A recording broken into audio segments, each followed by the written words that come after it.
What's up, YouTube and everybody out there who is watching this on the internet or from wherever? Okay, so today we have another Terry Farrell thing going on here. This is another one of the Star Trek magazines. But that isn't what I wanted to bring up today. This article, it says here, Farrell's Fate exclusive interview with Terry Farrell on her departure. That's not what I wanted to bring up, but there was another thing that's kind of similar or related to this magazine, or this magazine article. That is from, what is this from again? Oh, 1998, September is from when this magazine is from. And there's another YouTube or another video and movie out there of that interview or of that Dax article and stuff. Oh, what is that? Yo, dude, they got some small pockets in Starfleet. The heck is that? Anyway, so the other thing I wanted to bring up, well, this is the article that I was talking about. This is already out there on one of the other YouTubes or videos and stuff. And wait a minute, what the heck? What?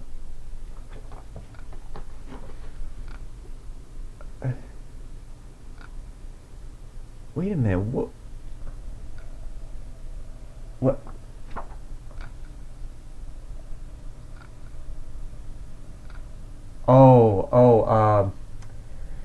That must be one of the things I know. Terry Farrell used to say that sometimes that on the set, I think it was, that they would do pranks or jokes and stuff, or maybe that was some kind of photo op or something when they, or maybe they made a mistake when they took the picture and they put it backwards in the magazine. I don't know, but no, I think that's got to be one of the pranks or something, to have the stuff. That must be one of the pranks they did. Anyway, that's besides the point. I was going to bring up this other thing that's in here. That's similar to one of. This is one of the Terry Farrell or Dax things and stuff. It's another picture of Dax and some of the other Star Trek actors and stuff. But there was this other thing I wanted to talk about or bring up, and it's this thing that's written right here. It says Terry Farrell has been cast as the female lead role in the new sitcom Becker, starring Cheers star Ted Danson. Farrell's character Reggie is the owner of a diner frequented by Danson's character Mr. Becker, and the series will most likely begin airing on CBS early next year. In the meantime, Farrell was set to be one of 20 readers of the Titanic disaster hearings, the official transcript of the 1912 senatorial investigation, the audio version of the recent book from Pocketbooks. Other Star Trek names included are William Wyndham, who played Commodore Decker in the original series episode The Doomsday Machine, and The City on the Edge of Forever writer Harlan Ellison. fans of Jadzia Dax's fierce brother-in-law, Kern will be happy to know that Tony Todd is stepping back into that role. Although the younger son of Mo has yet to reappear on Star Trek Deep Space Nine, Todd did not get to play him again in it for a new CD-ROM game called Honor Guard. And so yeah, it just goes on, and it talks about some of the other Star Trek stuff. But this other thing, this other thing is what I wanted to bring up. This other Terry Farrell project that she did or was working on. So this is what they were talking about in the magazine.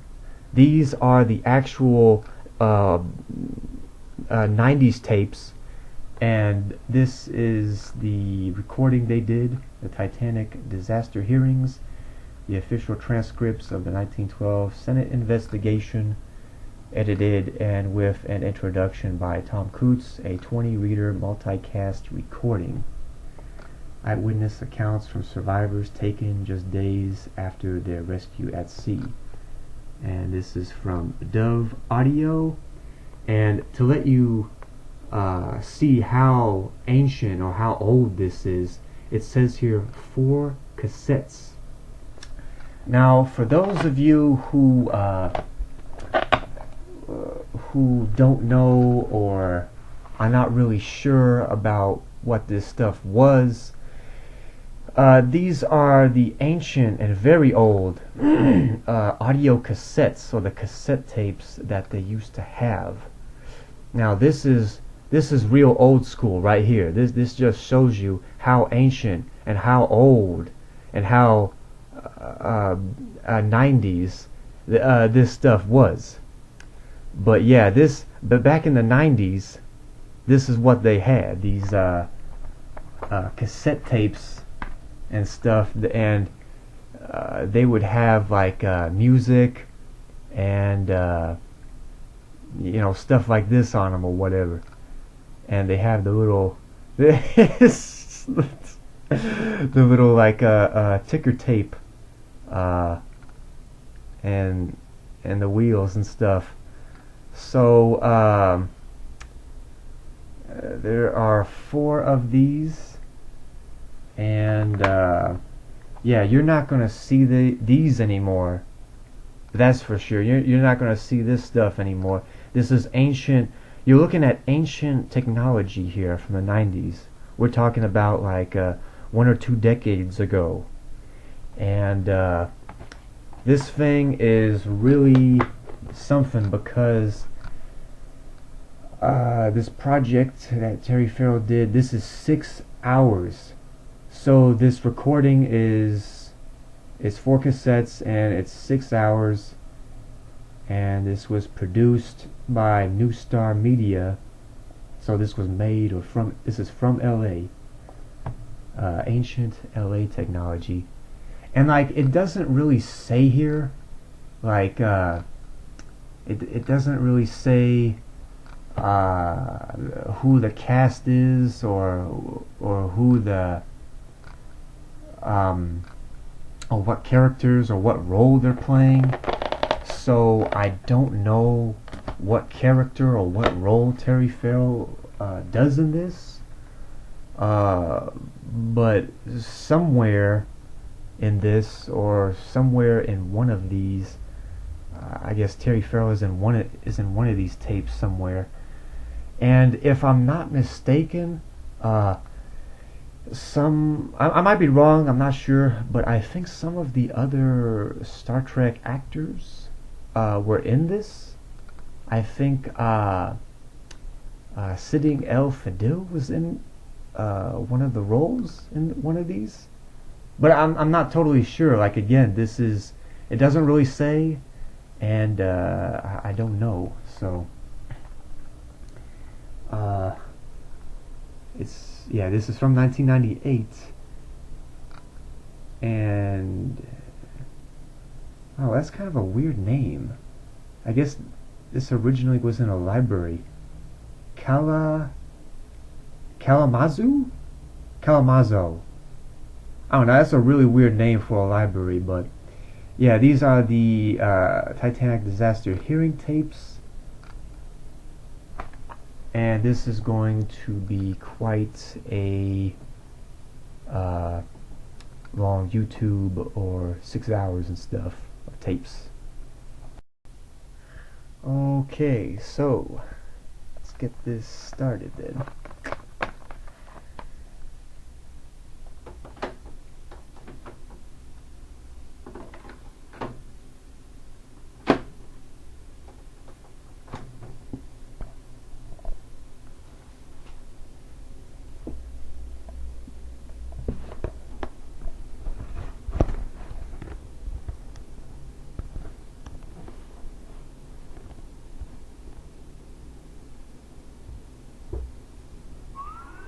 The ships are built nowadays to be practically unsinkable, and each ship is supposed to be a lifeboat in itself.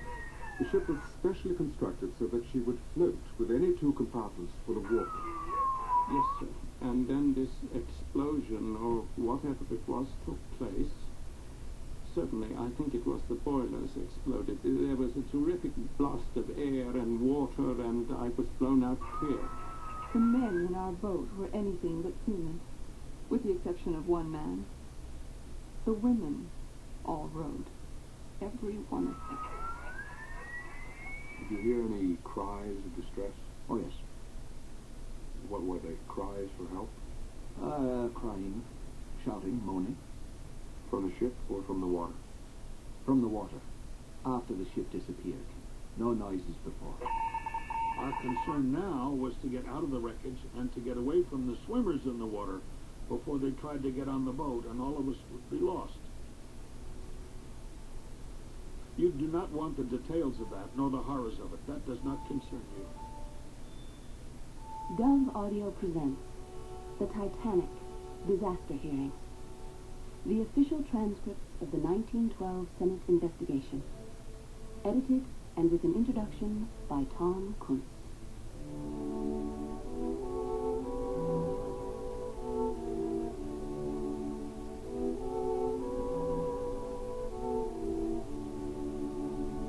The Titanic steams onward in the popular imagination.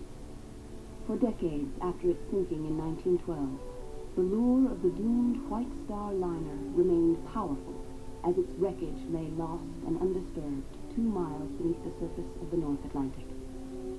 With the discovery of its remains in 1985 by a team led by Dr. Robert Ballard, one doubt was cleared up. The ship had in fact broken in two. But the Titanic mystique only grew. Deep-sea mini-submarines brought back artifacts and murky dreamlike images from its once elegant recesses. With public fascination rekindled, documentaries, books, even a Broadway musical soon followed. And then Cameron's Titanic, the most expensive movie ever made and among the biggest box office draws of all time. Despite all this, the essential story of the Titanic stands unchanged. Most of its key details, themes, characters, and enigmas emerged in a dramatic United States Senate investigation begun the very day after survivors arrived in New York. Those hearings were sensationally covered by newspapers of the day, and the records of them have long been an indispensable resource to Titanic historians. The London press bristled at their anti-British tone, but the Senate hearings prompted and set much of the agenda for a more formal and detached British royal inquiry that, while longer in duration, covered much of the same ground and reached many of the same conclusions.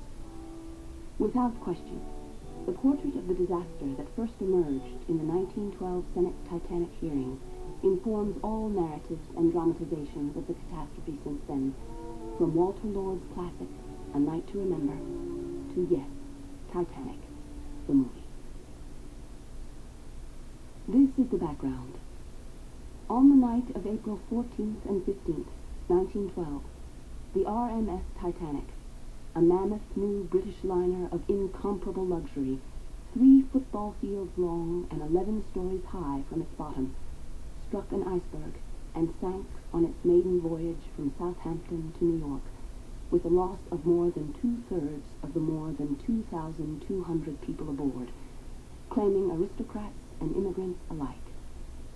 People on both sides of the Atlantic clamored for answers. How could the world's largest and purportedly safest vessel have foundered?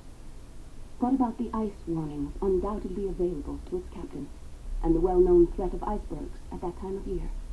Why were there not nearly enough lifeboats, and why were even those few underloaded? Why had J. Bruce Ismay, the head of the Titanic's parent conglomerate, and an obvious target of the rampant antitrust fervor of the day, left the ship before its senior officers? Why were there so many conflicting and, as it turned out, blatantly erroneous reports about the ship's fate? What exactly had gone so terribly wrong? Senator William Alden Smith, a white-haired populist Republican lawyer from Michigan, with something of a Horatio Alger background, set out to find answers. On Wednesday, April 17th, 2 days after the sinking, when the extent of the disaster had only just become clear, he rose on the floor of the Senate to propose a special investigation under the auspices of the Senate Commerce Committee, of which he was a member. His resolution, unanimously approved, authorized a panel to investigate the causes leading to the wreck of the White Star liner Titanic, with its attendant loss of life so shocking to the civilized world. It empowered the panel to summon witnesses, send for persons and papers, to administer oaths, and to take such testimony as may be necessary to determine the responsibility therefor. The resolution stressed the need to determine whether the ship had adequate lifeboats and had undergone proper inspections. And it directed the panel to study whether new laws or an international treaty was needed to prevent a repetition. Smith was named chairman. There was little time to waste. The rescue ship Carpathia, a Cunard liner, was due in New York the next day with the Titanic's more than 700 survivors. According to Wing Craig Wade, in The Titanic End of a Dream, the Navy informed the senator on the day of the ship's expected arrival that a Navy wireless operator had intercepted troubling messages sent from the Carpathia by Ismay. The messages suggested that he was trying to spirit himself and surviving crew members back to England on another White Star liner without setting foot on American soil. Smith wanted to make sure that no one culpable in the disaster escaped American jurisdiction. So, according to Wade's account, the senator headed over to the White House and got President William Howard Taft's authorization for a Treasury revenue cutter to intercept the Carpathia before it docked, to thwart any effort by Ismay to evade American authorities. Taft was distraught over a personal connection to the disaster. A close aide and friend, Major Archibald Butt, was a passenger but hadn't turned up among the survivors. Senator Smith next rushed to Washington's Union Station and boarded a mid-afternoon train north with a small entourage. Arriving in New York, just as the Carpathia was docking at the Cunard Pier that evening, he took a cab straight from the station to the ship, where throngs of reporters, friends and relatives of Titanic passengers, as well as curious onlookers, gathered. He made his way through the ship, and aboard the Carpathia spoke briefly with a weary Ismay in the doctor's cabin. The senator emerged to tell reporters that he anticipated full cooperation from Ismay and his employees when the hearings got underway the next morning. The inquiry, which Smith dominated as its chief interrogator, opened at the Waldorf Astoria Hotel, symbol of the Gilded Age, whose demise the Titanic now seems to have augured. The next week it moved down to Washington. Later, the sessions, there were 17 in all, were moved around as needed, even back to New York, sometimes with Smith and the other senators questioning witnesses and taking statements on their own. In the end, the senators could recommend no prosecutorial action because shipping and shipping safety laws were so lax that no one could be found culpable, and, in any case, the operators of the British-registered Titanic had to answer primarily to the British authorities, whose regulations were also lax. The inquiry's main contribution was to recommend corrective legislation and to provide a gripping first draft of history. That story of wealth, poverty, hubris, and loss at the dawn of a century of progress and promise unfulfilled has evolved at its end into a defining myth of modern times. Tom Cruise, word-for-word editor, The New York Times Week in Review. First day. Friday, April 19th, 1912. The Waldorf Astoria Hotel, New York. Scene 1. Witness: J. Bruce Ismay, Managing Director of the White Star Line and first-class passenger from Liverpool, England. Will you kindly tell the committee the circumstances surrounding your voyage and, as succinctly as possible, beginning with your going aboard the vessel at Liverpool, your place on the ship on the voyage, together with any circumstances you feel would be helpful to us in this inquiry? In the first place, I would like to express my sincere grief at this deplorable catastrophe. I understand that you gentlemen have been appointed as a committee of the Senate to inquire into the circumstances. So far as we are concerned, we welcome it. We court the fullest inquiry. We have nothing to conceal, nothing to hide. The ship was built in Belfast. She was the latest thing in the art of shipbuilding. Absolutely no money was spared in her construction. She was not built by contract. She was simply built on a commission. She left Belfast, as far as I can remember. I'm not absolutely clear about these dates. I think it was on the 1st of April. She underwent her trials, which were entirely satisfactory. She then proceeded to Southampton, arriving there on Wednesday. Will you describe the trials she went through? I was not present. She arrived at Southampton on Wednesday the 3rd, I think, and sailed on Wednesday the 10th. She left Southampton at 12 o'clock. She arrived in Cherbourg that evening, having run over at 68 revolutions. We left Cherbourg and proceeded to Queenstown. We arrived there, I think, about midday on Thursday. We ran from Cherbourg to Queenstown at 70 revolutions. After embarking the mails and passengers, we proceeded at 70 revolutions. I am not absolutely clear what the first day's run was, whether it was 464 miles or 484 miles. The second day, the number of revolutions was increased. I think the number of revolutions on the second day was about 72. I think we ran on the second day 519 miles. The third day, the revolutions were increased to 75, and I think we ran 546 or 549 miles. The weather during this time was absolutely fine, with the exception, I think, of about 10 minutes fog one evening. The accident took place on Sunday night. What the exact time was, I do not know. I was in bed myself asleep when the accident happened. The ship sank, I am told, at 2:20. That, sir, I think, is all I can tell you. I understand it has been stated that the ship was going at full speed. The ship never had been at full speed.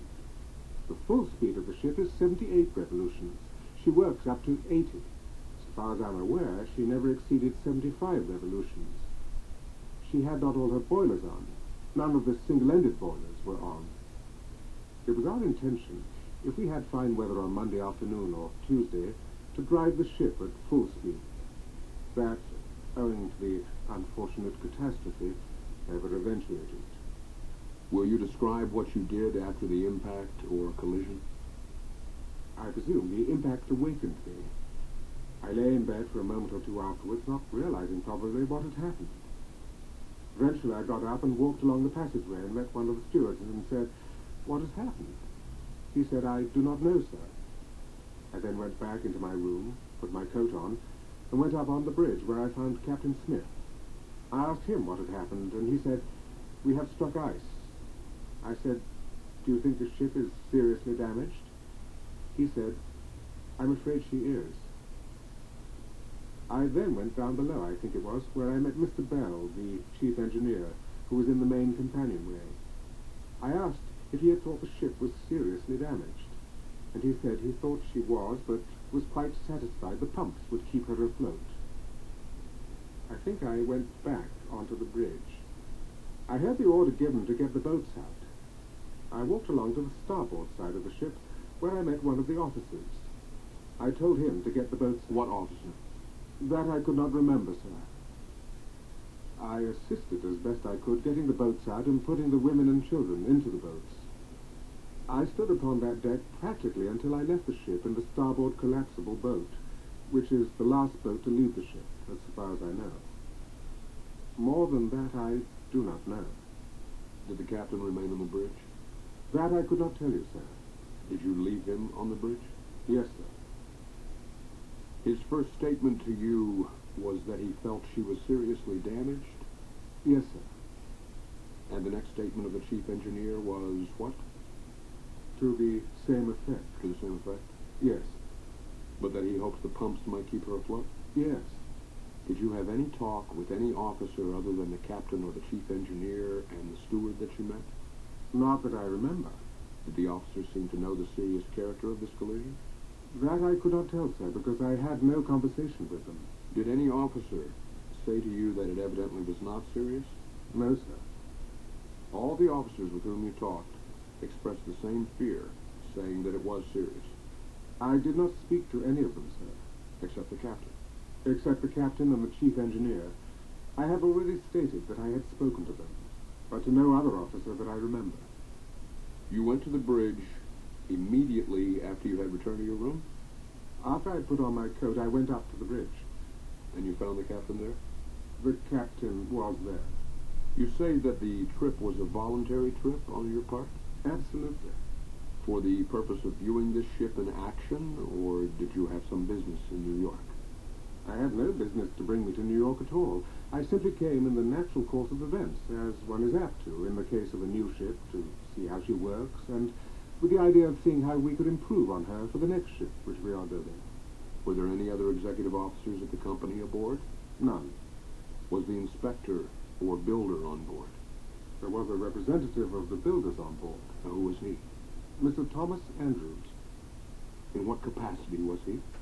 I do not quite follow you. What was the occasion for his coming to make this trial trip? As a representative of the builders, to see that everything was working satisfactorily, and also to see how he could improve the next ship. Was he a man of large experience? Yes. Had he had part in the construction of this ship himself? Yes. Was he among the survivors? Unfortunately, no. How old a man was he? It is difficult to judge a man's age, as you know, but I should think he was perhaps 42 or 43 years of age. He may have been less. I really could not say. Then you were the only executive officer aboard representing your company, aside from the ship's customary complement of officers? Yes, sir. Did you have occasion to consult with the captain about the movement of the ship? Never. Did he consult you about it? Never. Perhaps I'm wrong in saying that. I should like to say this. I do not know that it was quite a matter of consulting him about it, or his consulting me about it, but what we had arranged to do was that we would not attempt to arrive in New York at the lightship before 5 o'clock on Wednesday morning. That was the understanding? Yes. But that was arranged before we left Queenstown. Was it supposed that you could reach New York at that time without putting the ship to its full running capacity? Oh, yes, sir. There was nothing to be gained by arriving at New York any earlier than that. You spoke of the revolutions on the early part of the voyage. Yes, sir. Those were increased as the distance was increased? The Titanic being a new ship, we were gradually working her up. When you bring out a new ship, you naturally do not start her running at full speed until you get everything working smoothly and satisfactorily down below. Did I understand you to say that she exceeded 70 revolutions? Yes, sir. She was going 75 revolutions on Tuesday. On Tuesday? Oh, no, I'm wrong. On Saturday.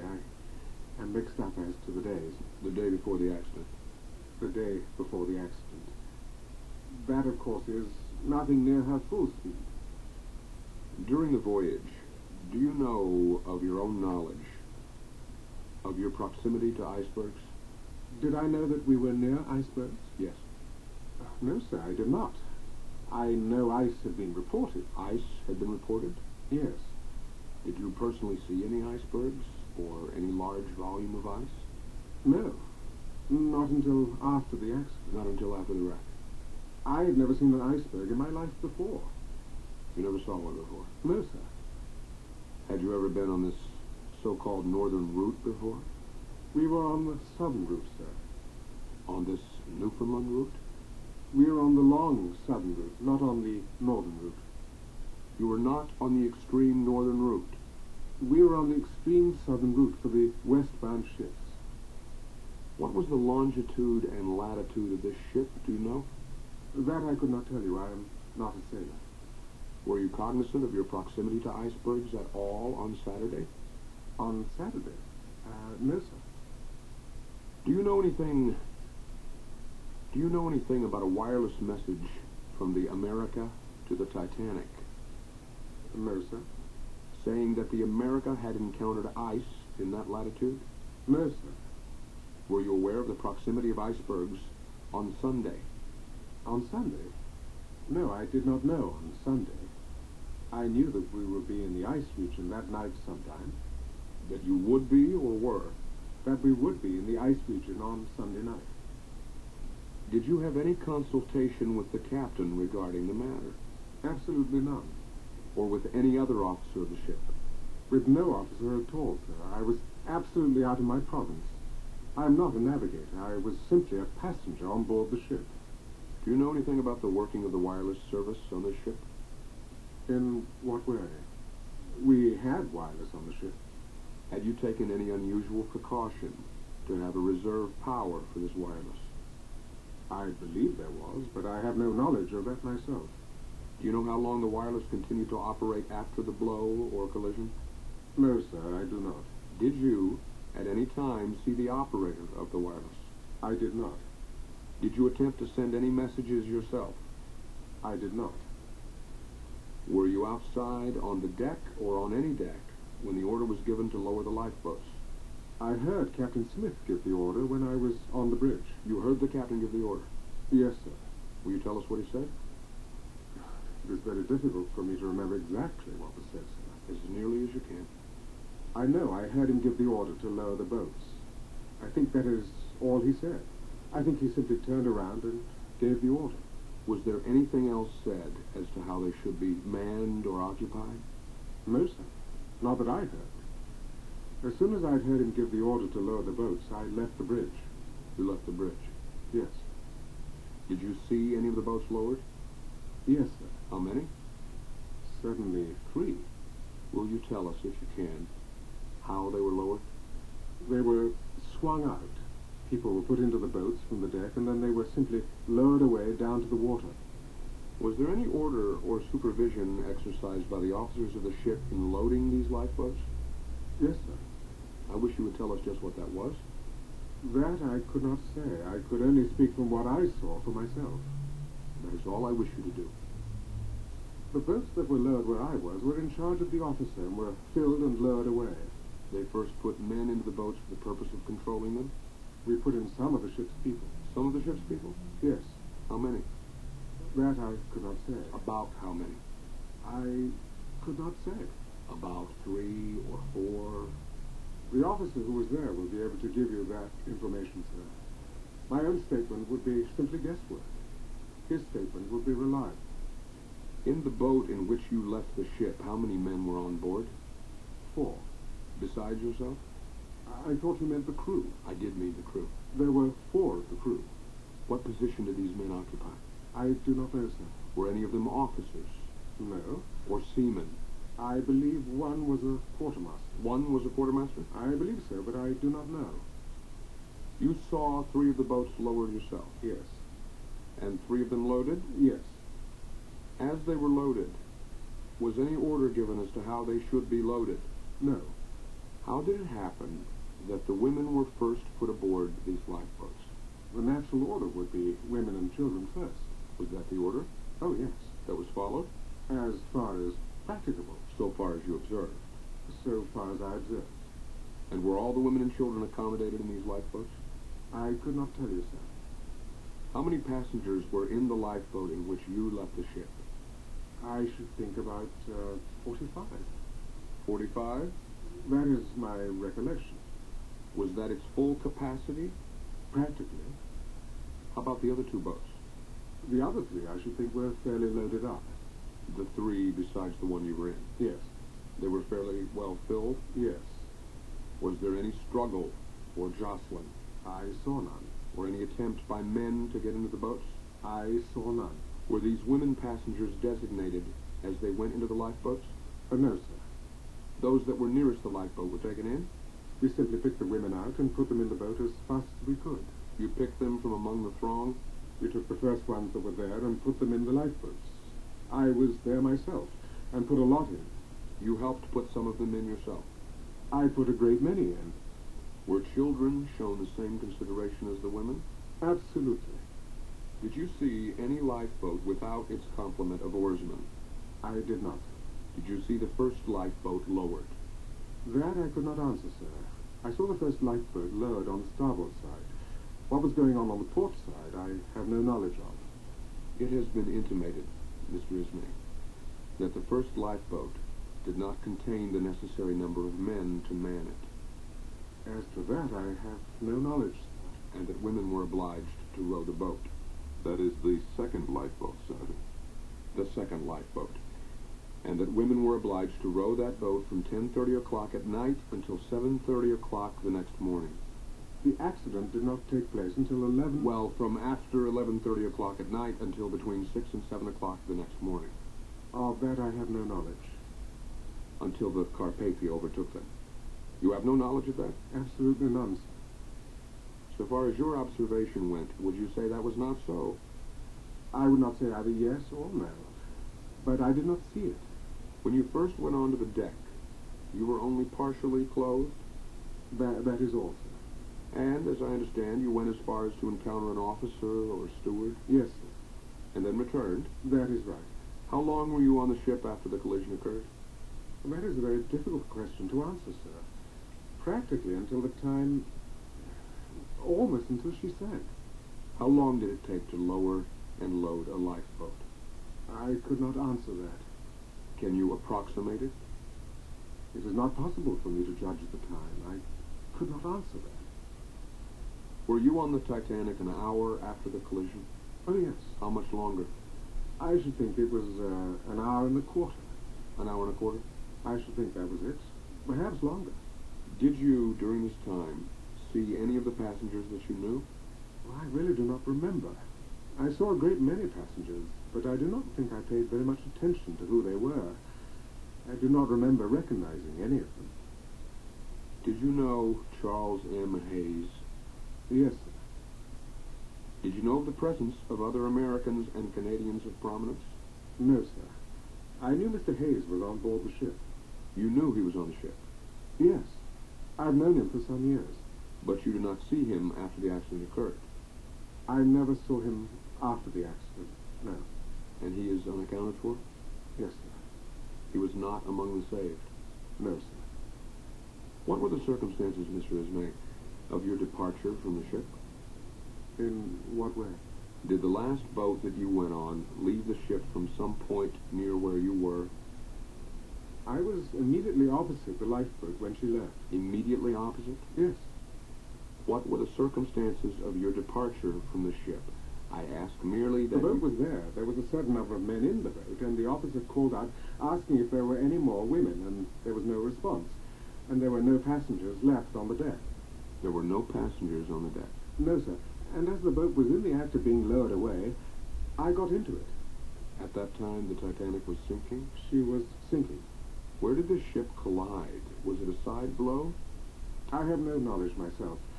I can only state what I have been told, that she hit the iceberg somewhere between the breakwater and the bridge. State that again? Between the breakwater and the bridge. On the starboard side? Yes. Did you see any of the men passengers on that ship with life preservers on? Nearly all passengers had life preservers on. All that you saw? All that I saw had life preservers on. All of them that you saw? Yes, as far as I can remember. Naturally, you would remember that if you saw it. When you entered the lifeboat yourself, you say there were no passengers on that part of the ship? None. Did you, at any time, see see any struggle among the men to get into these boats? No. Was there any attempt, as this boat was being lowered past the other decks, to have you take on more passengers? None, sir. There were no passengers there to take on. Before you boarded the lifeboat, did you see any of the passengers jump into the sea? I did not. After you had taken the lifeboat, did you see any of the passengers or crew with life-saving apparatus on them in the sea? No, sir. What course was taken by the lifeboat in which you were after leaving the ship? We saw a light some distance off to which we attempted to pull, and which we thought was a ship. Can you give the direction of it? I could not give that. But you saw a light, Yes, sir. and you attempted to pull this boat toward it? Yes, sir. How long were you in the open sea in this lifeboat? I should think about 4 hours. Were there any other lifeboats in that vicinity? Yes. How many? That I could not answer. I know there was one because we hailed her. She had a light and we hailed her, but got no answer from her. You got no answer. No, sir. Did you see any rafts in the open sea? No, sir, none. Were there any other rafts on the Titanic that could have been utilized? I believe not. Were all of the lifeboats of one type? No. There were 4 that are called collapsible boats. What were the others? Ordinary wooden boats. How many were there? I think there were 20 altogether. Including both designs? Yes. 16 wooden boats and 4 collapsible boats, I think. I'm not absolutely certain. When you reached the Carpathia, was your lifeboat taken aboard the Carpathia? That I do not know. Did you see any other lifeboats taken aboard the Carpathia? I did not. What was the method of getting you aboard the Carpathia? We simply walked up a Jacob's ladder. What was the condition of the sea at that time? There was a little ripple on it, nothing more. Do you know whether all the lifeboats that left the Titanic were accounted for? I believe so. I do not know that of my own knowledge. I think it has been suggested that 2 of them were engulfed. Of that I know nothing. You would know if that were true, would you not? I had had no consultation with anybody since the accident, with the exception of one officer. Who was that? Mr. Lightoller. I have spoken with no member of the crew or anybody since in regard to the accident. What was Mr. Lightoller's position? He was the 2nd officer of the Titanic. How many officers of the ship's crew were saved? I'm told 4. Can you give their names? I cannot. Or their occupation? I could not. The only one I know is Mr. Lightoller, who was the 2nd officer. I understand they are here. I believe so. I do not know. Mr. Ismay, what can you say about the sinking and disappearance of the ship? Can you describe the manner in which she went down? I did not see her go down. You did not see her go down? No, sir. How far were you from the ship? I do not know how far away we were. I was sitting with my back to the ship. I was rowing all the time I was in the boat. We were pulling away. You were rowing? Yes. I did not wish to see her go down. You did not care to see her go down? No. I'm glad I did not. When you last saw her, were there indications that she had broken in two? No, sir. When did you last see her? I really could not say. It might have been 10 minutes after we left her. It is impossible for me to give any judgment at the time. I could not do it. Was there much apparent confusion on board when you saw her last? I did not look to see her. My back was turned to her. I looked around once only to see her red light, her green light, rather. You never saw the captain again after you left him on the bridge? No, sir. Did you have any message from him? Nothing. Do you know how many wireless operators there were on board the ship? I do not, but I presume there were 2. There is always one on watch. Do you know whether they survived? I am told that one of them did, but I do not know whether it is true or not. I really have not asked. Were any of this crew enlisted men in the English Navy? I do not know, sir. The ship's articles will show that. Can you tell us anything about the inspection and the certificate that was made and issued before sailing? The ship receives a Board of Trade passenger certificate. Otherwise, she would not be allowed to carry passengers. Do you know whether that was done? But you cannot sail your ship without it. You could not get your clearance. Do you know whether this ship was equipped with its full complement of lifeboats? If she had not been, she could not have sailed. She would not have received her passenger certificate. Therefore, she must have been fully equipped. Do you know whether these lifeboats were the lifeboats that were planned for the Titanic? I do not quite understand what you mean, sir. I do not think lifeboats are ever built for the ship. Lifeboats are built to have a certain cubic capacity. I understand that. But I mean whether these lifeboats were completed for the ship coincident with the completion of the ship, or whether the lifeboats, or any of them, were borrowed from the other ships of the White Star Line. Well, they certainly would not be borrowed from any other ship. Do you recollect whether the lifeboat in which you left the ship was marked with the name Titanic on the boat or on the oars? I have no idea. I presume oars would have been marked. I do not know whether the boat was marked or not. She was a collapsible boat. Can you recollect whether that was so? I did not look to see whether the oars were marked. It would be a natural precaution to take. Mr. Ismay, do you know about the boiler construction of the Titanic? No, sir, I do not. May I suggest, gentlemen, if you wish any information in regard to the construction of the ship in any manner, shape, or form, that I shall be only too pleased to arrange for one of the Harlan and Wolff people to come here and give you all the information you require, the plans and everything. We are much obliged to you. There has been some suggestion by passengers who left the ship in lifeboats that an explosion took place after this collision. Have you any knowledge on that point? Absolutely none. Do you think you would have known about that if it had occurred? Yes, I should. Do you mean to say before the ship went down? Yes. Absolutely. Mr. Ismay, do you know anything about the action of the amidship turbine, the number of revolutions? No. The reciprocating engines, you say, were going at 75 or 72 revolutions at one time? Yes. Have you any knowledge as to how many revolutions the amidship turbine was making? No, sir. These are all technical questions which can be answered by others, if you desire. What speed would 75 revolutions indicate? I should think about 21 knots. What is that in miles? It is in the ratio of 11 to 13, about 26 miles, I think. Mr. Ismay, did you have anything to do with the selection of the men who accompanied you in the last boat? No, sir. How were they designated? I presume by the officer who was in charge of the boat. Who was that? Mr. Weil. And he was what officer? Chief officer. Was that done by lot or by selection? I think these men were allotted certain posts. Indiscriminately? No, I fancy at the time that they had what they called, I think, the boat's crew list. That is all arranged beforehand. Do you know what water capacity there was on that ship? I do not, sir. I mean when she was stove in. How many compartments could be flooded with safety? I beg your pardon, sir, I misunderstood your question. The ship was especially constructed to float with 2 compartments full of water. She was constructed to float with 2 compartments full of water. The ship was specially constructed so that she would float with any 2 compartments full of water. I think I'm right in saying that there are very few ships... Yes, I better not say that, but I will continue now that I've begun it.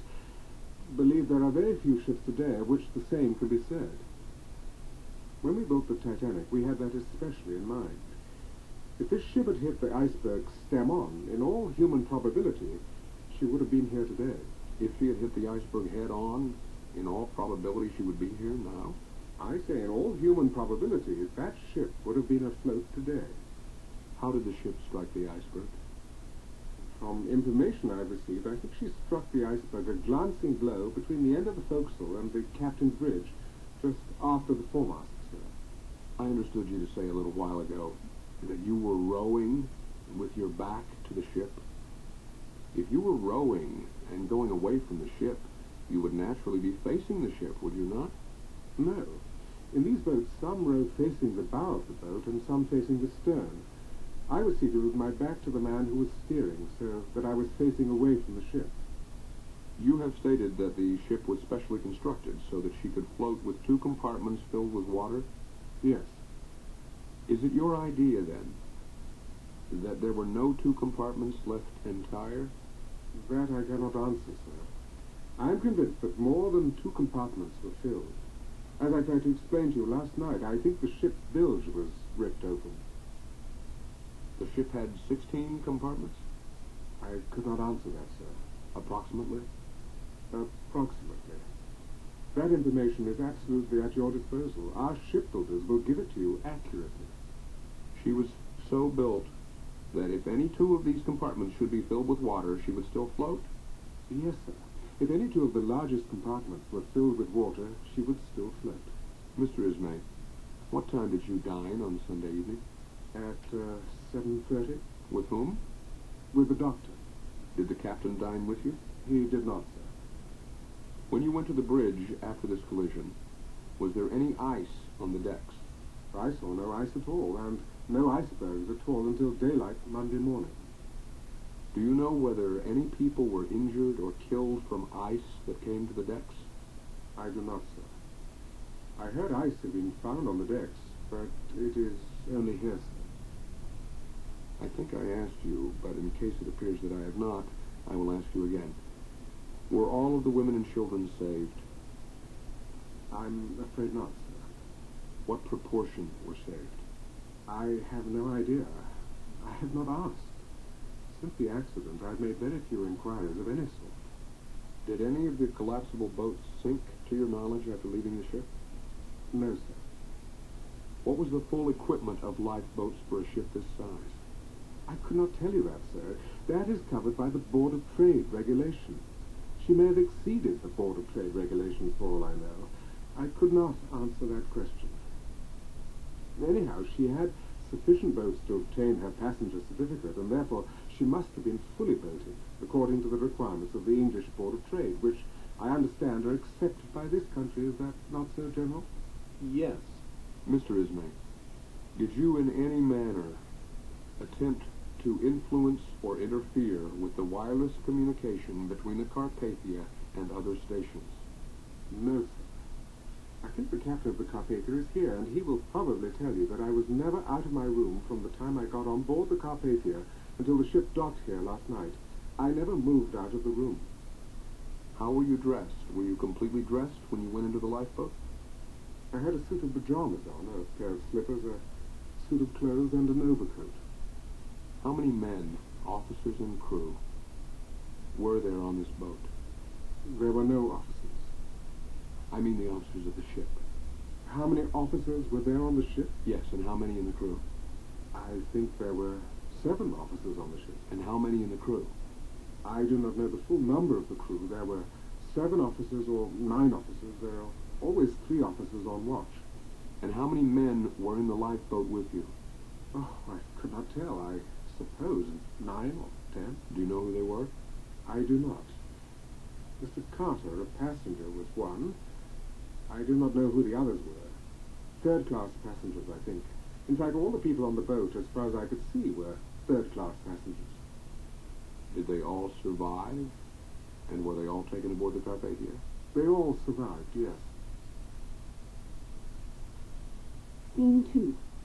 Witness, Arthur Henry Rostron, captain of the Cunard liner Carpathia, the only ship to come to the aid of Titanic survivors. At 12:35 a.m. on Monday, I was informed of the urgent distress signal from the Titanic. By whom? By our wireless operator and also by the first officer. The wireless operator had taken the message and run with it up to the bridge and gave it to the first officer who was in charge, with the junior officer with him. And both ran down the ladder to my door and called me. I'd only just turned in. It was an urgent distress signal from the Titanic, requiring immediate assistance in giving me his position. The position of the Titanic at the time was 4146 north, 5014 west. I cannot give you our correct position. We were then... Did you give the hour? Yes, 12:35. That was our apparent time. I can give you the New York time if you would rather have it. Yes, please do so. The New York time at 12:35 was 10:45 p.m. Sunday night. Immediately on getting the message, I gave the order to turn the ship around. And immediately I had given that order, I asked the operator if he was absolutely sure it was a distress signal from the Titanic. I asked him twice. Just what was that signal? I did not ask him. He simply told me that he had received a distress signal from the Titanic requiring immediate assistance and gave me his position, and he assured me he was absolutely certain of the message. In the meantime, I was dressing, and I picked up our position on my chart and set a course to pick up the Titanic. The course was north 52 degrees, west 2, 58 miles from my position. I then sent for the chief engineer. In the meantime, I was dressing and seeing the ship put on her course. The chief engineer came up. I told him to call another watch of stokers and make all possible speed to the Titanic, as she was in trouble. He ran down immediately and told me my orders would be carried out at once. After that, I gave the first officer, who was in charge of the bridge, orders to knock off all work which the men were doing on deck, the watch on deck, prepare all our lifeboats, take out the spare gear, and have them all ready for turning outboard. Immediately I had done that, I sent for the heads of the different departments, the English doctor, the purser, and the chief steward, and they came to my cabin, and then I issued my orders. As each official saw everything in readiness, he reported to me personally on the bridge that all my orders were carried out, enumerating the same, and that everything was in readiness. This was at 3:45. That was a quarter of an hour before we got up to the scene of the disaster. The details of all this work I left to the several officials, and I'm glad to say that they were most efficiently carried out. I should judge from what you say that you made 19 knots from the time you got the signal of distress from the Titanic until you reached the scene of the wreck or loss? No, it was 58 miles, and it took us 3.5 hours. From 12:35 to 3:45? No, 3:45 is when they reported to me. I have not got to the time of arrival at the scene of action yet. I stopped my engines at 4 o'clock, and I was then close to the first boat. Just proceed in your own way. After interviewing the heads of the departments, I went on the bridge and remained there. While I was up there, I made inquiries, making sure that my orders were all being carried out, and that everything possible was being done. At 2:40, I saw a flare about half a point on the port bow, and immediately took it for granted that it was the Titanic itself, and I remarked that she must be still afloat, as I knew we were a long way off, and it seemed so high. However, soon after seeing the flare, I made out an iceberg about a point on the port bow, which I had to port to keep well clear of. Knowing that the Titanic had struck ice, of course I had to take extra care and every precaution to keep clear of anything that might look like ice. Between 2:45 and 4 o'clock, the time I stopped my engines, we were passing icebergs on every side and making them ahead and having to alter our course several times to clear the bergs. At 4 o'clock, I stopped. At 4:10, I got the first boat alongside. Previous to getting the first boat alongside, however, I saw an iceberg close to me, right ahead, and I had to starboard to get out of the way, and I picked him up on the weather side of the ship. I had to clear this ice. I'm on the scene of action now. This is 4:10 with the first boat alongside. You're picking up these people now? Yes. Please describe that in your own way. We picked up the first boat, and the boat was in charge of an officer.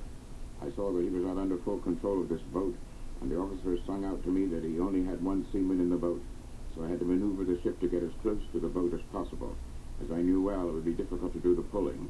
However, they got alongside, and they got them up all right. By the time we had the first boat's people, it was breaking day, and then I could see the remaining boats all around within an area of about 4 miles. I also saw icebergs all around me. There were about 20 icebergs that would be anywhere from about 150 to 200 feet high, and numerous smaller bergs. Also numerous what we call growlers. You would not call them bergs. They were anywhere from 10 to 12 feet high and 10 to 15 feet long above the water.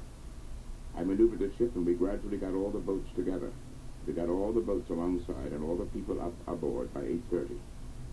I was then very close to where the Titanic must have gone down, as there was a lot of hardly wreckage, but small pieces of broken up stuff.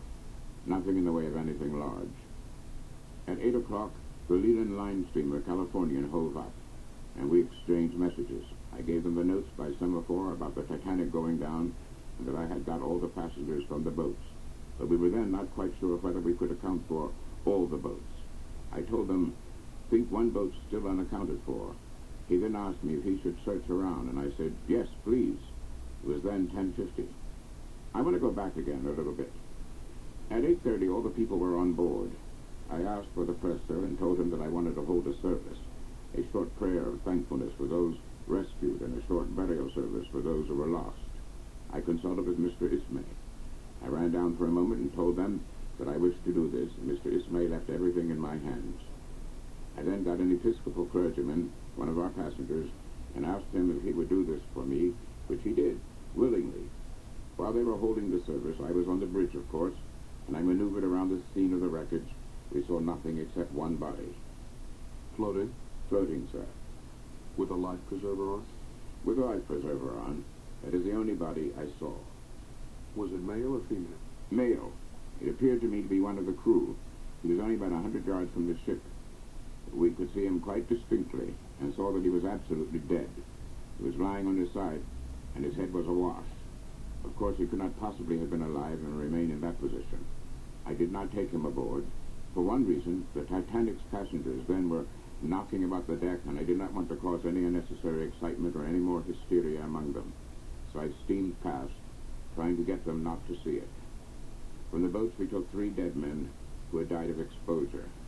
From the lifeboats? From the lifeboats, yes, sir. Do you know from which boats they were taken? No, sir. I'm only giving you the general news now. We took 3 dead men from the boats, and they were brought on board.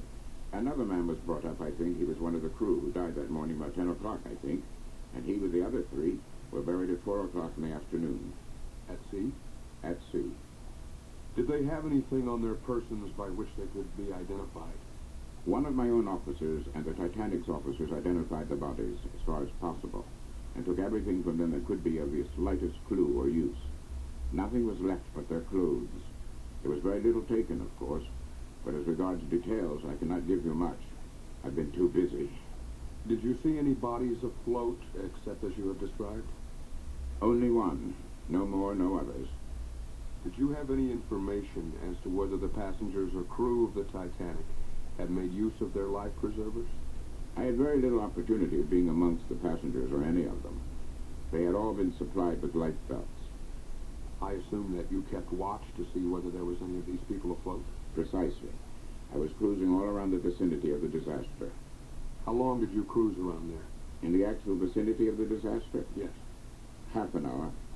During that time, was there a swirl or any unnatural condition of the sea?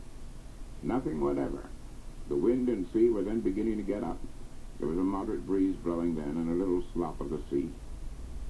Have you any idea how much depth of water there was about that point? Yes, about 2,000 and odd fathoms. 2,000 and odd fathoms? Yes, I looked on the chart. Have you concluded that you did not see the ill-fated ship at all? Oh, no. We arrived an hour and a half after she went down, after the last of her was seen. End of side 1.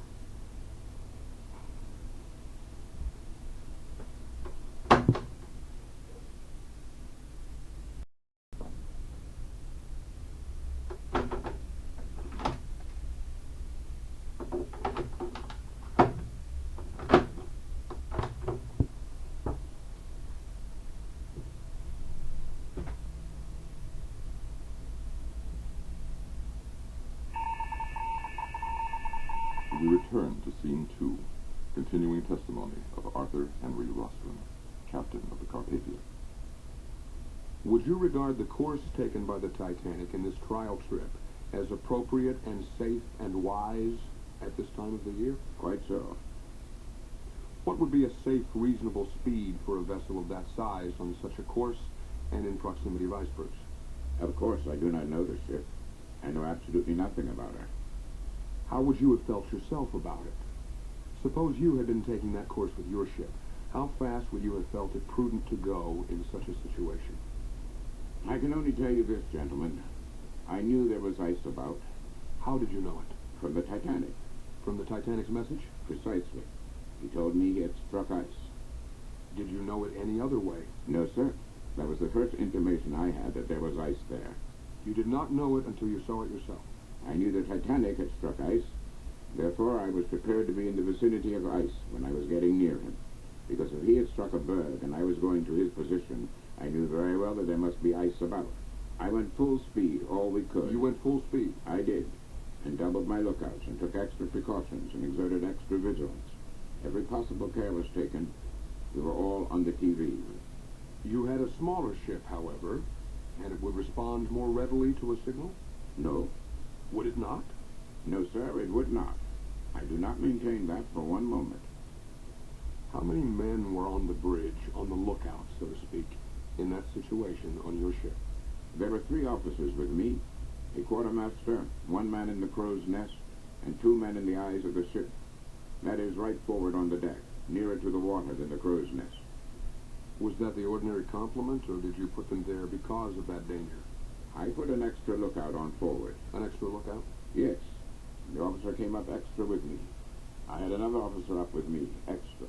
He came up voluntarily. What would be the ordinary complement? The ordinary complement of a night lookout? 2 men. We keep one in the crow's nest and one in the eyes. That is, right forward. How many lifeboats do you carry on the Carpathia? We carry 20. What is their capacity? I'm not prepared to say at the present moment. I cannot say. I really forget. Do you carry 20 in obedience to certain regulations of the British Board of Trade? I think it is 20, yes. What is your gross tonnage? 13,600 tons. That is the total capacity of your ship. The tonnage? 13,600. What is it as to passengers? I cannot tell you.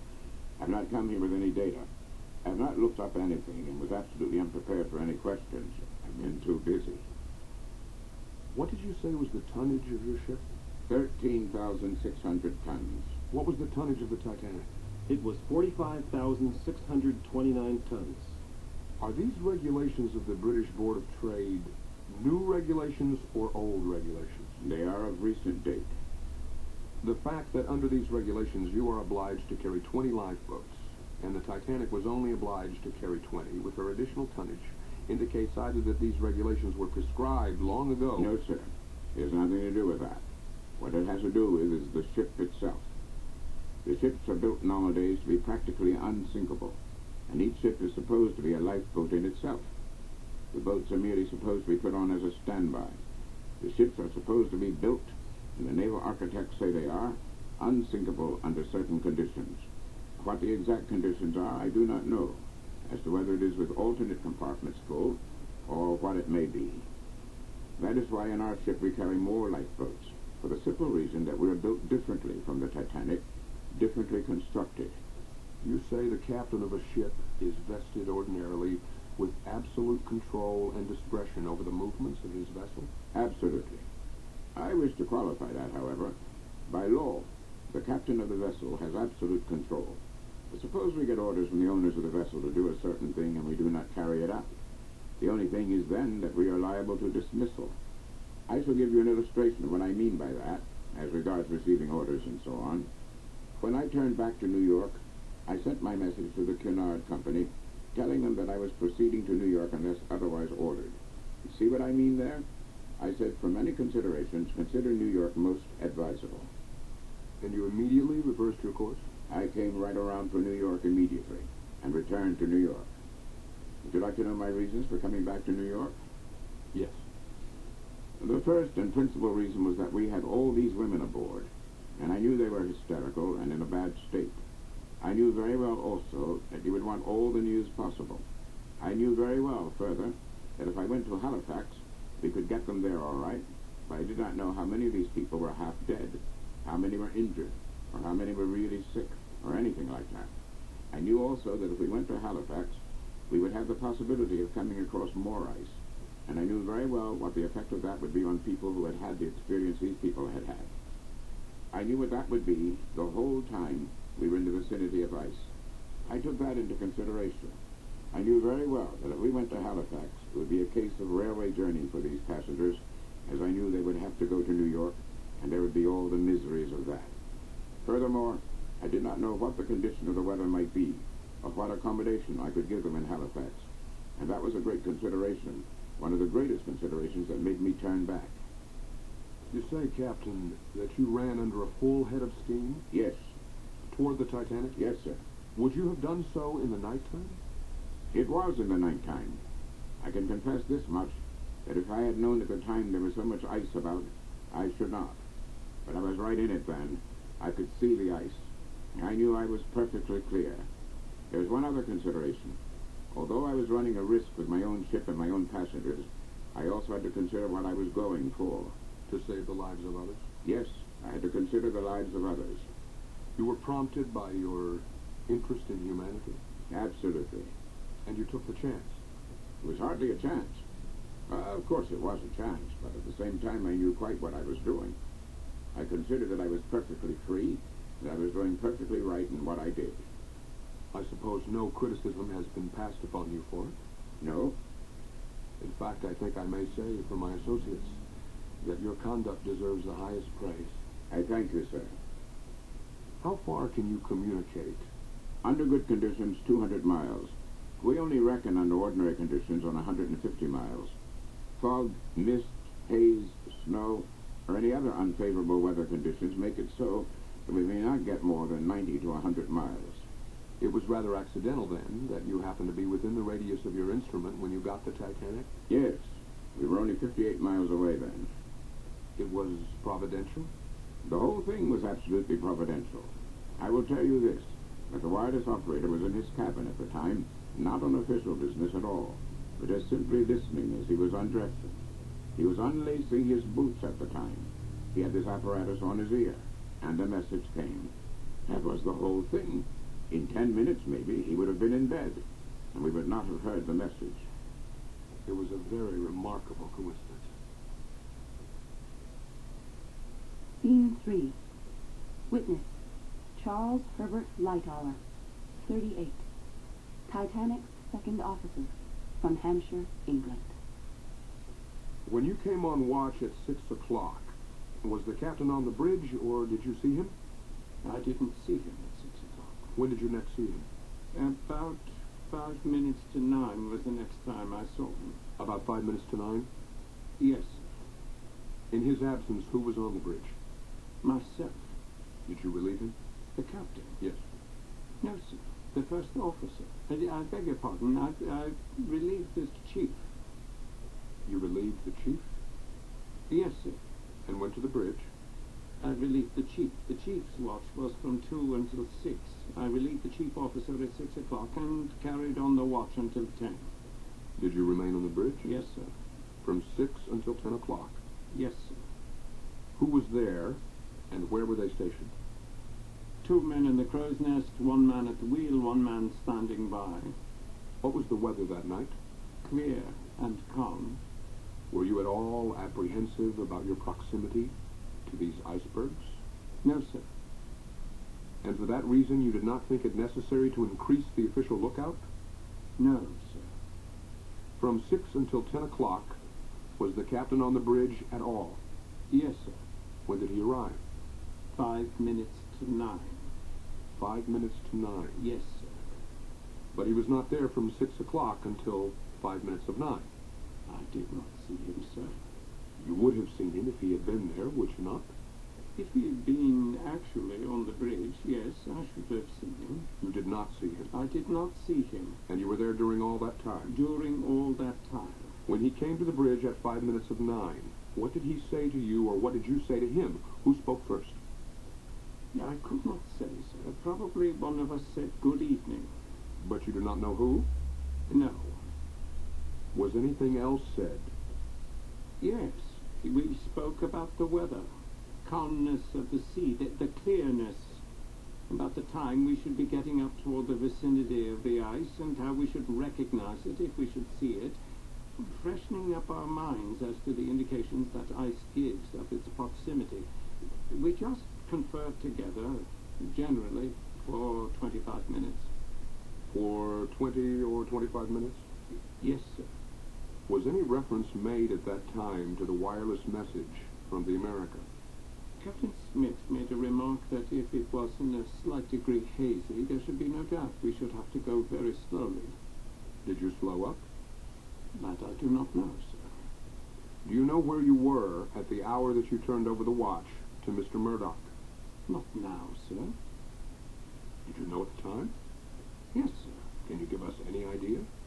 When I ended the watch, we roughly judged that we should be getting toward the vicinity of the ice, as reported by that marconigram that I saw, somewhere about 11 o'clock. That you would be in that latitude? Longitude. At 11 o'clock? Somewhere about 11, yes. Did you talk with Mr. Murdoch about that phase of it when you left the watch? About what? I say, did you talk with Mr. Murdoch about the iceberg situation when you left the watch? No, sir. Did he ask you anything about it? No, sir. What was said between you? We remarked on the weather, about its being calm, clear. We remarked the distance we could see. We seemed to be able to see a long distance. Everything was very clear. We could see the stars setting down to the horizon. It was cold, was it not? Yes, sir. Did you see Mr. Murdoch after that? Yes, sir. I saw him when I came out the quarters after the impact. Where was he? On the bridge. With the captain? One on one side and one on the other side of the bridge. Yeah, one on each side. Did you speak to him after that? No, sir. Where did you last see the captain? On the boat deck, sir. On the boat deck? Yes, sir. How long before the vessel sank? I could not say, sir. I saw him about the boat deck 2 or 3 times. I had occasion to go to him. Was the vessel broken in two in any manner or intact? Absolutely intact. On the decks? Intact, sir. When you came out of your room after the impact, did you see any ice on the decks? No, sir. Did you see or hear any exclamations of pain? No, sir. Do you know whether anyone was injured? No, sir. By ice on deck? No, sir. Tell us, as nearly as you can, just where you saw the captain last with reference to the sinking of this ship. I think the bridge was the last place I saw him, sir. I am not sure. I think he was crossing the bridge. What do you mean by that? Walking across. From one side to the other? No, sir. Just coming across. I merely recognized the glimpse. I have a slight recollection of having seen him whilst I was walking. It is my recollection that I saw him crossing the bridge. I think that was the last. What were the last orders you heard him give? When I asked him, shall I put the women and children in the boats, he replied, yes, and lower away. Those were the last orders he gave. Where was he at that time? About abreast the number 6 boat. How long was that before the ship sunk? Approximately somewhere about 1:45, say. I don't know what time it was, sir. It would only be a guess. It was after this impact? Yes, sir. After the collision? Yes, sir. And about how long after? What time did the collision occur? I do not know. I understand. I only gather that it occurred shortly before 12 o'clock. When you heard it, did you look at your watch or make a note of it? Yes, sir. How long was the vessel afloat after this collision? That I do not know either, only from what I was told. What were you told? I was told she sunk at 2:20. Were all the boats lowered on the port side? They were all lowered with the exception of one, the last boat, which was stowed on top of the officers' quarters. We had not time to launch it, nor yet to open it. What type of boat was it? Collapsible. Did you see it afterwards? Eventually. It was the boat that I got on. Eventually, that was the boat that you got on? Yes, sir. Bottom up. This lifeboat, which was taken from the top of the officers' quarters, and that you finally reached, contained how many people? When it floated off the ship, Yes. I could not say how many. How many after you had gotten into it? We were thrown off a couple of times. It was cleared. It was a flat, collapsible boat. When I came to it, it was bottom up, and there was no one on it. No one on it. And it was on the other side of the ship. What did you do when you came to it? I hung on to it. You floated with it merely? Yes, sir. Was that all the service it ever rendered? Was that the only service this lifeboat performed? No, sir. Eventually, about 30 of us got in it. Tell us just how it occurred. From the time the ship went down, you mean? No. From the time you found this overturned lifeboat. Yes, sir. Immediately after finding that overturned lifeboat, and when I came up alongside of it, there were quite a lot of us in the water around it, preparatory to getting up on it. With life preservers? Yes, sir. Then the forward funnel fell down. Were there any persons there without life preservers? No, sir. Not that I know of. The forward funnel falling down, it fell alongside of the lifeboat, about 4 inches clear of it. What was this that fell? The forward funnel. Did it strike the boat? It missed the boat. And then what? It fell on all the people there were alongside the boat, if there were any there. Injure any of them seriously? I could not say, sir. Did it kill anybody?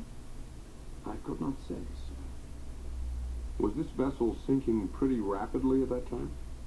Pretty quickly, sir. Do you know any of the men who were in the water as you were and who boarded this lifeboat? Yes, sir. Give their names. Mr. Thayer, a first-class passenger. The second Marconi operator, I can tell you his name in a minute, Bride. Was that the boat that Colonel Gracie was... Oh, yes, and Colonel Gracie. Colonel Gracie of the United States Army? I think I have his card. It was Colonel Gracie, anyway. Colonel Gracie was on the upturned boat with me, yes. Was he on the upturned boat before you got it righted around? We never righted it. You never righted it? No, sir, we could not. Who else was there? I think all the rest were firemen taken out of the water, sir. Those are the only passengers that I know of. No other passengers? There were 2 or 3 that died. I think there were 3 or 4 who died during the night. Aboard this boat with you? Yes, sir. I think the senior Marconi operator was on the boat and died. The Marconi junior operator told me that the senior was on this boat and died. From the cold? Presumably. Not from the blow of this... No, not that I know of. How many persons altogether? I should roughly estimate about 30. She was parked standing from stem to stern at daylight. Was there any effort made by others to board her? We took all on board that we could.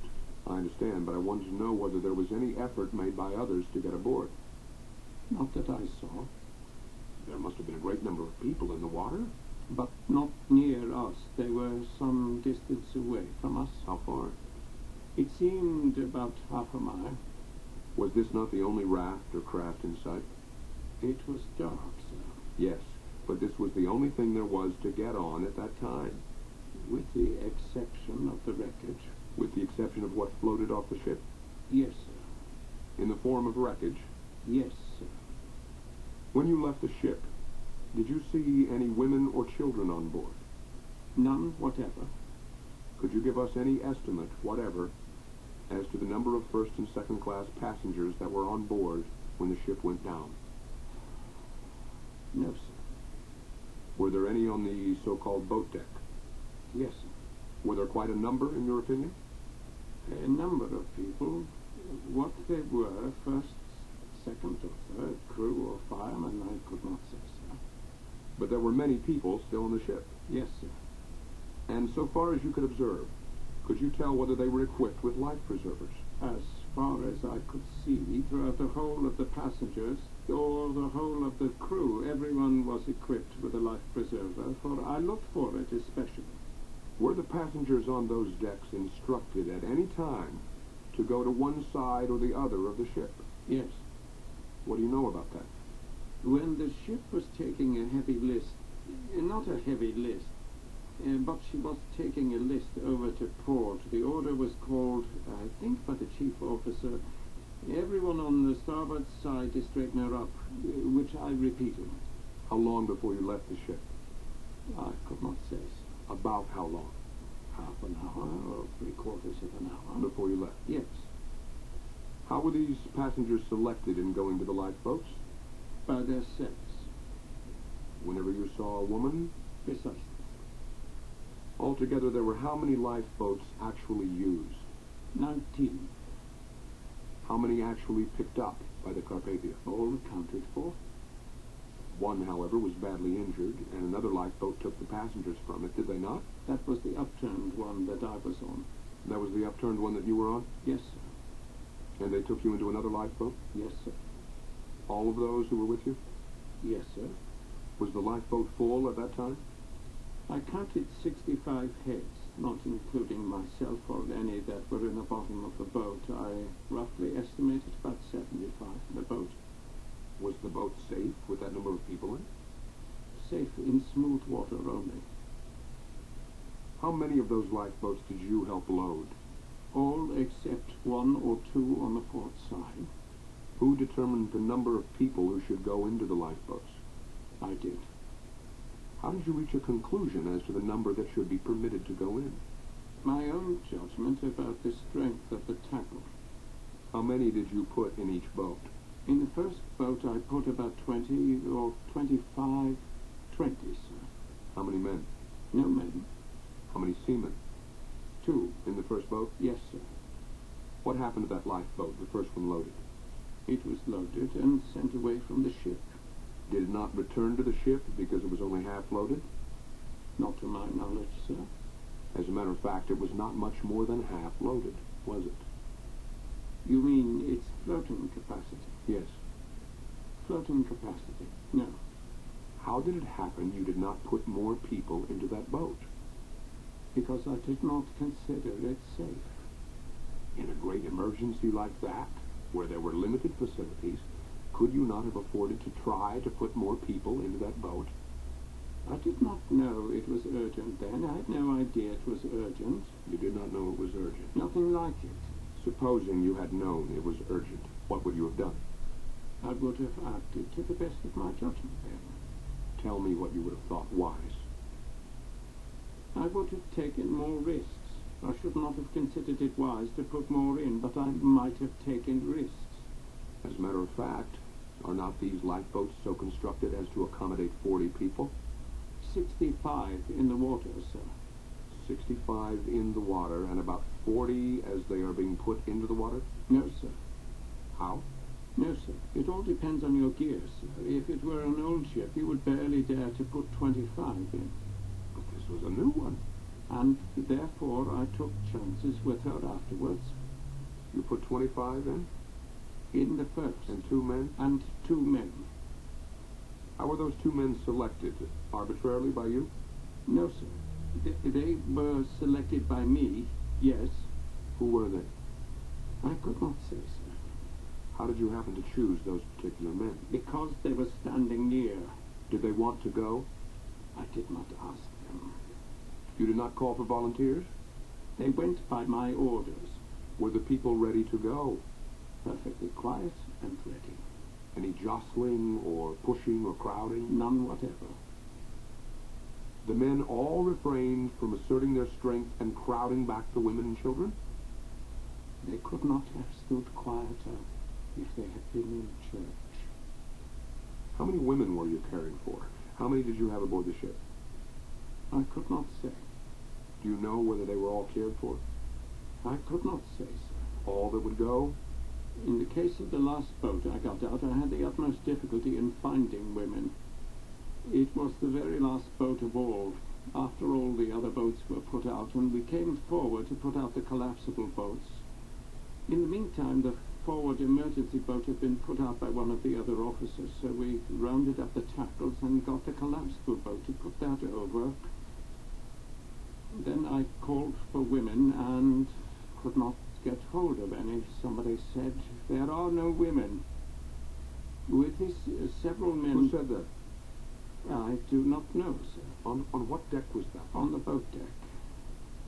Were all the women supposed to be on the boat deck? Yes, sir, they were supposed to be. How about the 6th boat? That is the collapsible, the surf boat? That is the collapsible. Did you take the same course with that? That is a much smaller boat. How many people were put into this 6th boat? 15 or perhaps 20. Between 15 and 20. And 2 seamen? I do not know what... Or 1? I think 1 seaman, probably, if I had 1 seaman there. Perhaps it was 2 stewards. I do not know, sir. Would the 2 stewards answer the same purpose? They would have to. Did you select the men to take that boat the same as you had before? You mean whether I ordered them in? Yes. I ordered them in. But you cannot recall who they were? I was just thinking. No, not with any degree of certainty. Were any of them officers? No, sir. Did you have any difficulty in filling it? With women? Yes, sir. Great difficulty. But you filled it to its capacity? I filled it with about 15 or 20 eventually mustered up. It took longer to fill that boat than it did any other boat, notwithstanding that the other boats had more in them. On 2 occasions the men thought there were no more women and commenced to get in, and then found 1 or 2 more and then got out again. How long a time do you think you had been in loading these 6 boats? I don't know, sir. If it took 15 to 20 minutes a boat? About an hour and a half. You must have been painfully aware of the fact that there were not enough boats there to care for that large passenger list, were you not? Yes, sir. From what you have said, you discriminated entirely in the interest of the passengers, first the women and children, in filling those lifeboats. Yes, sir. Why did you do that? Because of the captain's orders or because of the rule of the sea? The rule of human nature. The rule of human nature?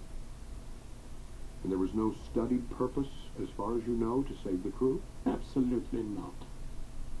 In sinking, did the ship tilt? Yes, sir. To the fore? Yes, sir. How much? Well, roughly the crow's nest was level with the water when the bridge went underwater. The crow's nest at the forepoint? That is on the foremast, the lookout cage. The crow's nest at the highest point? Yes, sir. Was in the water? Was just about level with the water. When the bridge was submerged? Yes, sir. And about what was the angle? I'm afraid I could hardly tell you the angle, sir. I ask you again. There must have been a great number of passengers and crew still on the boat, the part of the boat that was not submerged, probably on the high point, so far as possible. Were they huddled together? I could not say, sir. They did not seem to be. I could not say, sir. I did not notice. There were a great many of them. I know, but as to what condition they were in, huddled or not, I do not know. Did they make any demonstration? None. Was there any lamentation? No, sir.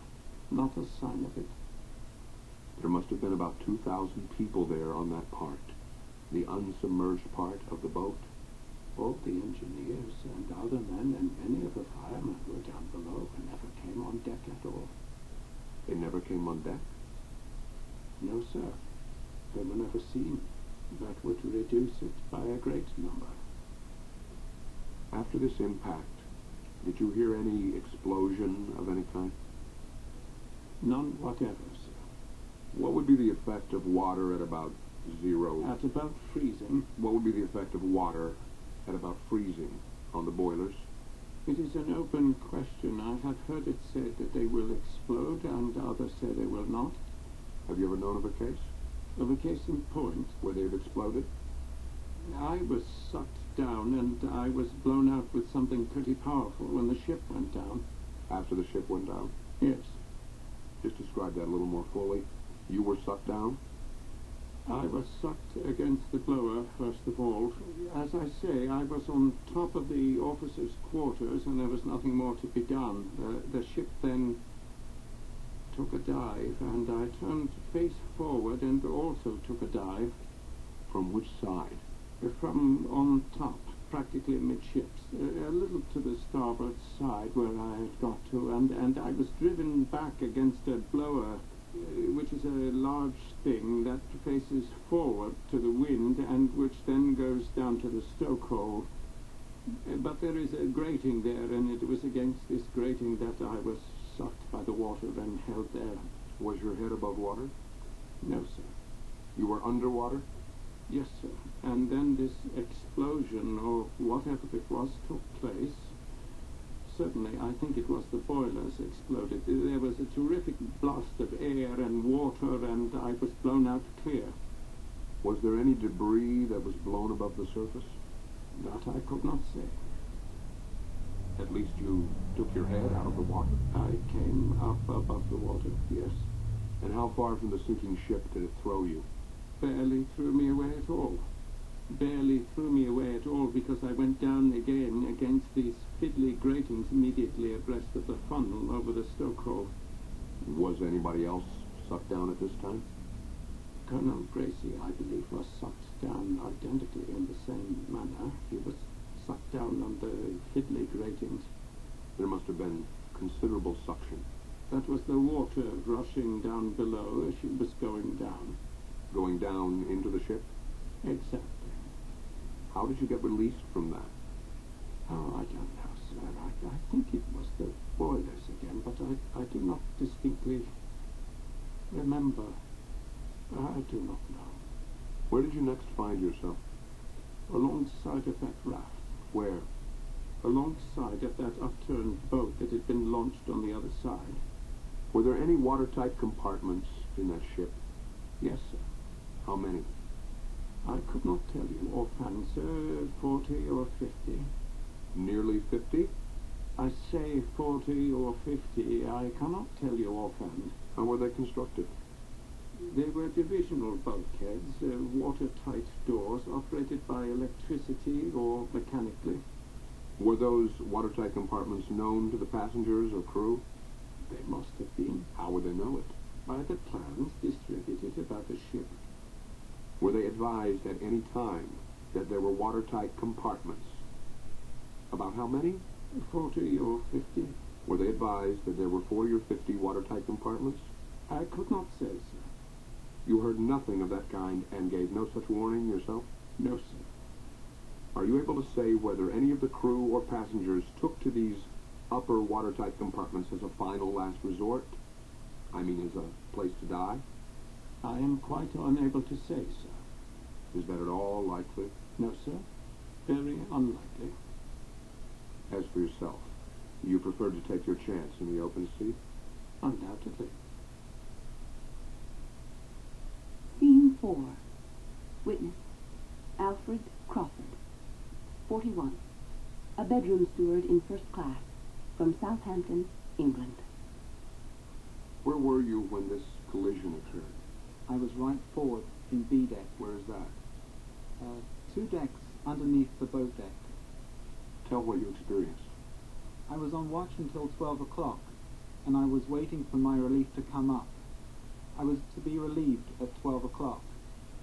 I heard the crash, and I went out on the outer deck and saw the iceberg floating alongside. I went back, and there were a lot of passengers coming out. You went out on the outer deck? Yes, sir. On which side? On the starboard side. And saw the iceberg? I saw the iceberg going by. Was there any ice on the deck? I did not go so far forward as that, sir. Was there anybody injured that you know anything about? No, sir. I went to all the ladies' cabins. They were all rushing out, and I told them I didn't think there was any immediate danger. And after the order was passed for the life belts, I tied the life belts on the ladies, and an old gentleman by the name of Stewart, and tied his shoes on for him. Did you see the ship go down? We saw her at a distance, yes, sir. What shape was she in when you saw her last? It seemed as if her bow was going down first. At how much of an angle? We saw all the lights going out on the forward part of her. And still burning on the after part? Yes, sir. How much of the aft part was out of the water? There was a good bit of the stern part out of the water. How many decks? I could not say how many decks there, sir, but it seemed all clear right from amidships to aft. Did you see many people? I saw a great number on deck. On board of her at that time? Yes, sir. What were they doing? When we left, they were trying to lower the other boats, the farther aft boats.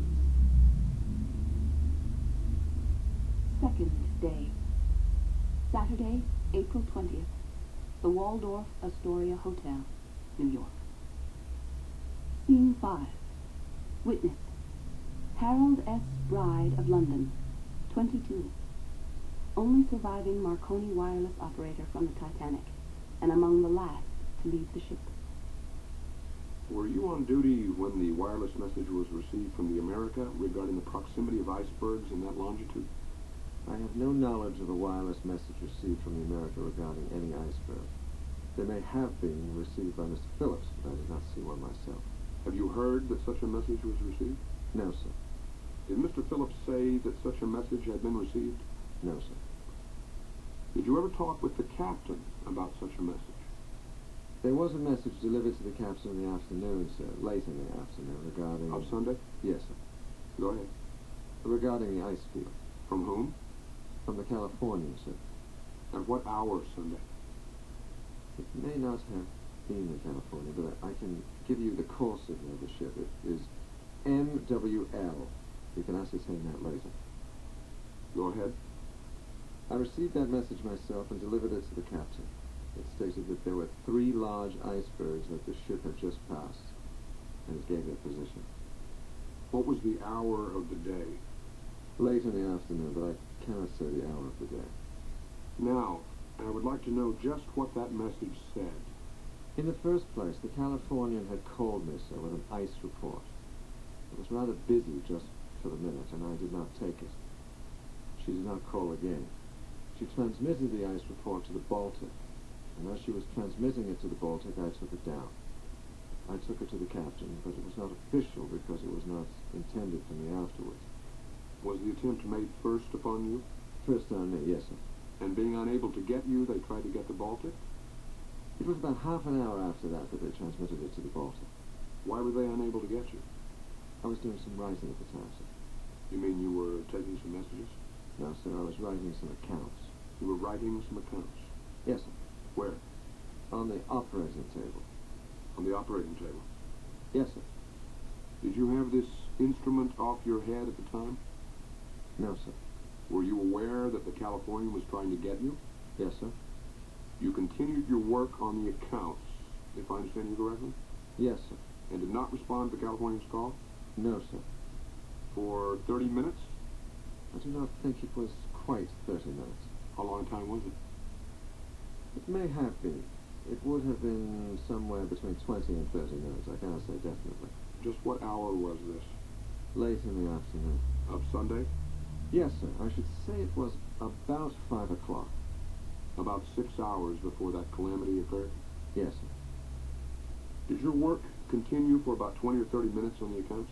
Yes, sir. After you had finished, what did you do? I still remained on watch until dinner time. Had you had any other wireless communications regarding the proximity of icebergs? No, sir. This information that you got from the Californian was the first information? Yes, sir. And that you received about 5:30 the afternoon of Sunday?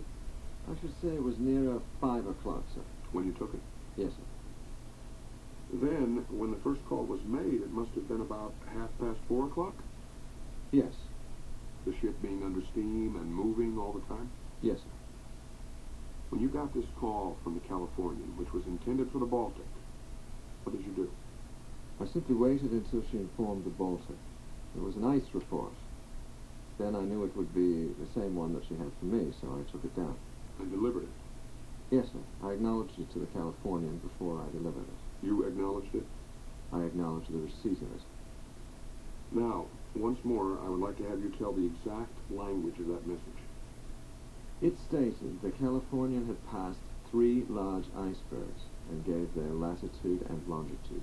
That they had passed 3 large icebergs? Yes, sir. And gave their latitude and longitude? Yes, that she had passed very close to them. Do you recollect what the latitude and longitude were? No, sir, indeed I do not. Did you make a record of this communication? No, sir, I made it on a slip of paper and handed it to the bridge. Intending to make a permanent record of it? No, sir. Are you not obliged to make a record of it? No, sir. The reason you made no record of this message was because it was not official? It was not official, sir. If we kept a record of all these messages, we should never be able to get through our work. If it had been official, you would have preserved it? I should have preserved it. And made permanent record of it? Yes, sir. Did you communicate this message to the captain? No, sir. I gave it to the officer on watch, sir. You communicated it to the officer in charge of the watch, who had charge of the ship at the time? Yes, sir. Did you receive any other communications regarding icebergs? No, sir. From any ship that afternoon or evening? No, sir. Did Mr. Phillips receive a message from the America? Not to my knowledge, sir. You did not receive one from the American? No, sir. You are very certain about that? Yes, sir. Are you also very certain that the only message you received regarding icebergs was received from the Californian? Personally, yes, sir. As to what Mr. Phillips received, I cannot say. No, I'm not asking you that. Now, once more. Did Mr. Phillips at any time say to you that a message had been received from any other ship on that subject? No, sir. Who was on duty at the wireless station from 6 o'clock Sunday evening until the collision or impact? I was on duty for half an hour, sir, while Mr. Phillips went and had his dinner. At what hour? From 7 o'clock until 1:30. Where were you after that, up to the time of the collision?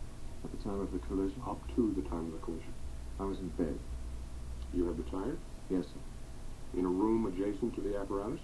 Yes, sir. Did you and Mr. Phillips both occupy that room? Yes, sir.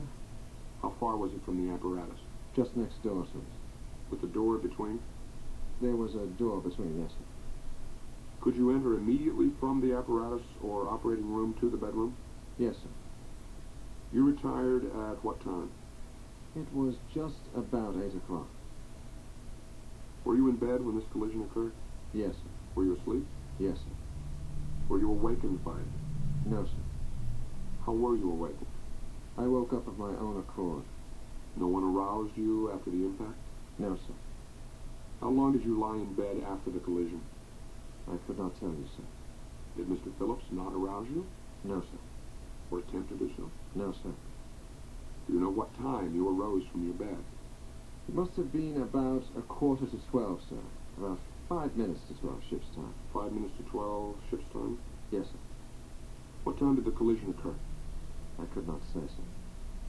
You remained in bed until 12:05? I think it was this side of 12, sir. It was about 5 minutes to 12. Then you must have been aroused somewhat by this impact. No. I had promised to relieve Mr. Phillips earlier than usual, you see. Earlier than usual that night? Yes. And you awakened yourself? Yes. Did you arise immediately? Yes, sir. And dress yourself? I was out to speak to him before I dressed. I only had pajamas on. Before you put your clothes on? Yes, sir. What did you say to him? I asked him how he was getting on. What did he say? He had a big batch of telegrams from Cape Race that he'd just finished. He told you that? Yes. Had he finished his work? Yes. This was after the collision? After the collision. Did you remain in the operating room? I got dressed first. You returned to the bedroom and got dressed? Yes, sir. During that time, did Mr. Phillips tell you that the boat had been injured? He told me that he thought she had got damaged in some way and that he expected that we should have to go back to Holland and Wolf's. Those are the builders at Belfast? Yes. What did you do then? I took over the watch from him. You took the watch from him? Yes, sir. Where did he go? He was going to retire, sir. Did he retire? He got inside of the other room when the captain came in there. The captain came in? Yes, sir. Personally? Yes, sir. To the operating room? Yes, sir. What did the captain say? He told us that we'd better get assistance. Can you tell us in his language? That is exactly what he said. He said, "You had better get assistance." When Mr. Phillips heard him, he came out and asked him if he wanted him to use distress call. He said yes at once. Who sent this call? Mr. Phillips. He responded to the captain's desire? Yes, sir. And you turned the apparatus over to him? Yes, sir. Was the message sent immediately? Immediately. Do you know what the message was? Yes. Please state it. CQD, about half a dozen times. MGY, half a dozen times. Will you kindly explain the meaning of these letters or that code? CQD is a recognized distress call. MGY is the code call of the Titanic.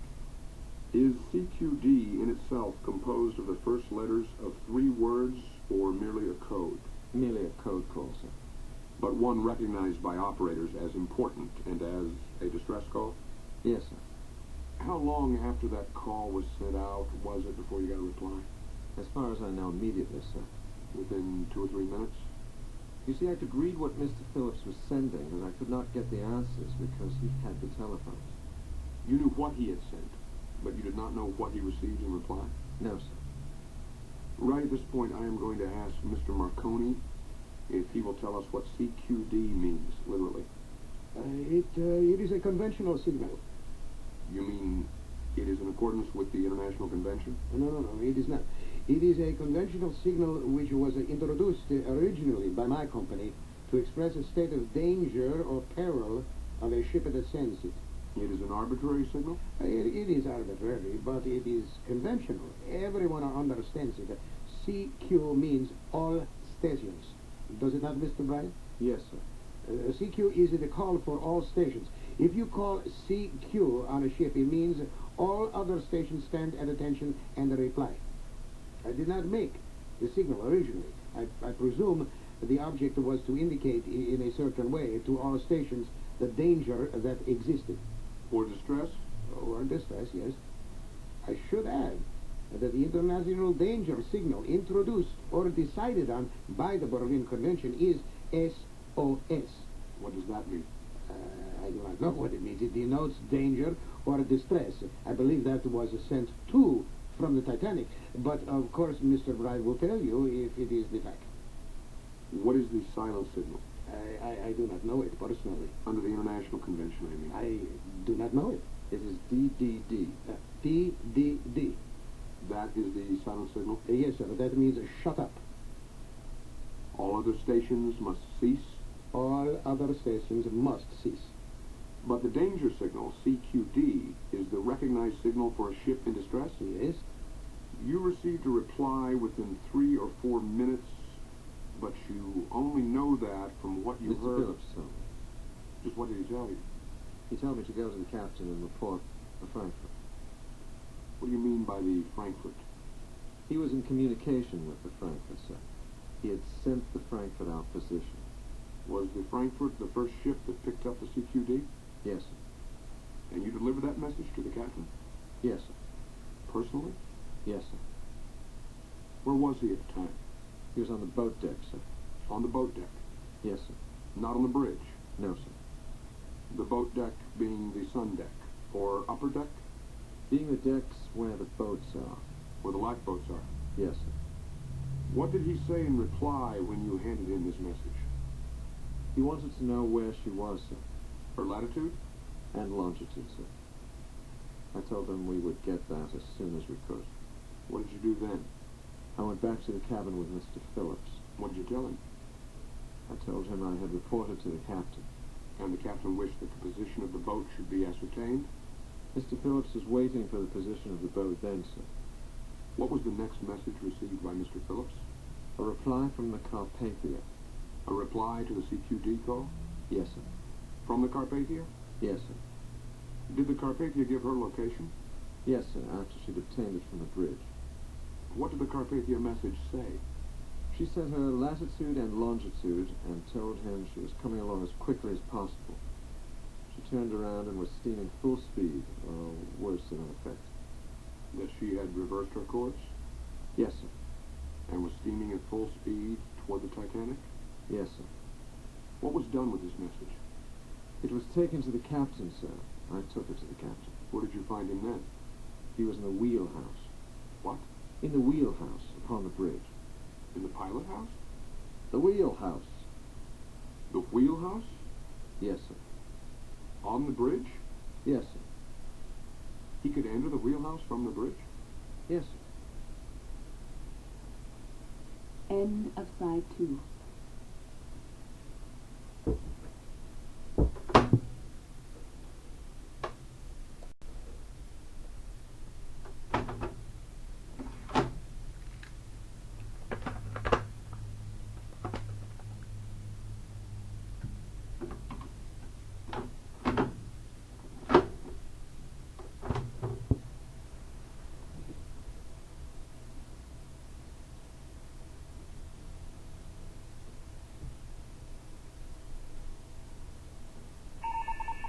We return to scene 5, continuing testimony of Harold S. Bride, wireless operator on the Titanic.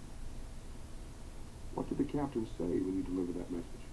He came back with me to the cabin, sir. He came back with you to the cabin? Yes, sir. What took place? He asked Mr. Phillips what other ships he was in communication with, sir. He asked Mr. Phillips what other ships he was in communication with? Yes, sir. And what was said? He interrupted Mr. Phillips when Mr. Phillips was establishing communication with the Olympic, so he was told the Olympic was there. Then what took place, Mr. Bride? Why, he worked out the difference between the Carpathia's position and ours, sir. Who did? The captain. The captain worked out the difference. He roughly estimated it. Worked out the difference between the Carpathia's position and that of the Olympic? No, the Titanic. Between the Carpathia's position and that of the Titanic? Yes, sir. And then what occurred? He went out to the cabin then, and we still continued to exchange. He went out to the cabin? Yes, And the operator continued what? to exchange messages, sir. To exchange messages? Yes, sir. What was the next message, so far as you can recollect? Well, after the Olympics, sir, we did not get any replies, and I asked Mr. Phillips outside. Well, he went outside to see how they were getting on, and I took the phone.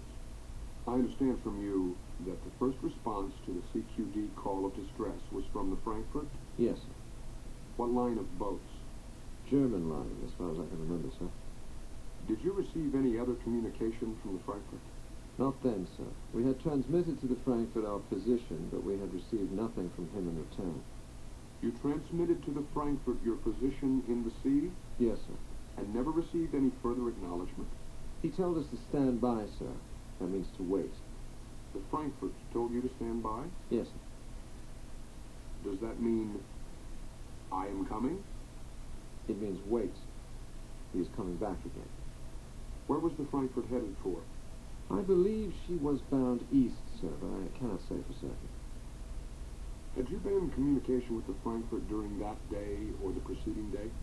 I cannot say, sir, as to that. What is your best recollection about it? I cannot say, sir. We were in communication with several ships during the afternoon and evening. Did anyone say in your hearing that they thought the Frankfurt was in closer proximity to the Titanic than any other ship? Yes, sir. Mr. Phillips told me so. Who said that? Mr. Phillips told me that, judging by the strength of the signals received from the two ships, the Frankfurt was the nearer. Did Mr. Phillips tell you that he was trying to establish such communication with the Frankfurt as would bring that ship to your relief? Well, Mr. Phillips was under the impression that when the Frankfurt had heard the CQD and got our position, he would immediately make it known to his commander and take further steps. Apparently, he did not. Did the captain of the Titanic make any personal reference to that matter to you, or within your hearing, or to Mr. Phillips?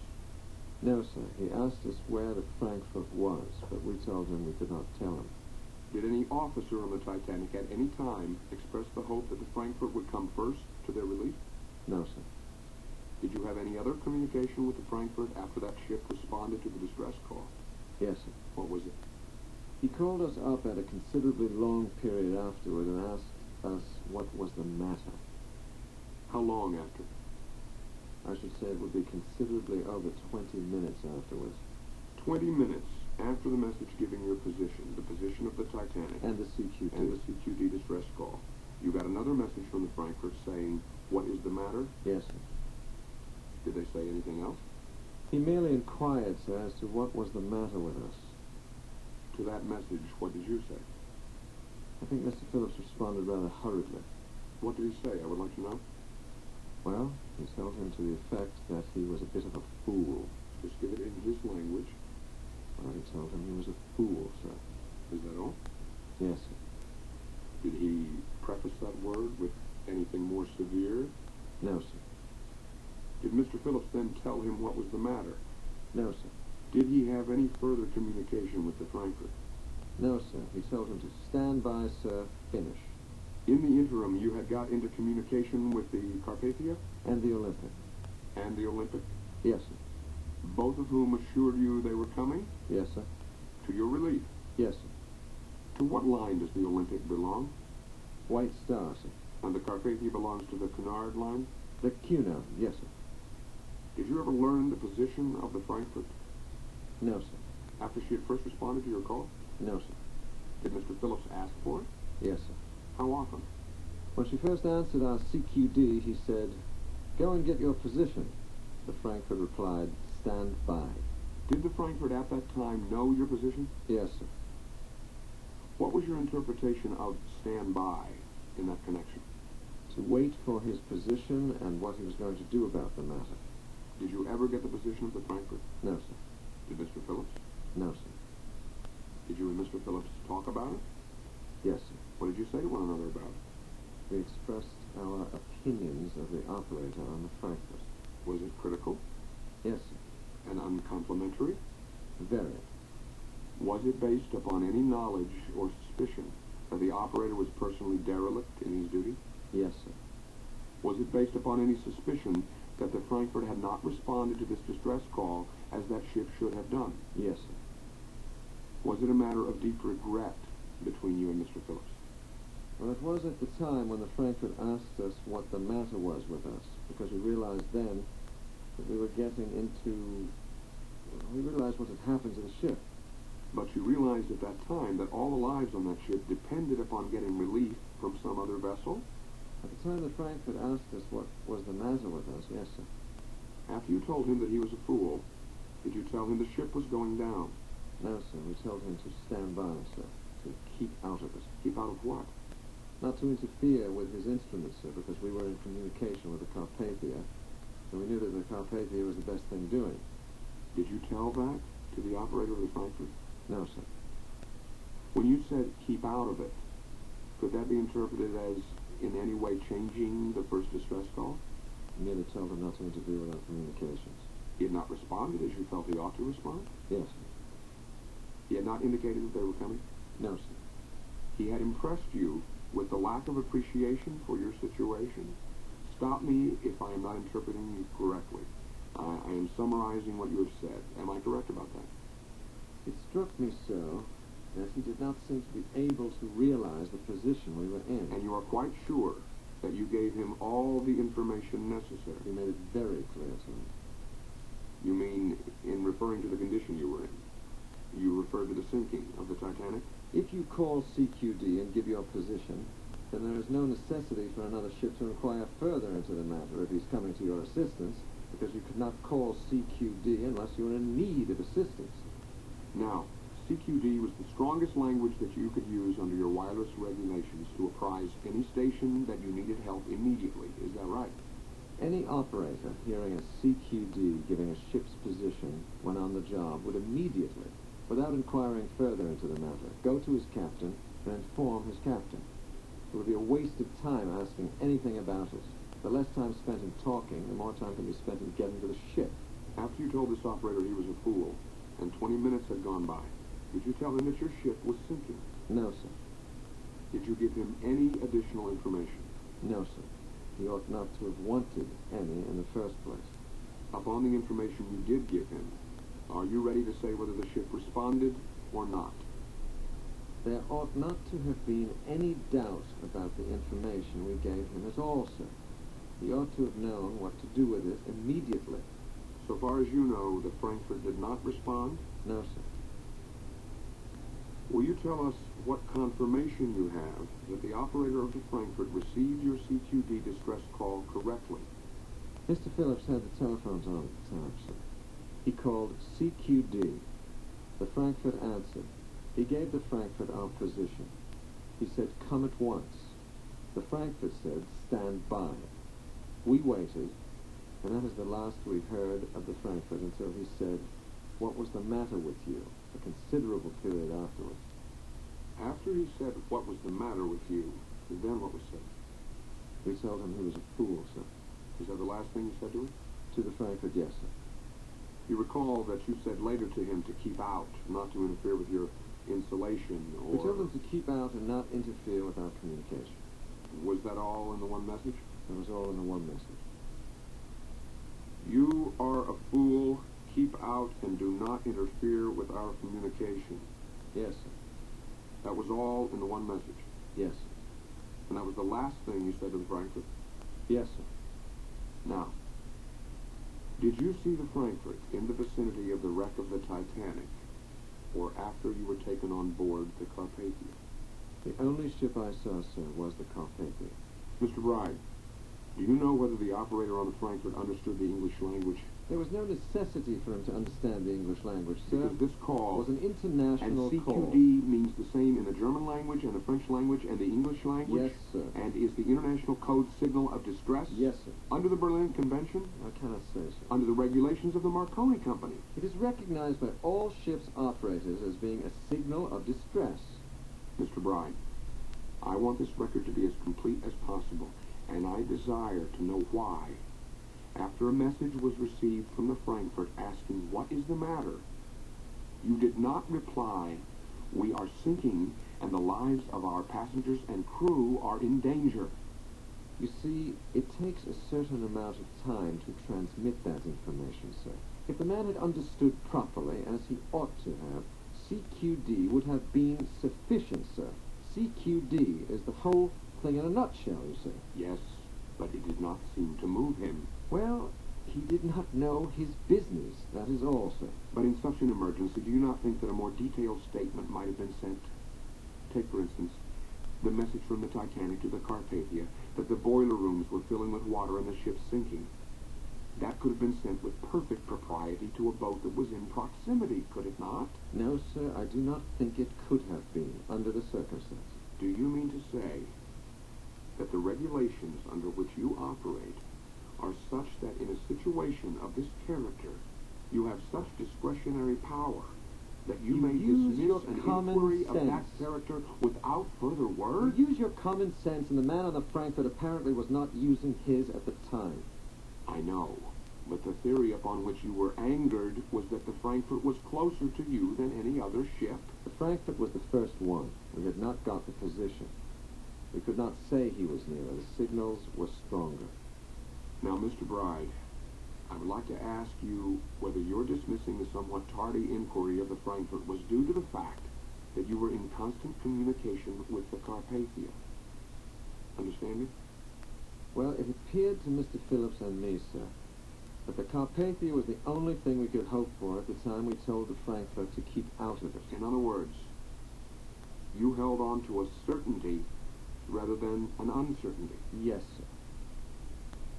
The results of your communications with the Carpathia were such as led you to believe that the operator on the Carpathia and the officers of that ship understood fully your position and the danger you were in? Yes, sir.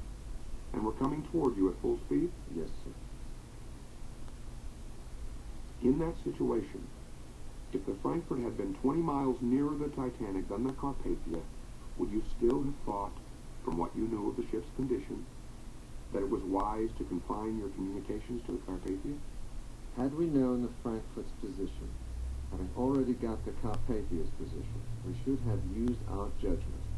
And had the Frankfurt been any reasonable distance nearer, we should have informed the Frankfurt of the whole business and repeated each word we sent to him about a dozen times to make sure he got it. Her position, however, was an object of some speculation? Yes, sir. Miss Marconi, do you know how the Frankfurt is equipped? The Frankfurt is, I believe, a ship belonging to the North German Lloyd. She is equipped by a German company called the Debed Company. It means a lot of things in German, each letter, which I will not go into, of which I am a director. You are a director in the German company? Yes. And you are familiar with the wireless equipment or apparatus? I am not familiar with the wireless equipment of that particular ship. So that you would be unable to make a comparative statement, to make a comparison between the equipment or apparatus on the Carpathia and the apparatus on the Frankfurt? I would be unable, sir, to do it. Would the fact that the Frankfurt is equipped with an apparatus of German type in any way lessen their interest in calls made through the Marconi machine or apparatus? No, because it is a Marconi apparatus. It is made in Germany, but it's made under my patents, under an arrangement which we have with German interests. Let me ask you, are the regulations of Germany with reference to the operation and use of wireless telegraphy in perfect harmony with the Berlin Convention? Absolutely. Absolutely. They were enacted at Berlin, and most of them were inspired by the German government. Are these calls that are recognized prescribed in the Berlin Convention? The call of the Berlin Convention, which has only been recently introduced, is this SOS call. But the Marconi companies have used and use the CQD call. The Frankfurt, which was equipped with wireless, belonged to one of what I may call the Marconi companies, because I would not be a director of the company if it was not associated with it. Would you think that any confusion would arise growing out of this international arrangement of signal with the Marconi signal? Now, I should state that the international signal is really less well known than the Marconi company signal. So that the CQD call must have been understood in its full significance by the Frankfurt operator? I have got absolutely no doubt as to that. And under the regulations, would that be sufficient? That would be sufficient. To bring relief? Yes. I want to know this before I get away from it. I want to know whether the communications between the Titanic and the Carpathia were not also within the radius of the Frankfurt. I would like to know whether these communications could have been picked up by the Frankfurt. Certainly they could have been. Had the operator on the Frankfurt shown vigilance. Certainly. He ought to have heard every word that passed between them. When you told him to keep out, you were guarding against that thing? We were guarding against his interfering with other communications which we might establish. We'd already established. How could it interfere with you? Because we cannot read two ships at once. In order that the record may contain the answer, I would like to know whether it would have taken any longer or any more effort for you to have sent the same message to the Frankfurt that was sent to the Carpathia when you realized that you were in imminent danger. Is there any code signal for fool? No, sir. It would have taken no more time to apprise the Frankfurt of your perilous condition, growing more so all the time since the CQD call? He did not acknowledge the receipt of that when we told him he was a fool and told him to keep out. As a matter of fact, it would not have taken any more time to say we are sinking than it would have taken to have told him you are a fool. I assume Mr. Phillips thought that if he did not get our first CQD, which was sent slowly and carefully by Mr. Phillips, he would not get anything else. Do you think he understood your message that he was a fool? I doubt it. I think it was sent too fast for him. Did you continue to send messages, or Mr. Phillips, up to the time you left the cabin? When we had finished with the Frankfurt, and we had thoroughly informed the Carpathia of our position, Mr. Phillips again went out to look and see how things were going outside. I tried to establish a communication with the Baltic, and it was not very satisfactory, and I judged myself from the strength of the signals that she was too far away to do any good, and that it was not worth taking any trouble. And I told her that we were sinking fast, and there was no hope of saving the ship. Told who? The Baltic. Did Mr. Phillips return from the deck? Yes, sir. To the room? Yes, sir. What did he say to you then? He told us that he thought it was time we put on our lifebelts. Did you act upon his suggestion? Yes, sir. And both of you put on lifebelts? Yes, sir. At that time, had all the lifeboats been lowered? I could not say, sir. You paid no attention to the lifeboats? Mr. Phillips told me that things looked very queer outside. Beyond that, I knew nothing. How did you interpret the word queer? The sooner we were out of it, the better. What did you do then, Mr. Browdy? Mr. Phillips sat down again at the telephone and gave a general call of CQD, but I think that our lamps were running down. We did not get a spark. We could not tell because the spark of our wireless was in an enclosed room. We could not hear at any time whether it was sparking. When Mr. Phillips sat down to the instrument, did he have a life preserver on, and did you put one on? Yes, sir. And did you put one on? Yes, sir. Immediately? Yes, sir. But after he had put the life preserver on, he tried and succeeded, as I understand you, in sending a last message, and that message was CQD. And anything else? General CQD MGY, waiting for someone to answer. What did you do then, Mr. Brown? On Mr. Phillips' request, I started to gather up his spare money and put on another coat and made general preparations for leaving the ship. How did you expect to leave the ship? We had to wait until the captain told us first. You had to wait until the captain told you? Yes, sir. He came along in a very short period afterwards and told us that we'd better look out for ourselves.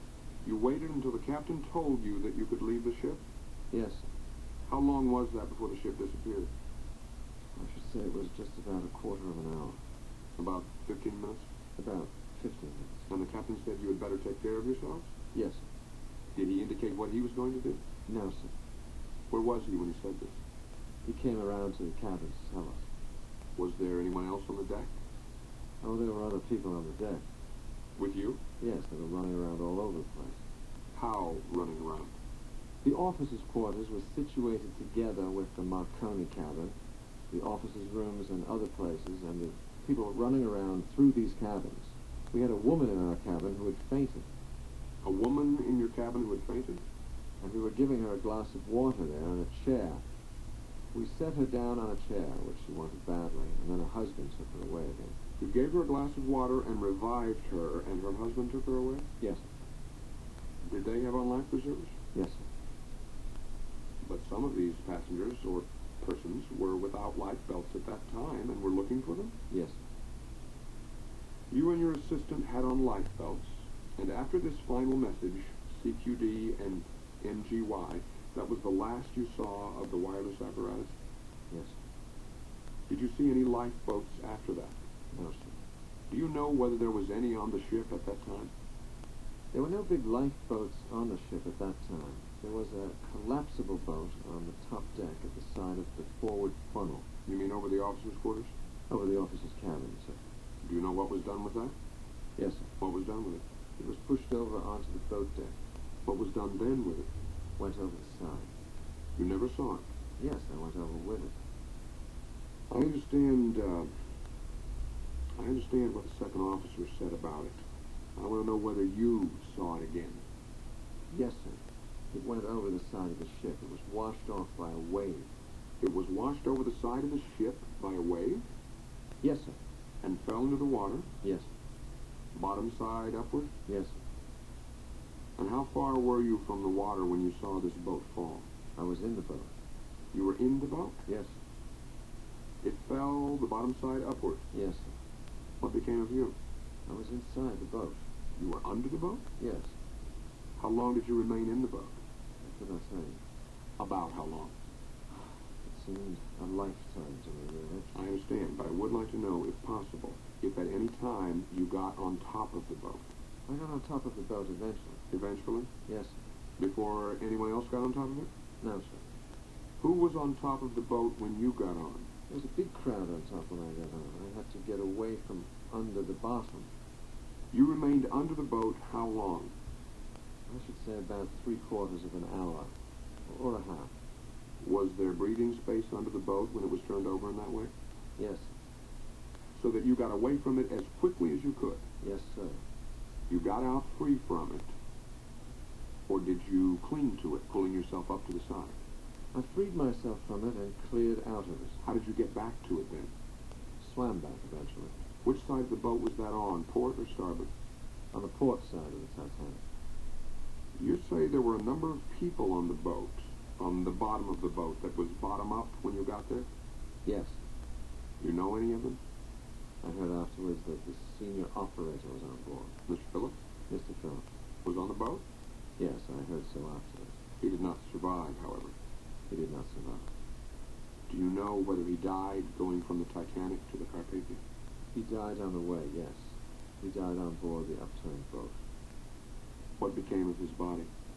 As far as I know, it was taken on board the Carpathia and buried from the Carpathia. Buried at sea? Buried from the Carpathia. Did anyone else die on that boat between the wreck and the Carpathia? There was a man lying aft that they said was dead when they took him onto the ship's boat. What did they do with his body? He was taken on board the Carpathia, as far as I know. They took his body to the Carpathia? Yes. How many people were on that boat? It was estimated between 30 and 40. Were there any women on the boat? No, sir.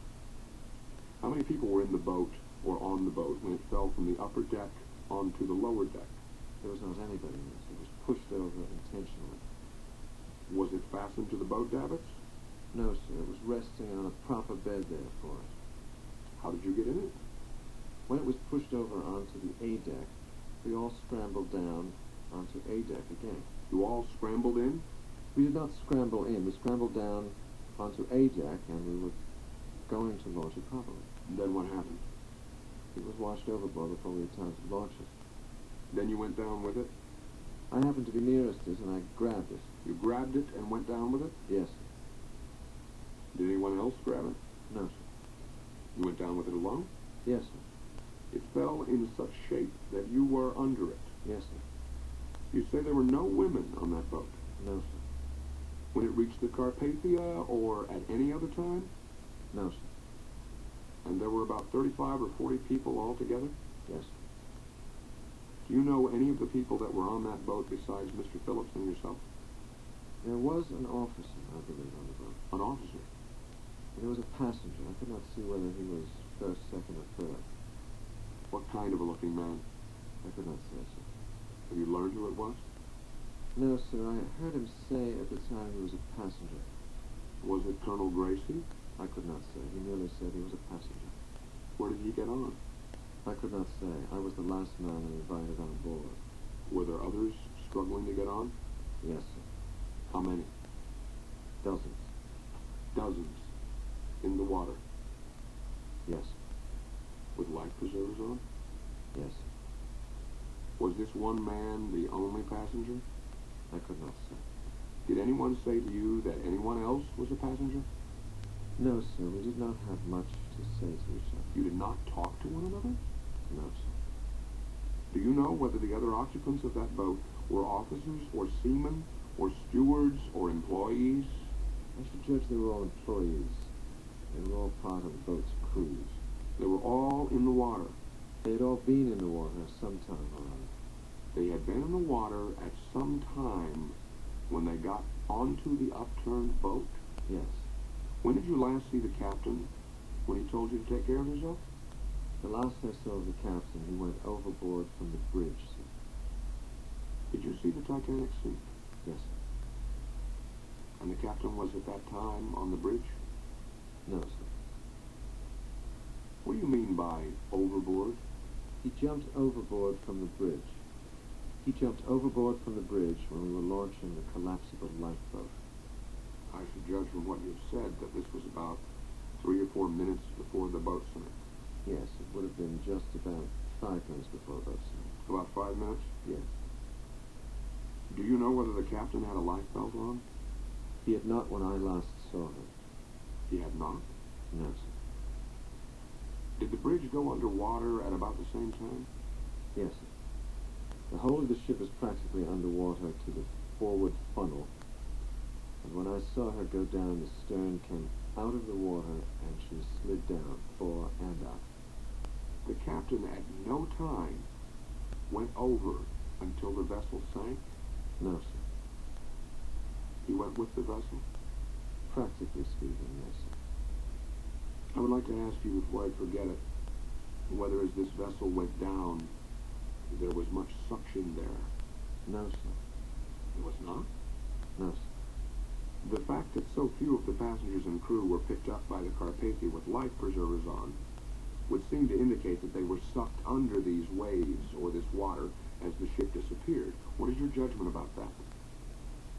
I estimate I was within 150 feet of the Titanic. I was swimming when she went down, and I felt practically no suction at all. Fourth day. Tuesday, April 23rd, Washington, D.C. Scene 6. Witness, Herbert John Pittman, Titanic's third officer, from Somerset, England. I had a look around, and I could not see anything, and could not hear any noise. So I went back to the room and sat down and lit my pipe. I thought that nothing had really happened, that perhaps it might have been a dream or something like that. A few minutes afterwards, I thought I had better start dressing, as it was near my watch. So I started dressing, and when I was partly dressed, Mr. Boxall came in and said, the mailroom. There was water in the mailroom. I said, what happened? He said, there was struck an iceberg. So I put a coat on and went on deck and saw the men uncovering the boats and clearing them away. I walked along to the after end of the boat deck and met Mr. Moody, the sixth officer. I asked him if he had seen the iceberg. He said no, but he said there is some ice on the forward well deck. So to satisfy my curiosity, I went down there myself. How far down? On the well deck. So I saw a little ice there. I went further to the forecastle head to see if there was any damage there. I could not see any at all. On my return, before emerging from under the forecastle head, I saw a crowd of firemen coming out with their bags of clothing. I said, what is the matter? They said, the water is coming in our place. I said, that is funny. I looked down number 1 hatch then and saw the water flowing over the hatch. They then immediately went to the boat deck and assisted in getting boats uncovered and ready for swinging out. I stood by number 5 boat. They would not allow the sailors to get anything, as they thought we should get it again in the morning. In the act of clearing away this boat, a man said to me that was dressed in the dressing gown with slippers on. He said to me very quietly, there is no time to waste. I thought he did not know anything about it at all, so we carried on our work in the usual way. Do you know who that was? I did not then. Do you now? I do now. Who was it? Mr. Ismay. I did not know who it was then. I had never seen the man in my life before. So I continued on getting this boat uncovered and swinging out. It struck me at the time the easy way the boat went out, the great improvement the modern davits were on the old-fashioned davits. I had about 5 or 6 men there, and the boat was out in about 2 minutes. You are referring now to number 5 boat? Number 5 boat. The boat at your station? At my station, yes. The boat went out in 2 or 3 minutes. I thought what a jolly fine idea they were, because with the old-fashioned davits it would require about 12 men to lift her, 12 men at each end. I got her overboard all right and lowered level with the rail. You lowered her level with the rail of the boat deck? Of the boat deck, yes. Then this man in the dressing gown said we had better get her loaded with women and children. So I said I await the commander's orders, to which he replied, very well, or something like that. It then dawned on me that it might be Mr. Ismay, judging by the description I had given me. So I went along to the bridge and saw Captain Smith, and I told him that I thought it was Mr. Ismay that wished me to get the boat away with women and children in it. So he said, go ahead, carry on. I came along and brought in my boat. I stood on it and said, come along, ladies. There was a big crowd. Mr. Ismay helped to get them along, assisted in every way. We got the boat nearly full, and I shouted out for any more ladies. You shouted?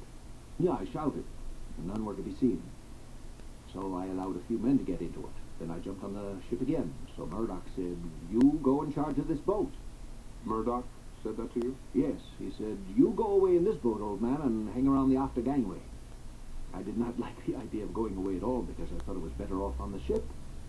That is, these passengers thought so, or you thought so? I thought so. You thought they were better off on the ship? I thought I was. That you were better off on the ship? Sure. Were the passengers reluctant to get into this boat? Oh, no, I filled my boat fairly easily. How many? Just go right ahead. About 40. Were there about 40? Yes, sir. How many men and how many women? Just tell it in your own way. I should say about half a dozen men there. There would not have been so many men there had there been any women around, but there were none. So Murdoch told me, he said, you go ahead in this boat and hang around the after gangway. He shook hands with me and said, goodbye, good luck, and I said, lower away. Murdoch did? Murdoch shook hands goodbye and said, good luck to you. Did you ever see him after that? Never. He then cast the boat off and pulled away some safe distance from the ship. It was not for an hour that I realized she would go. An hour after we got into the water, I quite thought we would have to return to the ship again, perhaps at daylight. My idea was that if any wind sprang up, we should drift away from the ship and have a job to get back again. This boat was the first lifeboat lowered? No, it was the second one on the starboard side. And had you seen the first one lowered? Yes, it was the next boat to me. You saw that lowered? I saw that lowered, yes. Was it filled from the boat deck? Every boat, as far as I know, was filled from the boat deck. Is that customary? Oh, well, to put a certain amount in, yes. Does not that give the passengers on the boat deck a decided advantage in the escape from danger? I had some saloon passengers in the second class. What is that? I do not think it does. I simply wanted your judgment. Who were the men in number 5 lifeboat beside yourself? What do you mean, of the crew? Yes, men, whoever they were, crew or passengers. 5 of the crew, and there may have been 5 or 6 passengers, male passengers. And the balance were... Women and children. Did you have any direction over the number of people who were put into that lifeboat? Well, not at the end. I did not, because Mr. Murdoch was there, and he was the senior officer. It was for him to decide. Mr. Lightaller, who had charge of the loading of the boats on the port side, has said that he put only 2 of the crew into the lifeboats he loaded. How did it happen that you had so many of the crew? I thought I had only 4 at the time. You thought you had 4? 4. But you discovered you had more than that? I did not discover I had 5 until sometime on the Carpathia, during the trip on the Carpathia. Were there 5 with yourself? No, 6. 6 with yourself. Then, as a matter of fact, there were 6 of the crew officers and crew, in number 5 boat? In number 5 boat, yes. Can you give us the names of the 6? I cannot just now, sir. I can get them for you. Did they all survive until they reached the Carpathia? Oh, yes, sir.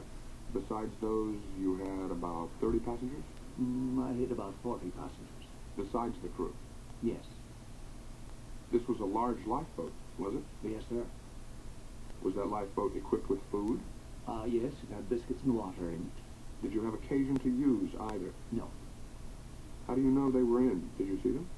They were put there in Southampton, and we also went through all the boats on the Carpathia. Did you find that to be the case? That they were full. The boats had bread and water.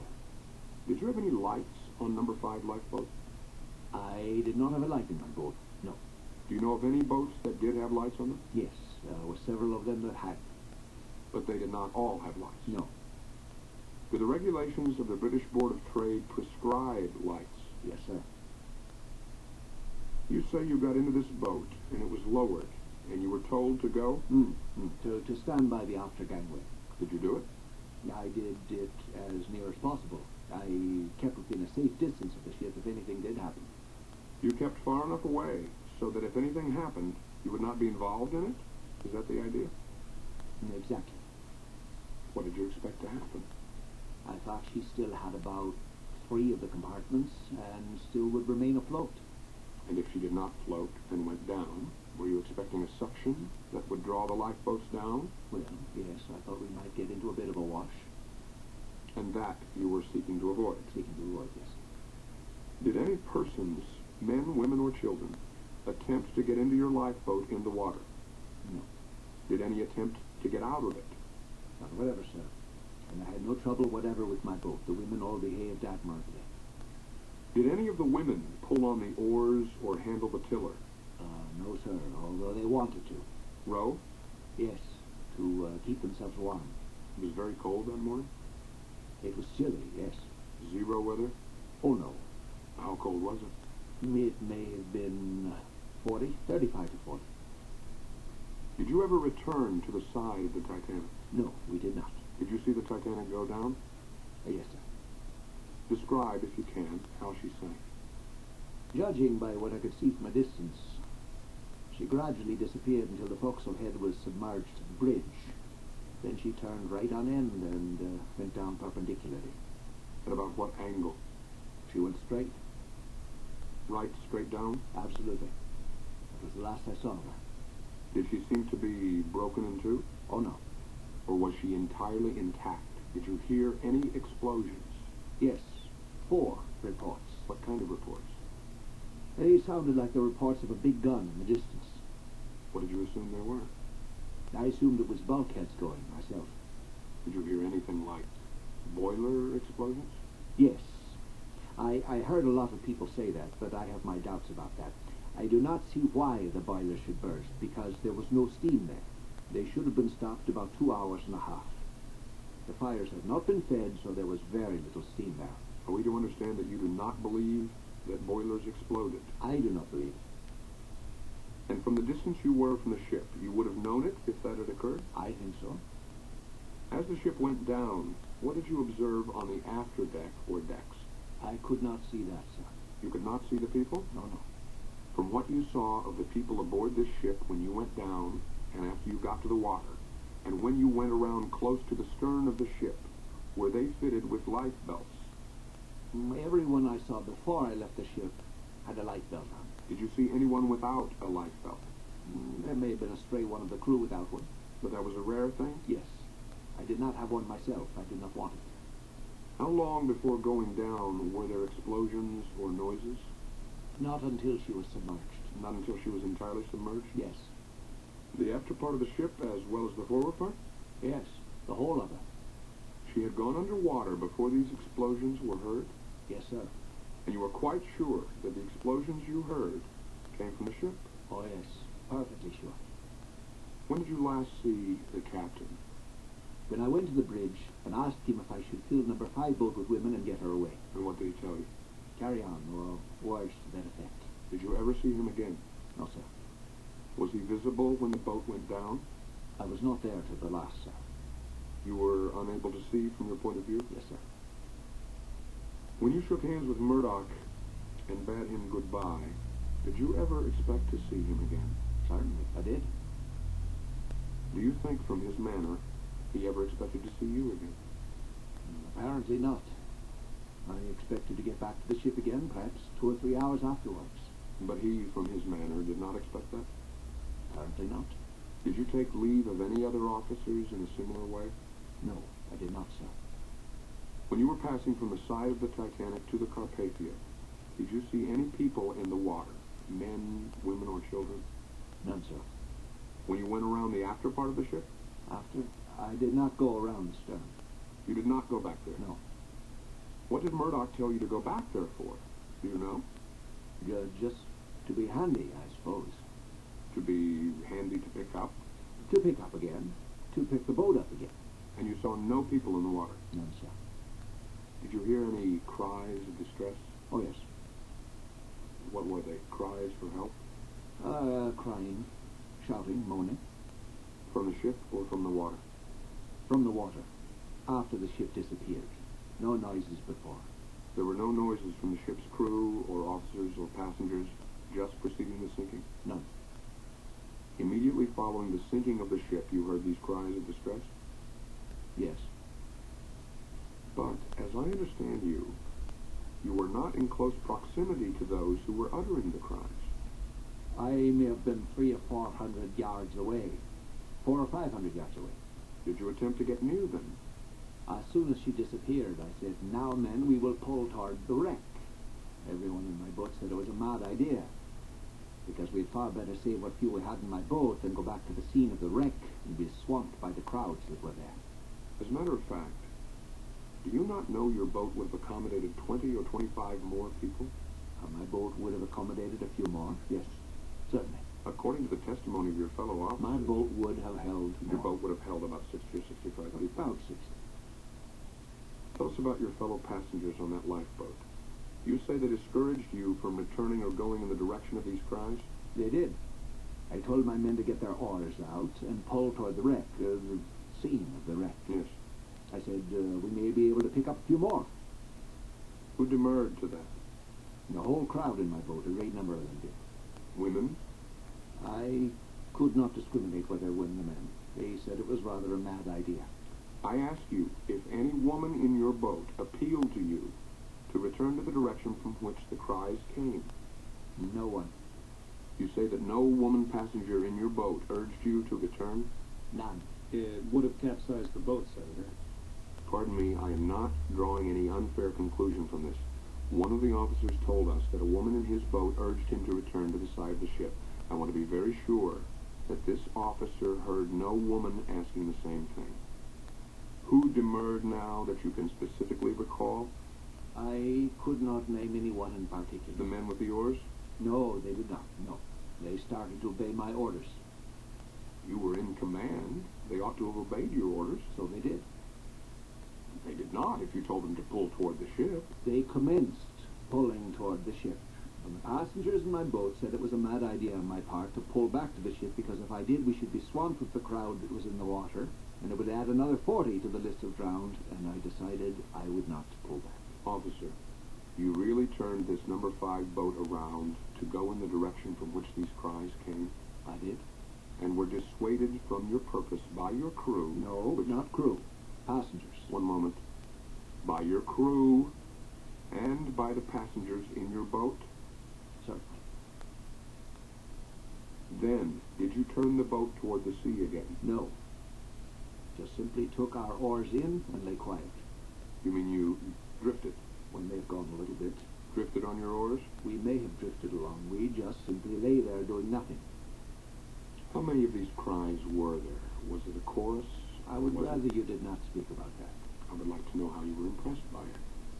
Well, I cannot very well describe it. I would rather you would not speak of it. I realize that it is not a pleasant theme, and yet I would like to know whether these cries were general and in chorus, or desultory and occasional. There was a continual moan for about an hour. And you lay in the vicinity of that scene for about an hour? Yes. We were in the vicinity of the wreck the whole time. And drifted or lay on your oars during that time? We drifted toward daylight as a little breeze sprang up. Did this anguish or those cries of distress die away? Yes. They died away gradually. Did they continue during most of the hour? Oh, yes, I think so. It may have been a shorter time. Of course, I did not watch every 5 minutes. I understand that. And I am not trying to ask about a question of 5 minutes. Is that all you care to say? I would rather that you would have left that out altogether. I know you would, but I must know what efforts you made to save the lives of passengers and crew under your charge. If that is all the effort you made, say so. That is all, sir. And I will stop that branch of my examination. That is all, sir. That is all the effort I made. Did you see the light of the Carpathia, or know she was approaching? We saw her lights about 3:30, as near as I can recollect. Did you row toward the light? Well, we waited until we were certain it was a steamer, and then we pulled toward her. How far away did you see her, do you think? We could see the masthead light over 5 miles in a clear night. When the Carpathia was about 5 miles away, did you row toward her? No, I waited to make certain it was a steamer, until I could see both masthead lights. You knew it was an object? Yes, but I did not know what it was. It might have been a star. Could it have been a star? Could you have taken it for a star? Oh, quite possibly. But when you satisfied yourself from the number of lights that it was a relief We boat, pulled toward it. You pulled toward it. At that time, were there any people in the water? There were no noises, no sounds then. All moaning and cries of distress had ceased? Yes. That must have been about 4 o'clock. Daybreak? It was just breaking day, yes. As you pulled your boat toward the Carpathia, I understood you to say you saw icebergs? Yes, sir. Several of them. Did you see any bodies in the water? None whatever, sir. After that time? None whatever, at any time. Scene 7. Witness, Frederick Fleet, 24. Able seaman and Titanic lookout, from Southampton, England. I want to get on the record the place where you were stationed in the performance of your duty. I was on the lookout. On the lookout? At the time of the collision. In the crow's nest? Yes. At the time of the collision? Yes, sir. Can you tell how high above the boat deck that is? I have no idea. Can you tell how high above the crow's nest the masthead is? No, sir. Do you know how far you were above the bridge? I'm no hand at guessing. Well, I do not want you to guess, but if you know, I would like to have you tell. I have no idea. You hardly mean that. You have some idea. No, I do not. You know whether it was 1,000 feet or 200. Was there any other officer or employee stationed at a higher point on the Titanic than you were? No, sir. You were the lookout? Yes, sir. Where are the eyes of the ship? The eyes of the ship? The ship's eyes. Forward? At the extreme bow? Yes, sir. And on the same level as the boat deck? Or below it? Below it? How far below it? I do not know, sir. Mr. Fleet, can you tell who was on the forward part of the Titanic Sunday night when you took your position in the crow's nest? There was nobody. Nobody? No, sir. Who was on the bridge? When I went up to relieve the others? Yes. Mr. Murdoch. Officer Murdoch? First officer. Who else? I think it was the third officer. And what was his name? The man that was here, Pittman. Mr. Pittman, the man who just left the stand? I do not know the officers on the bridge. You do not recall any more of them? No, I do not know whether he was there or not. I do not want any confusion, if I can help it. I want to get this down right. Was the captain on the bridge? I do not know, sir. You did not see him? No, sir. What time did you take your watch Sunday night? 10 o'clock. Whom did you relieve? Simons and, Jewel. Who was with you on the watch? Lee. What, if anything, did Simons and Jewel, or either one, say to you when you relieved them of the watch? They told us to keep a sharp lookout for small ice. What did you say to them? I said, all right. What did Lee say? He said the same. And you took your position in the crow's nest? Yes, sir. Did you keep a sharp lookout for ice? Yes, sir. Tell what you did. Well, I reported an iceberg right ahead, a black mass. When did you report this? I could not tell you the time. About what time? Just after 7 bells. How long after you had taken your place in the crow's nest? Well, the watch was nearly over. I had done the best part of the watch up in the nest. How long a watch did you have? 2 hours. But the time was going to be put back, that watch. The time was to be set back? Yes, sir. Did that alter your time? We were to get about 2 hours and 20 minutes.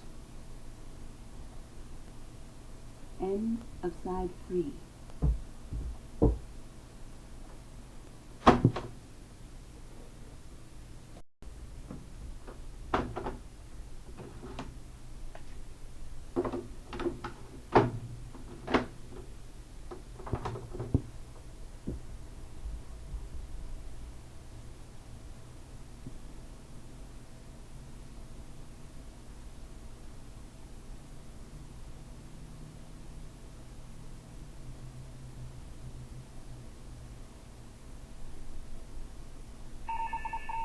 We return to scene 7, continuing testimony of Frederick Fleet, lookout on the Titanic. How long before the collision or accident did you report ice ahead? I have no idea. About how long? I could not say at the rate she was going. How fast was she going? I have no idea. Would you be willing to say that you reported the presence of this iceberg an hour before the collision? No, sir. 45 minutes? No, sir. A half hour before? No, sir. 15 minutes before? No, sir. 10 minutes before? No, sir. How far away was this black mass when you first saw it? I have no idea, sir. Can you not give us some idea? Did it impress you as serious? I reported it as soon as ever I seen it. I want a complete record of it, you know. Give me, as nearly as you can, how far away it was when you saw it. You are accustomed to judging distances, are you not, from the crow's nest? You are there to look ahead and sight objects, are you not? And we're only up there to report anything we see. But you are expected to see and report anything in the path of the ship, are you not? Anything we see, ship or anything. Anything you see? Yes, anything we see. Whether it be a field of ice, a growler, or an iceberg, or any other substance? Yes, sir. Have you trained yourself so that you can see objects as you approach them with fair accuracy? I don't know what you mean, sir. If there had been a black object ahead of this ship, or a white one, a mile away or 5 miles away, 50 feet above the water, or 150 feet above the water, would you have been able to see it from your experience as a seaman? Oh, yes, sir. When you see these things in the path of the ship, you report them? Yes, sir. What did you report when you saw this black mass Sunday night? I reported an iceberg right ahead. To whom did you report that? Well, I struck 3 bells first, and I went straight to the telephone and rang them up on the bridge. You struck 3 bells and went to the telephone and rang them up on the bridge? Yes. Did you get anyone on the bridge? I got an answer straight away, what did I see? Or, what did you see? Did the person who was talking to you tell you who he was? No, he just asked me what did I see. I told him an iceberg right ahead. What did he say then? He said, thank you. Do you know to whom you were talking? No, I do not know who it was. What was the object in sending the 3 bells? That denotes an iceberg right ahead. It denotes danger? No, it just tells them on the bridge that there is something about. You took both precautions. You gave the 3 bells, and then you went and telephoned to the bridge? Yes, sir. Where did you have to go to telephone? Telephone's in the nest. The telephone is right in the crow's nest? Yes. You turned and communicated with the bridge from the nest? Yes, sir. Did you get a prompt response? I did. And you made the statement that you have indicated? Yes. Then what did you do? After I rang them up, Yes, sir. I kept staring straight ahead. You remained in the crow's nest? I remained in the crow's nest until I got relief. And Lee remained in the nest? Yes. How long did you stay there? About a quarter of an hour to 20 minutes after. After what? After the accident. And then did you leave this place? We got relieved by the other 2 men. The other 2 men came. Yes. Did they go up? They came up in the nest. And you got down? We got down, yes. Can you not indicate in any way the length of time that elapsed between the time that you first gave this information by telephone and by bell to the bridge officer and the time the boat struck the iceberg? I could not tell you, sir. You cannot say? No, sir. You cannot say whether it was 5 minutes or an hour? I couldn't say, sir. I wish you would tell the committee whether you apprehended danger when you sounded these signals and telephoned, whether you thought there was danger. Oh, no, sir. That's what we have to do up in the nest, to ring the bell. And if there's any danger, Ring them up on the telephone. The fact that you did ring them up on the telephone indicated you thought there was danger? Yes, sir. You thought there was danger? Well, it was so close to us. That's why I rang them up. How large an object was this when you first saw it? It was not very large when I first saw it. How large was it? I have no idea of distances or spaces. Was it the size of an ordinary house? Was it as large as this room appears to be? No, it did not appear very large at all. Was it as large as the table at which I'm sitting? It would be as large as those two tables put together when I saw it at first. When you first saw it, it appeared about as large as these two tables put together? Yes, sir. Did it appear to get larger after you first saw it? Yes, it kept getting larger as we were getting nearer it. As it was coming toward you and you were going toward it? Yes. How large did it get to be, finally, when it struck the ship? When we were alongside, it was a little bit higher than the forecastle head. The forecastle head is how high above the waterline? 50 feet, I should say. About 50 feet? Yeah. So that this black mass, when it finally struck the boat, turned out to be about 50 feet above the water? About 50 or 60. 50 or 60 feet above the water? Yes. And when you first saw it, it looked no larger than these two tables? No, sir. Do you know whether the ship was stopped after you gave that telephone signal? No, she did not stop at all. She did not stop until she passed the iceberg. She did not stop until she passed the iceberg? No, sir. Do you know whether her engines were reversed? Well, she started to go to port while I was at the telephone. She started to go to port? Yes, the wheel was put to starboard. How do you know that? My mate saw it and told me. He told me he could see the bow coming round. They swung the ship's bow away from the object? Yes, because we were making straight for it. But you saw the course altered and the iceberg struck the ship at what point? On the starboard bow, just before the foremast. How far would that be from the bow's end? From the stem? From the stem. About 20 feet. About 20 feet back from the stem? From the stem to where she hit it. When she struck this obstacle, or this black mass, was there much of a jar to the ship? No, sir. Was there any? Just a slight grinding noise. Not sufficient to disturb you in your position in the crow's nest? Oh, no, sir. Did it alarm you seriously when it struck? No, sir. I thought it was a narrow shave. You thought it was a narrow shave? Yes, sir. Did any of this ice break onto the decks? Yes. Some on the forecastle light and some on the weather deck. How much? Not much. Only where she rubbed up against it. Did Lee and you talk over this black object that you saw? Only up in the nest. What did you say about it? What did he say about it to you, or what did you say about it to him? Well, before I reported, I said, there's ice ahead. And then I put my hand over the bell and rang it 3 times, and then I went to the phone. And what did he say? He said nothing much. He just started looking. He was looking ahead while I was at the phone, and he seen the ship go to port. Did Lee survive this wreck, or was he drowned?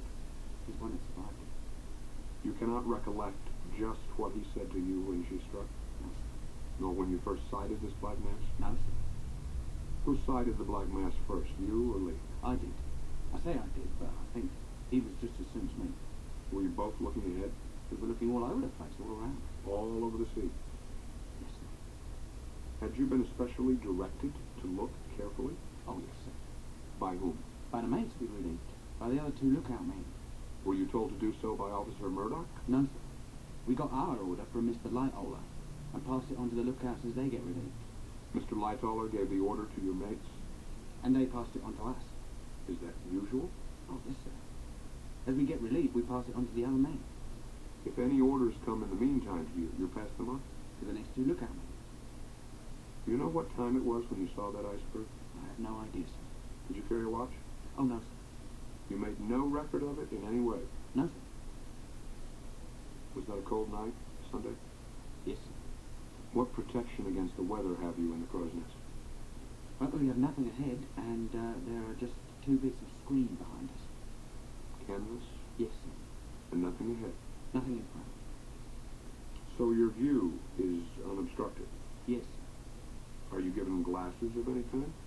We had none at this time. We had nothing at all. Only our eyes to look out. On the Oceanic you had glasses, had you not? Oh, yes, sir. Each of you? There is 1 pair of these. 1 pair of glasses? Yes, sir. What kind of glasses are they? Strong, powerful glasses? No, not always, sir. What were those in the Oceanic? Very poor. You could see from about here to that looking glass. Did you make any request for glasses on the Titanic? We asked them in Southampton, and they said there was none for us. Whom did you ask? Well, they said there was none intended for us. Whom did you ask? We asked Mr. Lightoller, the second officer. Did you make the request yourself? No, the station lookout men did. Hogg and Evans. How do you know they made it? Because they told us. What did they tell you after leaving Southampton? In Southampton. And afterwards. You expected glasses. We had a pair from Belfast to Southampton. You had a pair of glasses from Belfast to Southampton. Yes, but none from Southampton to New York. Where did those go that you had from Belfast to Southampton? We don't know that.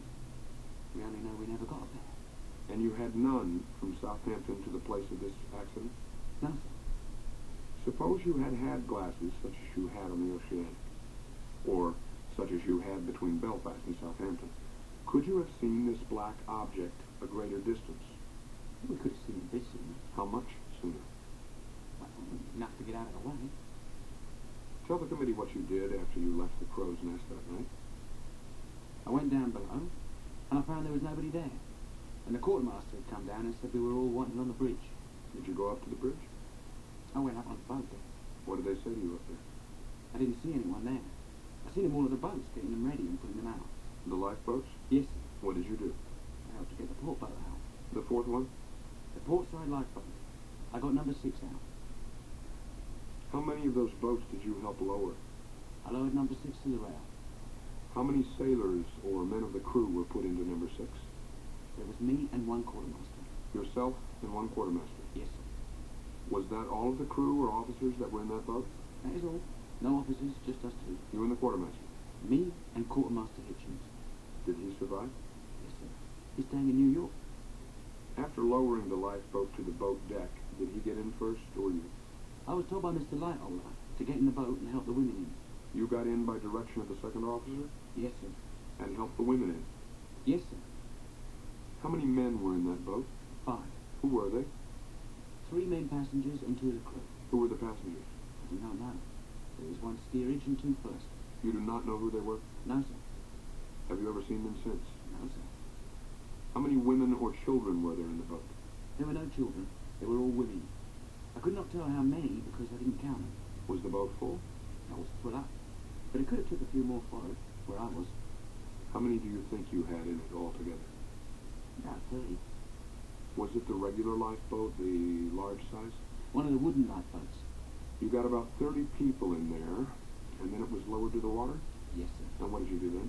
We got the oars and pulled for the light that was on the port bow. Did you see it? Yes, sir. What happened there?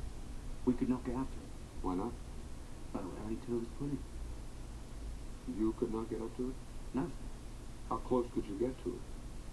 Well, she was getting away off. At that time, were there any persons in the water? No, sir. Did you hear any cries of distress? No, sir. When you found you could not get up to it, what did you do? We kept on pulling. That's all. In that direction, away from the boat? Away from the boat. Away from the Titanic? Yes, sir. Did you keep right on pulling away? We kept on pulling. And did not stop? No, sir. Toward what did you pull? We thought we could get out to this light, but we could not. It seemed to be getting away from us all the time. What light was it? It was a light on the port bow. She seemed to be abreast of us. Are you now talking of the Titanic? Abreast of the Titanic. Scene 8. Witness, Harold Godfrey Lowe, Titanic's 5th officer, from North Wales, England. Are you a temperate man?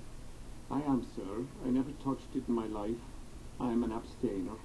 I'm very glad to have you say that. I say it, sir, without fear of contradiction. I'm not contradicting you, and I congratulate you upon it. But so many stories have been circulated. One has just been passed up to me now from a reputable man who says it was reported that you were drinking that night. Me, sir? That is the reason I asked the question. No, sir. This water is the strongest drink I ever take. That there might not be any misunderstanding about it, I asked that question. You retired at 8 o'clock that night? I was supposed to retire. You retired from your duty? I was relieved from the ship at 8 o'clock. What time did you go to bed that Sunday night? I went between 8:15 and 8:30. What time were you awakened?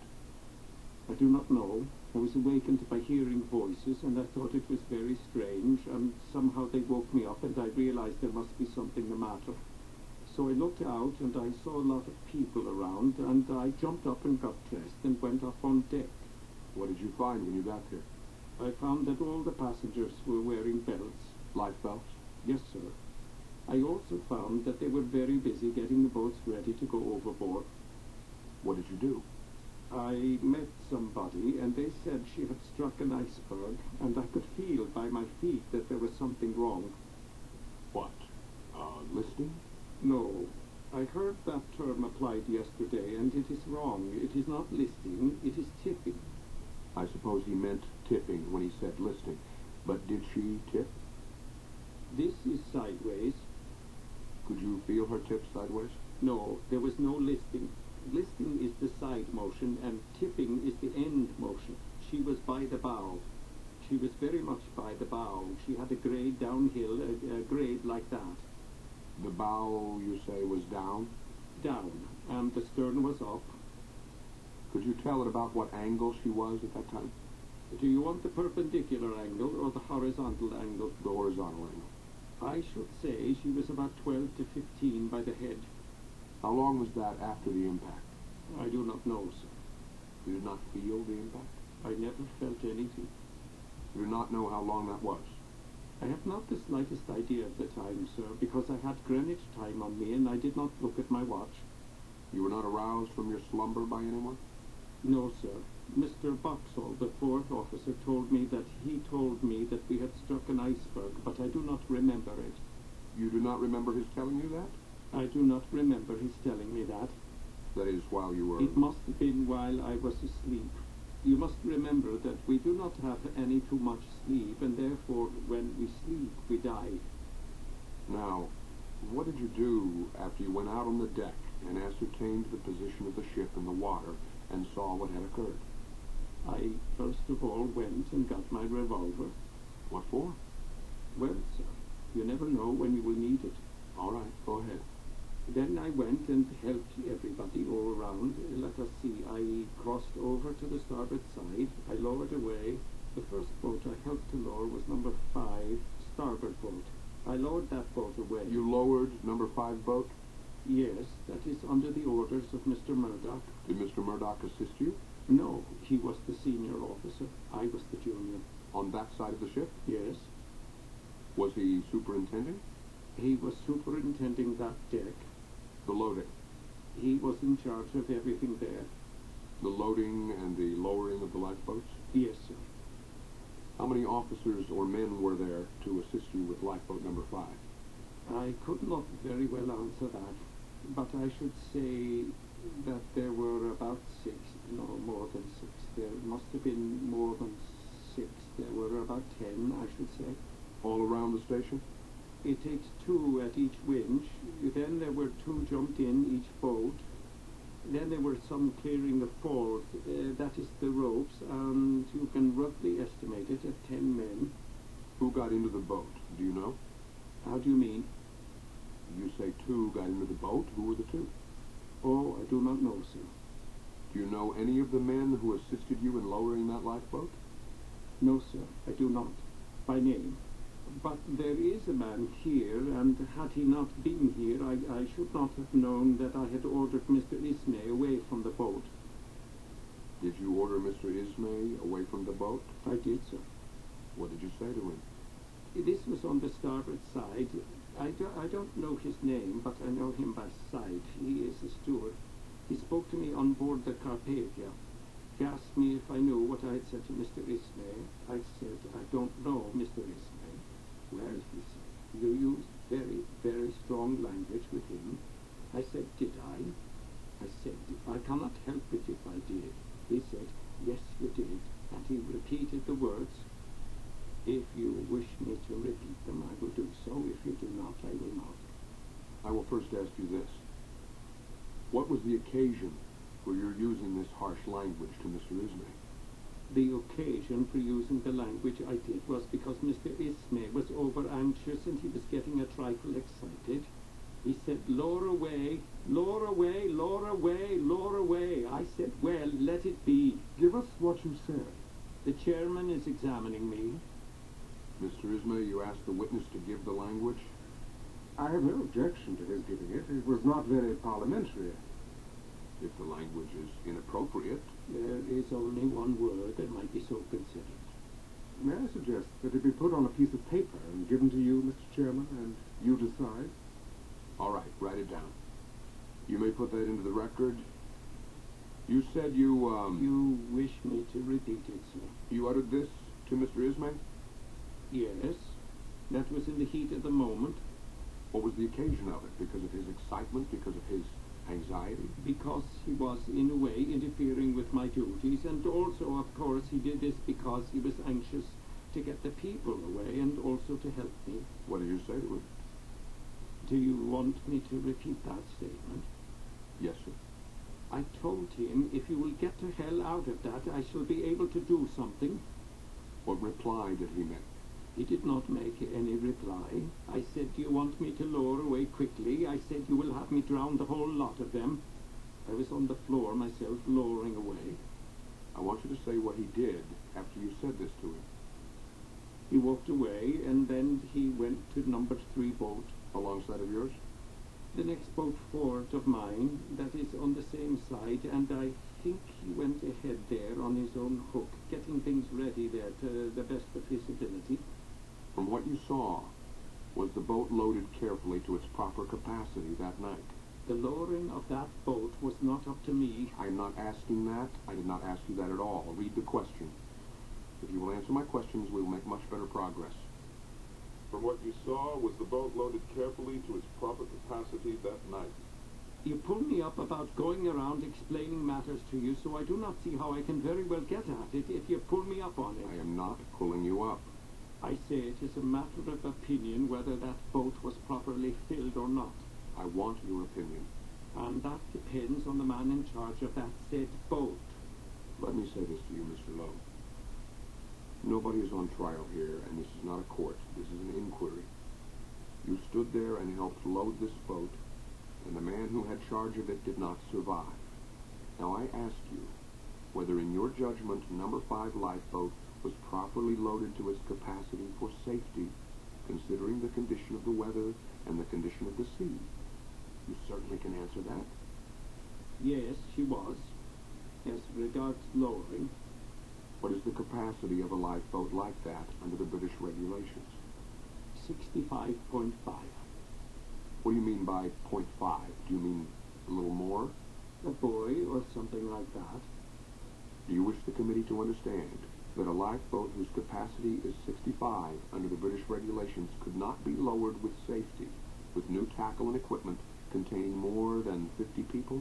The dangers are that if you overcrowd the boat, the first thing that you will have will be the boat will buckle up like that at the 2 ends because she's suspended from both ends, and there is no support in the middle. These lifeboats were all on the upper deck? Yes, sir. If it is dangerous to lower a boat from the upper deck, filled to the capacity prescribed by the British regulations... Yes, that is the floating capacity. 65 plus is the floating capacity? That is the floating capacity that is in the water when she is at rest in the water. That is not when she is in the air. I'm coming to that. Then 50 would be the lowering capacity in your judgment? Yes.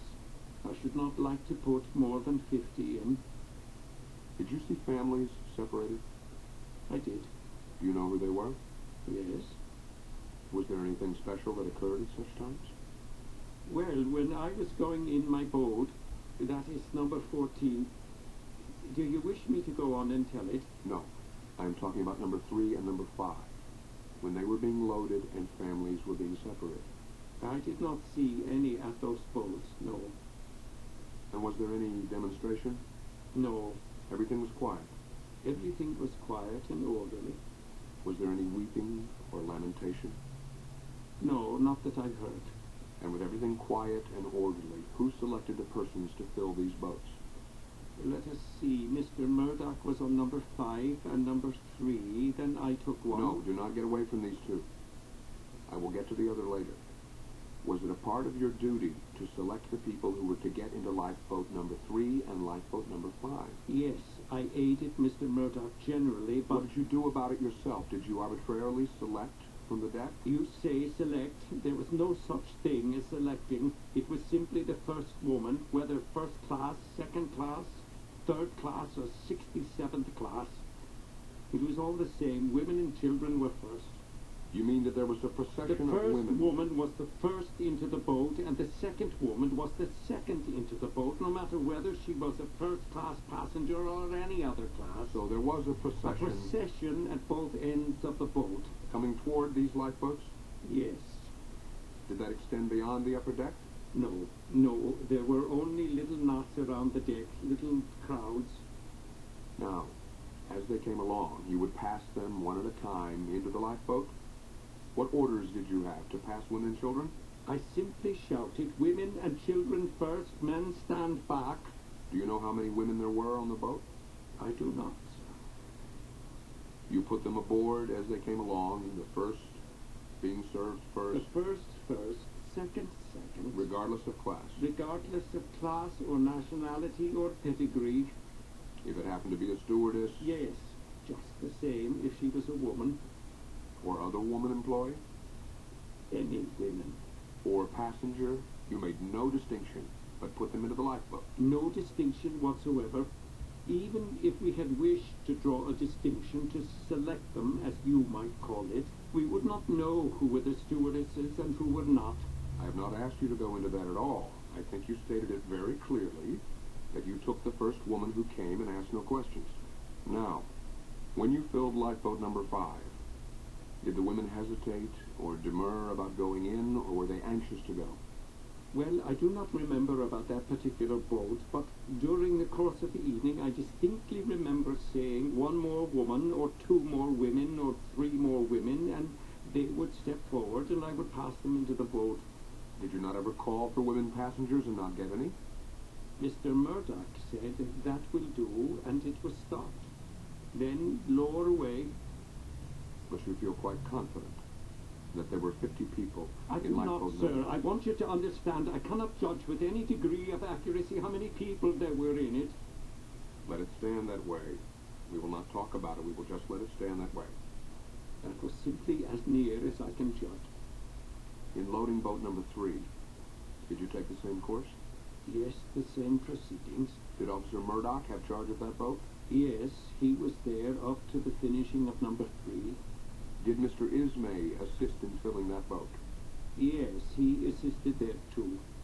You found him there when you turned from number 5 to number 3? He was there. I distinctly remember seeing him alongside of me, that is, by my side, when the first detonator went off. I will tell you how I happen to remember it so distinctly. It was because of the flash of the detonator lit up the whole deck. I did not know who Mr. Ismay was then, but I learned afterwards who he was, and he was standing alongside of me. Did you say anything to him? I did not. I want to get the number of women, if you can tell, who were put into lifeboat number 3. I cannot tell. I do not know. Or the number of men? I do not know, sir. I cannot tell. Or the number of sailors?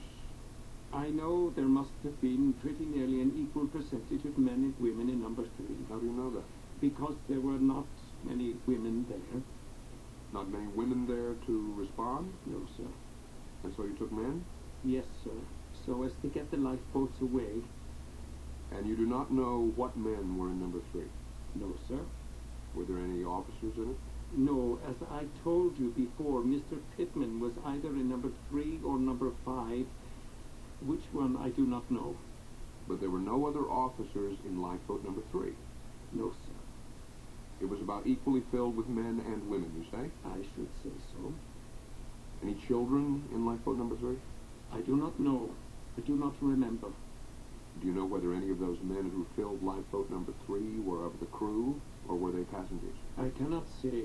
What is your judgment in regard to that? As far as I know, of course I gave preference to the male passengers. I should say to the passengers rather than to the crew. Do you understand me? Yes. How many were there in lifeboat number 3, in your opinion? I do not know, sir. Was it loaded? She was not very heavily loaded. I should say 40 to 45, maybe. We will say 40. The same sized boat as number 5? The same size boat, yes. Did you have any difficulty in lowering it? No, sir. Absolutely none. Did you have any difficulty in manning her? No, sir. None. How did it happen that you did not put more people into lifeboat number 3 than 45? There did not seem to be any people there. You did not find anybody that wanted to go? Those that were there did not seem to want to go. I hollered out, "Who's next for the boat?" And there was no response. Where did you next go? I next went across the deck. To the other side? To the other side, the port side, and I met the 6th officer, Moody, and asked Moody, "What are you doing?" And he said, "I'm getting these boats away." So we filled both 14 and 16 with women and children. Which one did you fill first? Number 14. I did not fill 16. Moody filled 16. You filled 14? Yes. Was Mr. Lightoller the second officer there? He was there a part of the time, and he went away somewhere else. He must have gone to the second boat forward. Who had charge of the loading of lifeboat number 14? I had. And how many people did you put into it? 58. How many women, do you know? They were all women and children, bar one passenger who was an Italian, and he sneaked in that he was dressed like a woman. Had woman's clothing on? He had a shawl over his head and everything else, and I only found out at the last moment. And there was another passenger that I took for rowing. Who was that? That was a chap by the name of C. Williams. You say there were how many people in your boat? 58, sir. And that was when you left the davits? That was when I left the davits. How many people got into that boat after it reached the water or at any other deck? None, sir. You see, I chased all of my passengers out of my boat and emptied her into 4 other boats that I had. I herded 5 boats altogether. Yes, what were they? I was in number 14, then I had 10, I had 12, and I had another collapsible, and one other boat, the number of which I do not know. I herded them all together and roped them, made them all tie up. And of course I had to wait until the yells and shrieks had subsided for the people to thin out. And then I deemed it safe for me to go amongst the wreckage. So I transferred all my passengers, somewhere about 53 passengers from my boat, and I equally distributed them among my 4 other boats.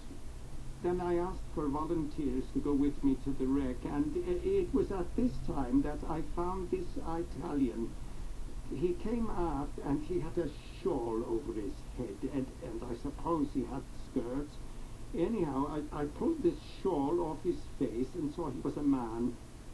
He was in a great hurry to get into the other boat, and I caught hold of him and pitched him in. Pitched him in?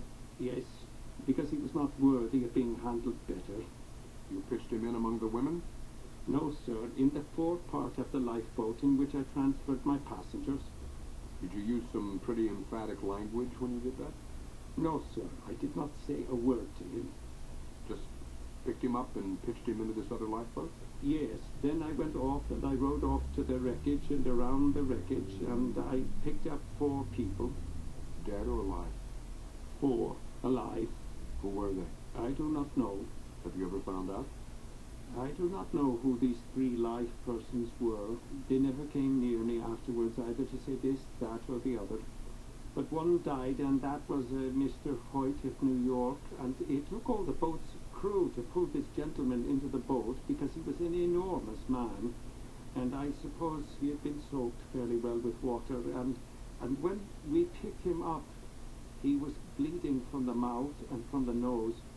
So we did get him on board, and I propped him up at the stern of the boat, and we let go his collar, took his collar off, and loosened his shirt so as to give him every chance to breathe, but unfortunately he died.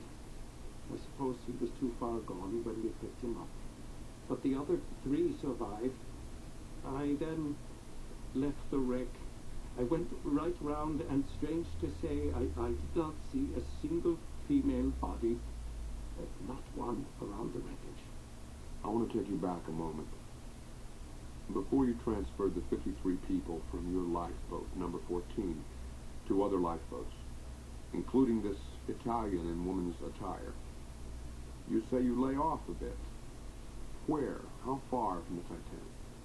I lay off from the Titanic as near as I could roughly estimate, about 150 yards, because I wanted to be close enough in order to pick up anybody that came by. I understand. But you said you lay off a bit to wait until it quieted down. Yes. Until what quieted down? Until the drowning people had thinned out.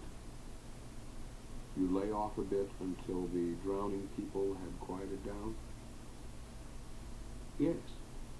Then you went to the scene of the wreck? Yes. Had their cries quieted down before you started? Yes, they had subsided a good deal.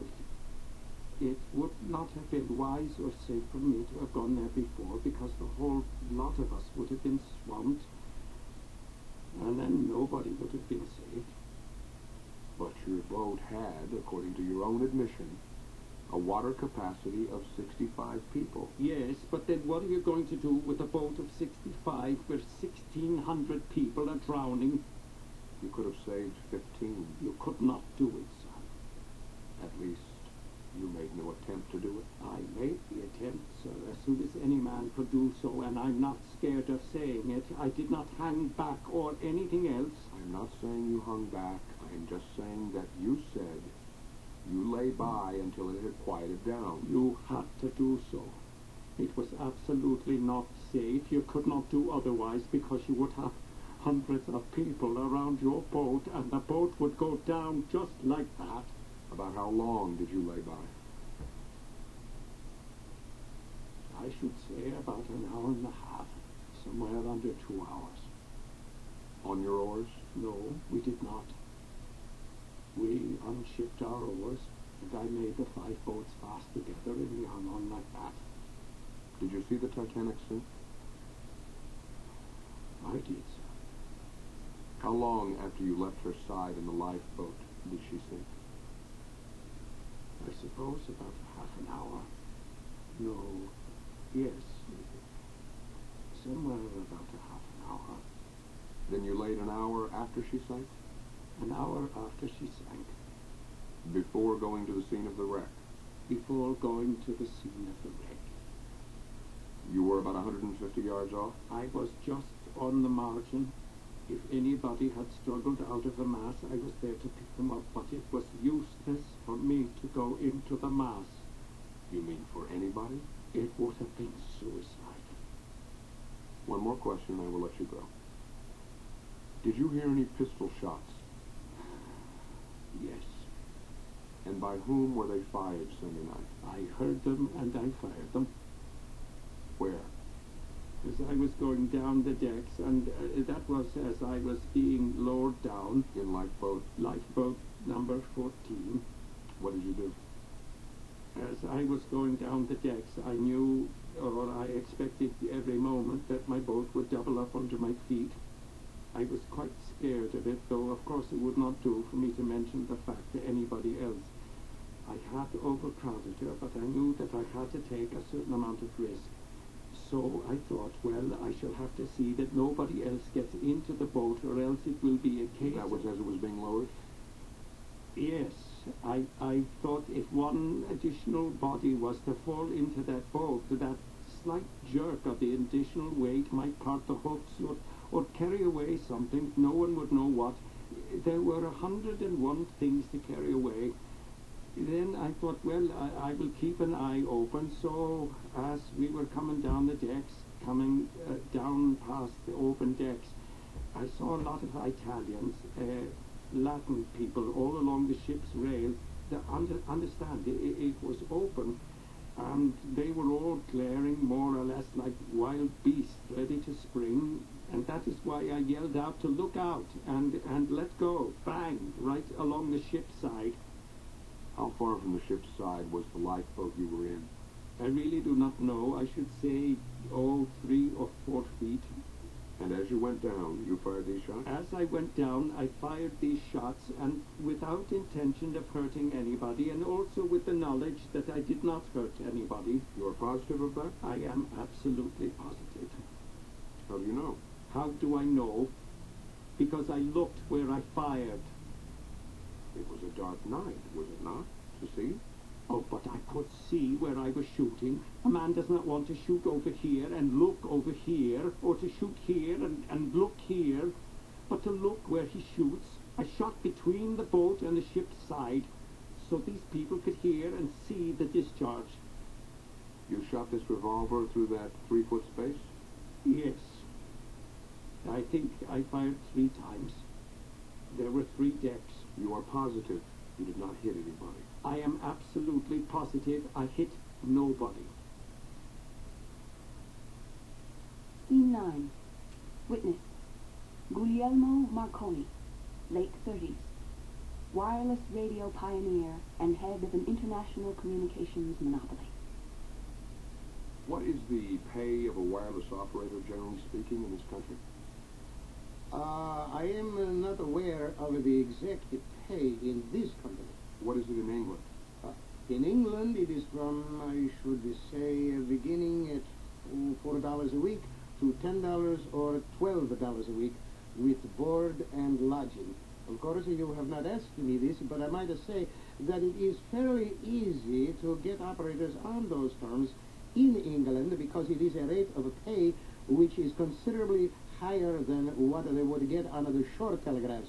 And of course, the fact of going to sea is very attractive to a great number of young men. The hazard does not seem to deter them from that service? No, it does not. Was Mr. Bride, who survived the Titanic disaster, employed in England or in America? He was employed in England. And the same is true of Mr. Phillips, who perished? The same is true of Mr. Phillips. Where were you on Sunday, April 14th last? I was in New York. Where were you when the Carpathia landed at the Cunard dock with the survivors of the Titanic wreck? I was dining with Mr. Bottomley. I had the intention of going on board the Carpathia as soon as she reached dock, but she happened to get in sooner than we expected. Therefore, I left the house where I was dining and proceeded to the dock, and we got on board. What time? Oh, at about 9:30, just when the survivors were leaving, or just when the last survivors were leaving. You got on board? You see, I got on board. What did you do when you got on board? I went to the wireless operating room. Did you find the operator there? I found the operator. What did you say to him? I said I was glad to see him and congratulated him on what I had heard he had done. I inquired after his senior operator, Phillips. That is, you inquired of Bride about his senior operator, Phillips? About Phillips, the operator of the Carpathia. Cotton was not there. Where was he? He had gone ashore immediately the ship arriving. Did you send a wireless to the operator on the Carpathia and ask him to meet you and Samus at the Strand Hotel, 502 West 14th Street, saying, "Keep your mouth shut"? No, sir, I did not. If any message of that kind was sent in your name, you did not send it? I did not send it. And you know nothing of it? I know nothing of it, except some statements or rumors I have heard of it in the press. Do you know the naval vessel Florida? Yes, I have heard of her. Is she equipped with wireless apparatus? Yes, sir, I think so. I think they all are. I'm going to read you the following and ask whether you know anything about any fact or circumstance connected with it. Now, this is from the commanding officer of the Florida to the Secretary of the Navy, dated April 22nd, and reads as follows. On the evening of the steamship Carpathia's arrival in New York, the 4 following radiograms were intercepted by the chief operator, J.R. Simpson, Chief Electrician, United States Navy. They appear to me to be significant enough to be brought to the attention of the department. Seagate to Carpathia, 8:12 p.m. Say, old man, Marconi Company taking good care of you. Keep your mouth shut and hold your story. It is fixed for you, so you will get big money. Now, please do your best to clear. That was 8:12 p.m. Then follows this one. 8:30 p.m. to Marconi officer, Carpathia and Titanic. Arranged for your exclusive story for dollars in 4 figures, Mr. Marconi agreed. Say nothing until you see me. Where are you now? J.M. Samus, Operator C. 9 p.m. From Seagate to Carpathia, Operator. Go to Strand Hotel, 502 West 14th Street, to meet Mr. Marconi. Operator C. 9:33 p.m. From Seagate to Carpathia. A personal to Operator Carpathia. Meet Mr. Marconi and Samus at Strand Hotel, 502 West 14th Street. Keep your mouth shut. Mr. Marconi. What can you say about that, Mr. Marconi? I do not know anything whatever about any of those messages. They are not in the phraseology which I would have approved of if I had passed them. I should, however, say that I told Mr. Samus, or Mr. Bottomley, I do not remember which, that I, as an officer of the British company, would not prohibit or prevent these operators from making anything which they reasonably could make out of selling their story of the wreck. I was anxious that, if possible, they might make some small amount of money out of the information that they had. Is that a custom of your company? It is not a custom. It is a thing that is done. Is it a habit? No, it is not a habit.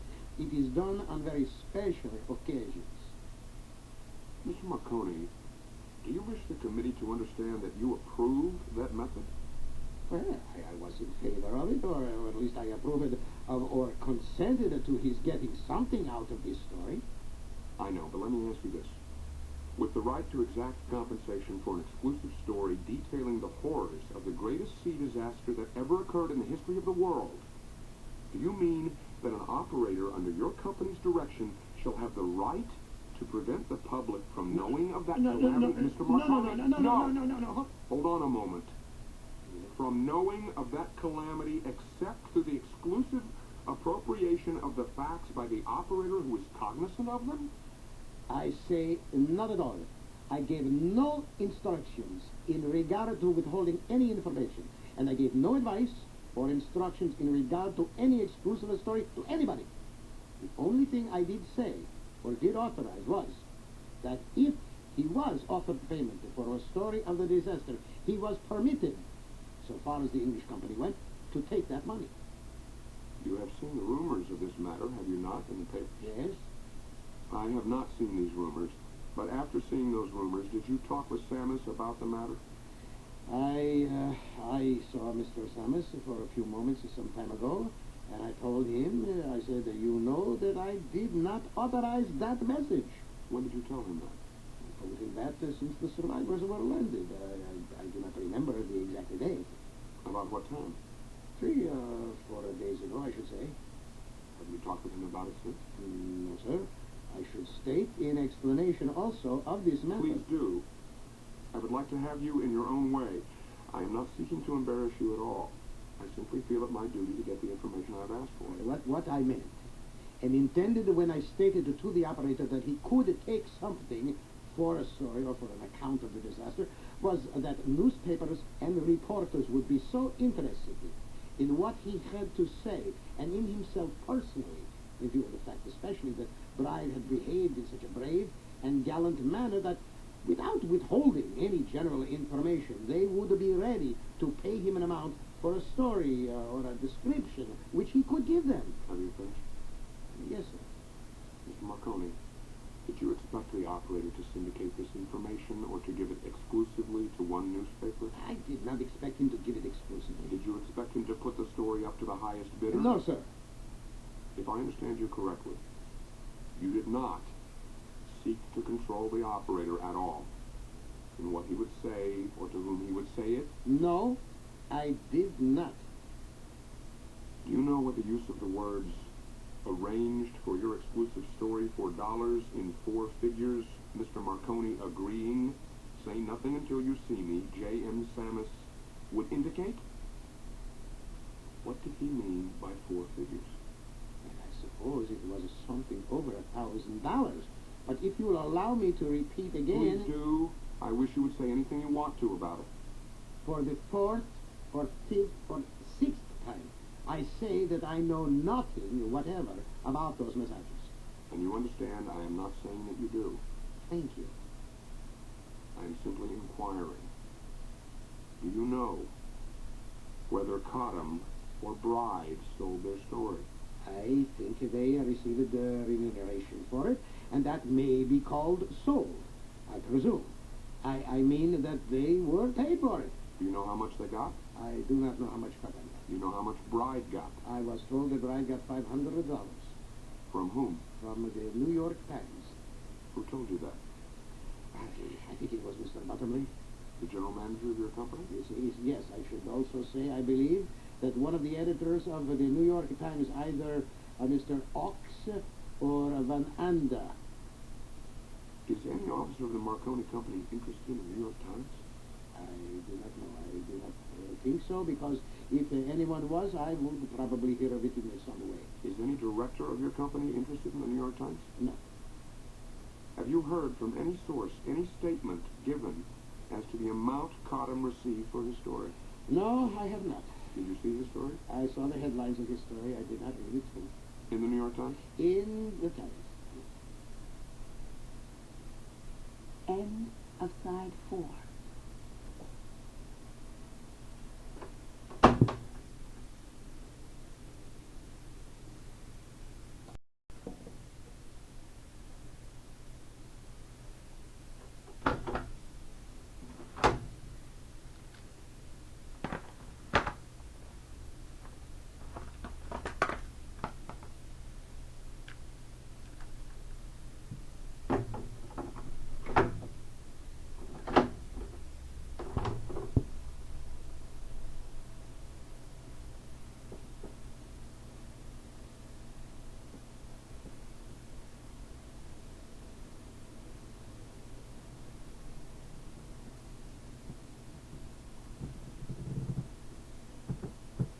Scene 10. Witness, George Frederick Crowe, 30. Steward, from Southampton, England. Did you see the ship sink? I did, sir. Would you explain, in your own way, how it appeared to you? When we left the ship, her head was down in the water, probably several feet. I could not say the distance or any angle. And you left the ship how many minutes or hours after she struck? It might have been an hour. It might have been more. After getting clear of the ship, the lights were still burning very bright. But as we got away, she seemed to go lower and lower. And she almost stood up perpendicular. And her lights went dim. And presently she broke clean in two. Probably 2/3 of the length of the ship. That is, 2/3 out of the water or 2/3 in the water? 2/3 in the water. 1/3 of the aft funnel sticking up. How long did that third stick up? After she floated back again, She floated back. she broke. And the after part floated back. And the bow part, 2/3 of the ship, sank. Yes, sir. Then there was an explosion, and the aft part turned on end and sank. Then you attribute the sinking to the explosion. You believe it would have floated had it not been for the explosion. That I cannot say, sir. Did the officer in charge of your boat express any opinion on that at all? He said he thought it best to return back to the wreckage and see if we could save any lives. At that time, we'd not put our people into the other boats. How long a time after you left the ship did it break and the explosion and sinking of the aft part of the ship take place, would you judge? She sank around 2:30, from statements made by a man that was supposed to have jumped from the poop of the ship, that is, the quarterdeck, into the water. He had a watch on. And as his watch stopped at 20 minutes past 2, he said she was in a sinking condition then, and her stern on end. A man named Burnett, a storekeeper aboard ship. Did you yourself hear the explosion? Yes, sir.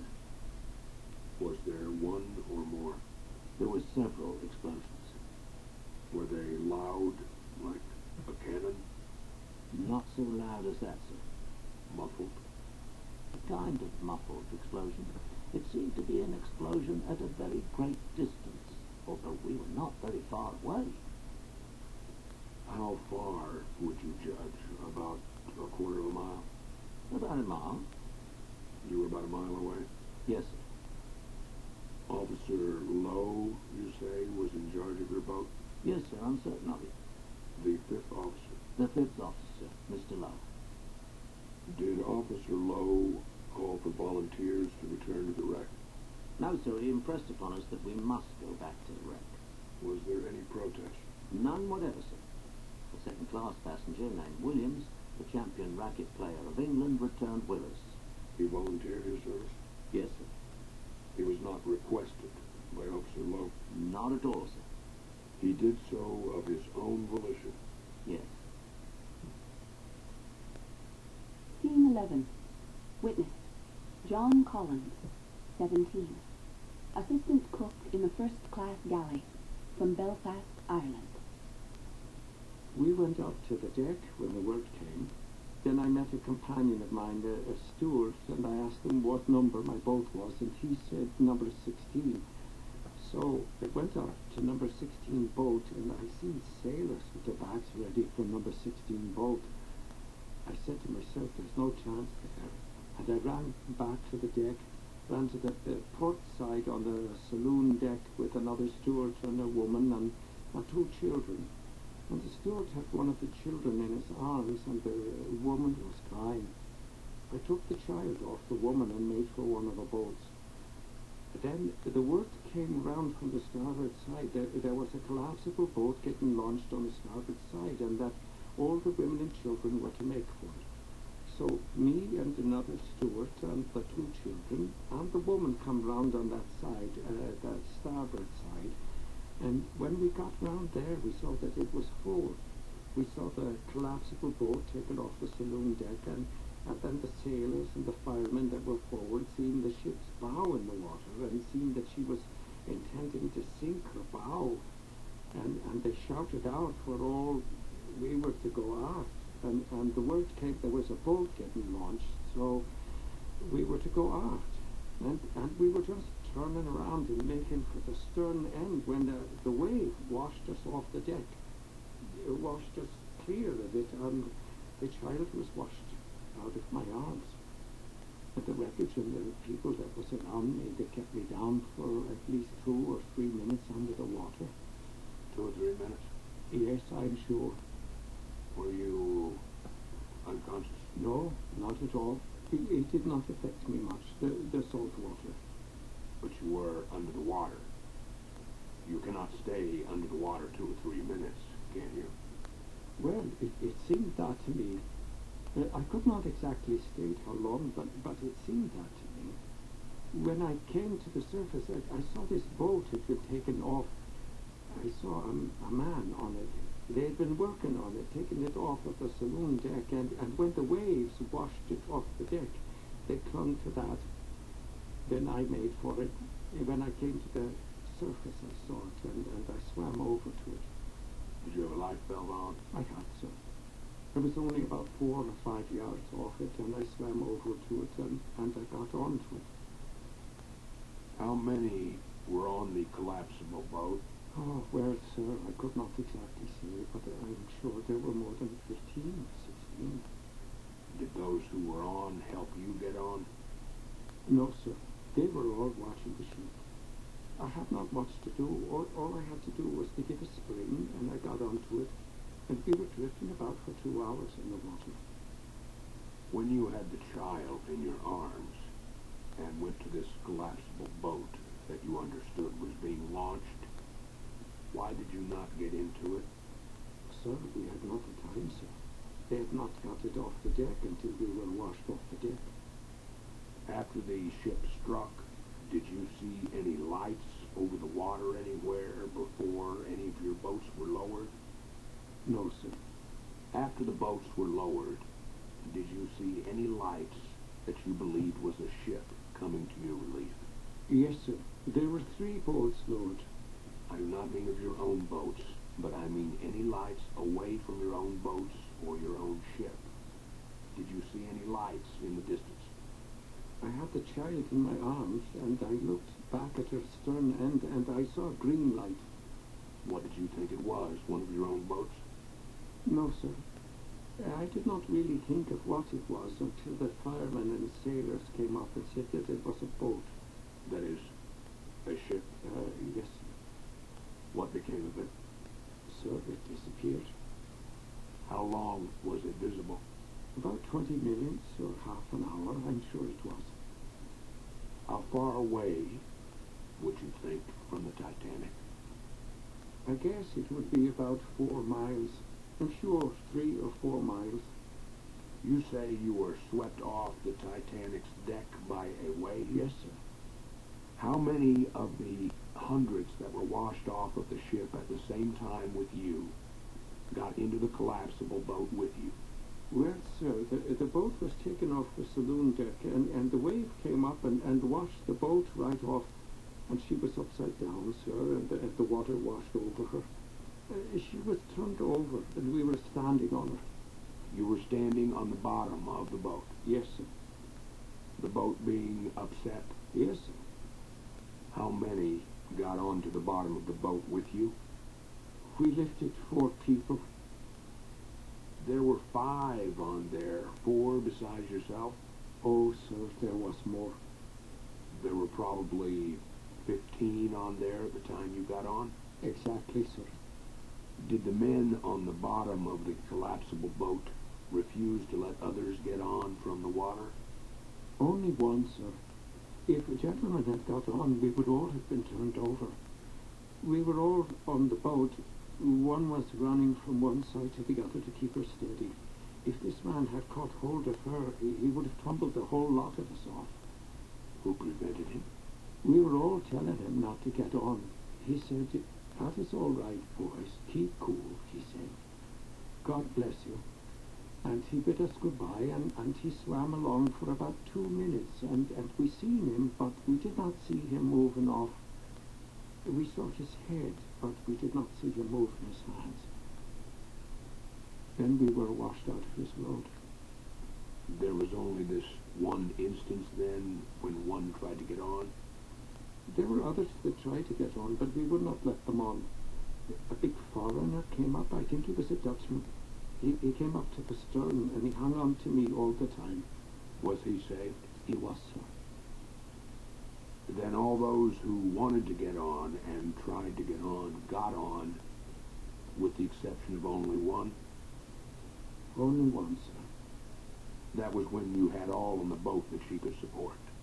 Yes, sir. He was not pushed off by anyone, but those on the boat asked him not to try to get on? Yes, sir. And he acquiesced? Yes, sir. You do not know whether he was saved or not? No, sir, I do not think he was. You say this was your first cruise? It was. On any ship? On any ship. 7th day, Friday, April 26th, Washington, D.C. Scene 12. Witness, Ernest Gill, 29, assistant engineer or second donkeyman, on the Californian, from Liverpool, England. I want to read to you the following statement and ask you whether it is true. I, the undersigned, Ernest Gill, being employed as second donkey man on the steamer Californian, Captain Lloyd, give the following statement of the incidents of the night of Sunday. The incidents of the night of Sunday, April 14th. I am 29 years of age, native of Yorkshire, single. I was making my first voyage on the Californian. On the night of April 14th, I was on duty from 8 p.m. until 12 in the engine room. At 11:50, I came on deck. The stars were shining brightly. It was very clear, and I could see for a long distance. The ship's engines had been stopped since 10:30, and she was drifting amid floe ice. I looked over the rail on the starboard side and saw the lights of a very large steamer, about 10 miles away. I could see a broadside line. I watched her for fully a minute. They could not have helped but see her from the bridge and look out. It was now 12 o'clock, and I went to my cabin. I woke my mate, William Thomas. He heard the ice crunching alongside the ship and asked, "Are we in the ice?" I replied, "Yes, but it must be clear off to the starboard," for I saw a big vessel going along full speed. She looked as if she might be a big German. I turned in, but could not sleep. In half an hour I turned out, thinking to smoke a cigarette. Because of the cargo, I could not smoke between decks, so I went on deck again. I had been on deck about 10 minutes when I saw a white rocket about 10 miles away on the starboard side. I thought it must be a shooting star. In 7 or 8 minutes I saw distinctly a second rocket in the same place, and I said to myself, that must be a vessel in distress. It was not my business to notify the bridge or the lookouts, but they could not have helped but see them. I turned in immediately after, supposing that the ship would pay attention to the rockets. I knew no more until I was awakened at 6:40 by the chief engineer, who said, "Turn out to render assistance. The Titanic has gone down." I exclaimed and leaped from my bunk. I went on deck and found the vessel underway and proceeding full speed. She was clear of the field ice, but there were plenty of bergs about.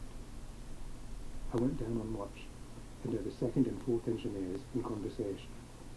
Mr. J.O. Evans is the second and Mr. Wooten is the fourth. The second was telling the fourth that the third officer had reported rockets had gone up in his watch.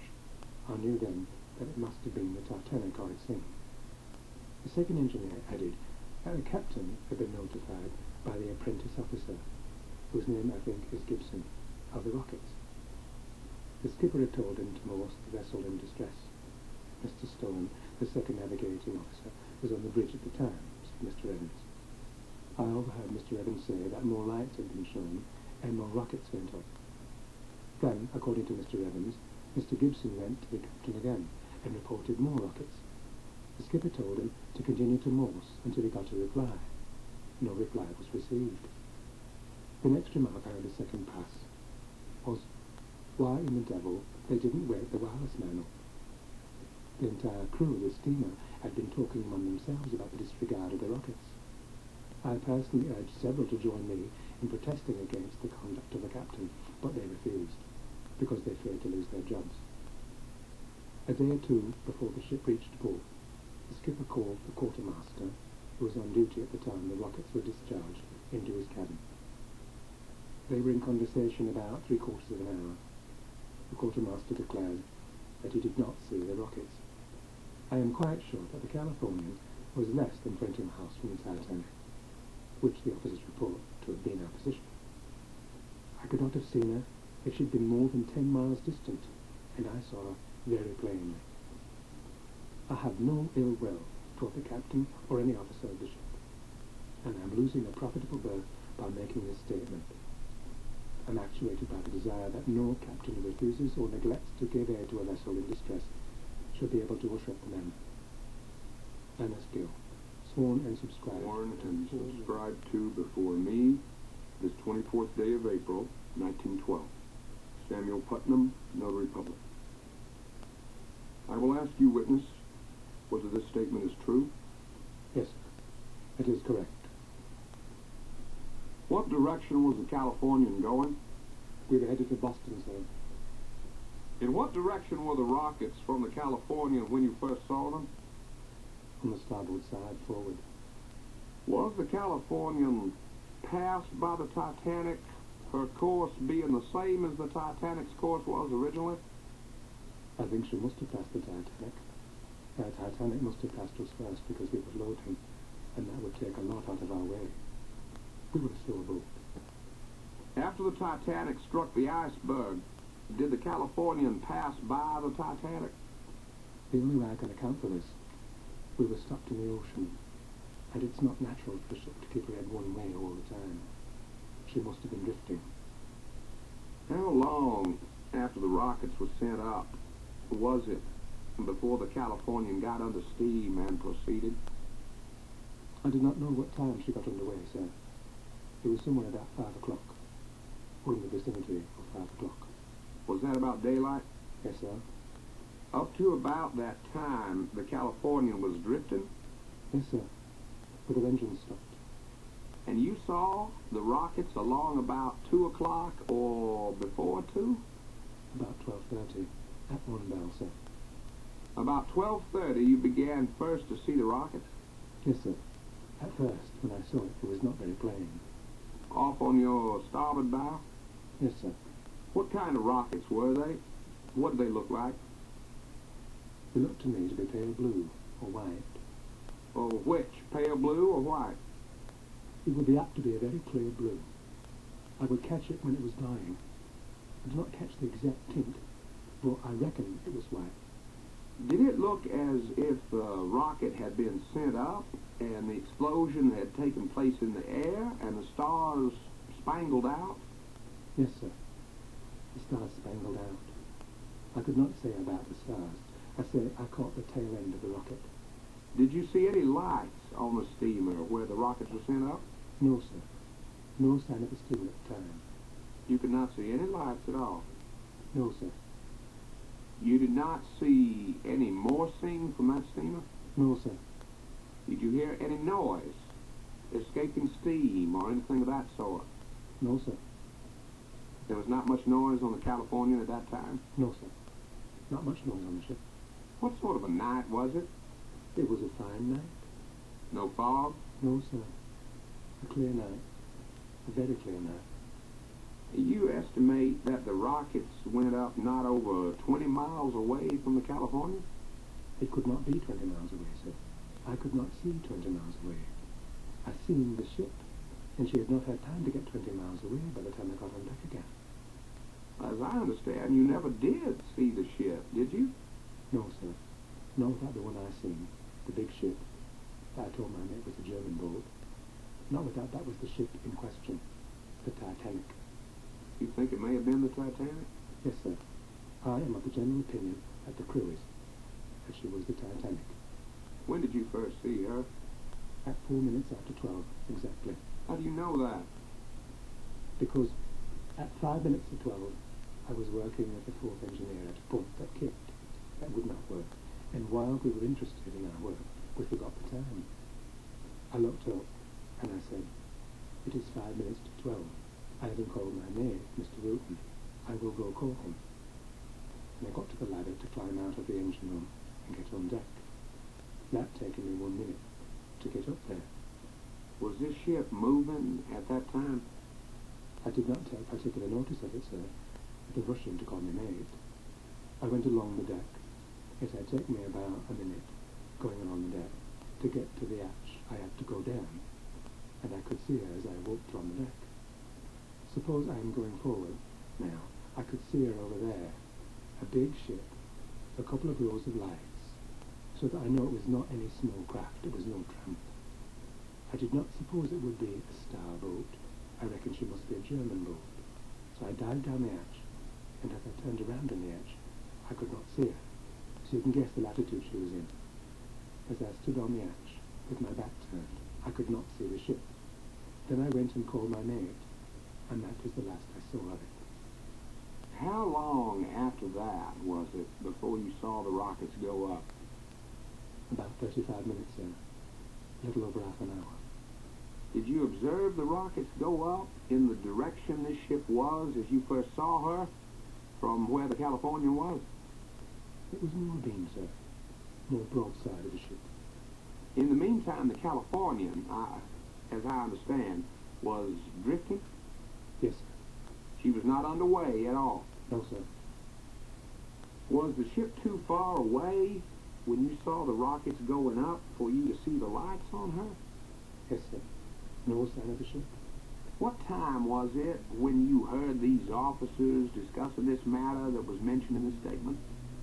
20 minutes past 8 on Monday morning. Have you been discharged or dismissed by the Californian? No, sir. I belong to the ship now. Mr. Gill, Did you ever see the North German Lloyd ship Frankfurt? No, sir. You did not see it that night or day. No, sir. What made you think that this ship you saw, or thought you saw, was a German ship?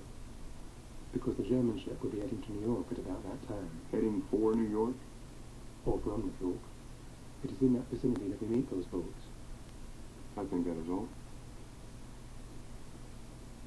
Scene 13. Witness, Stanley Lord, 35. Captain of the California.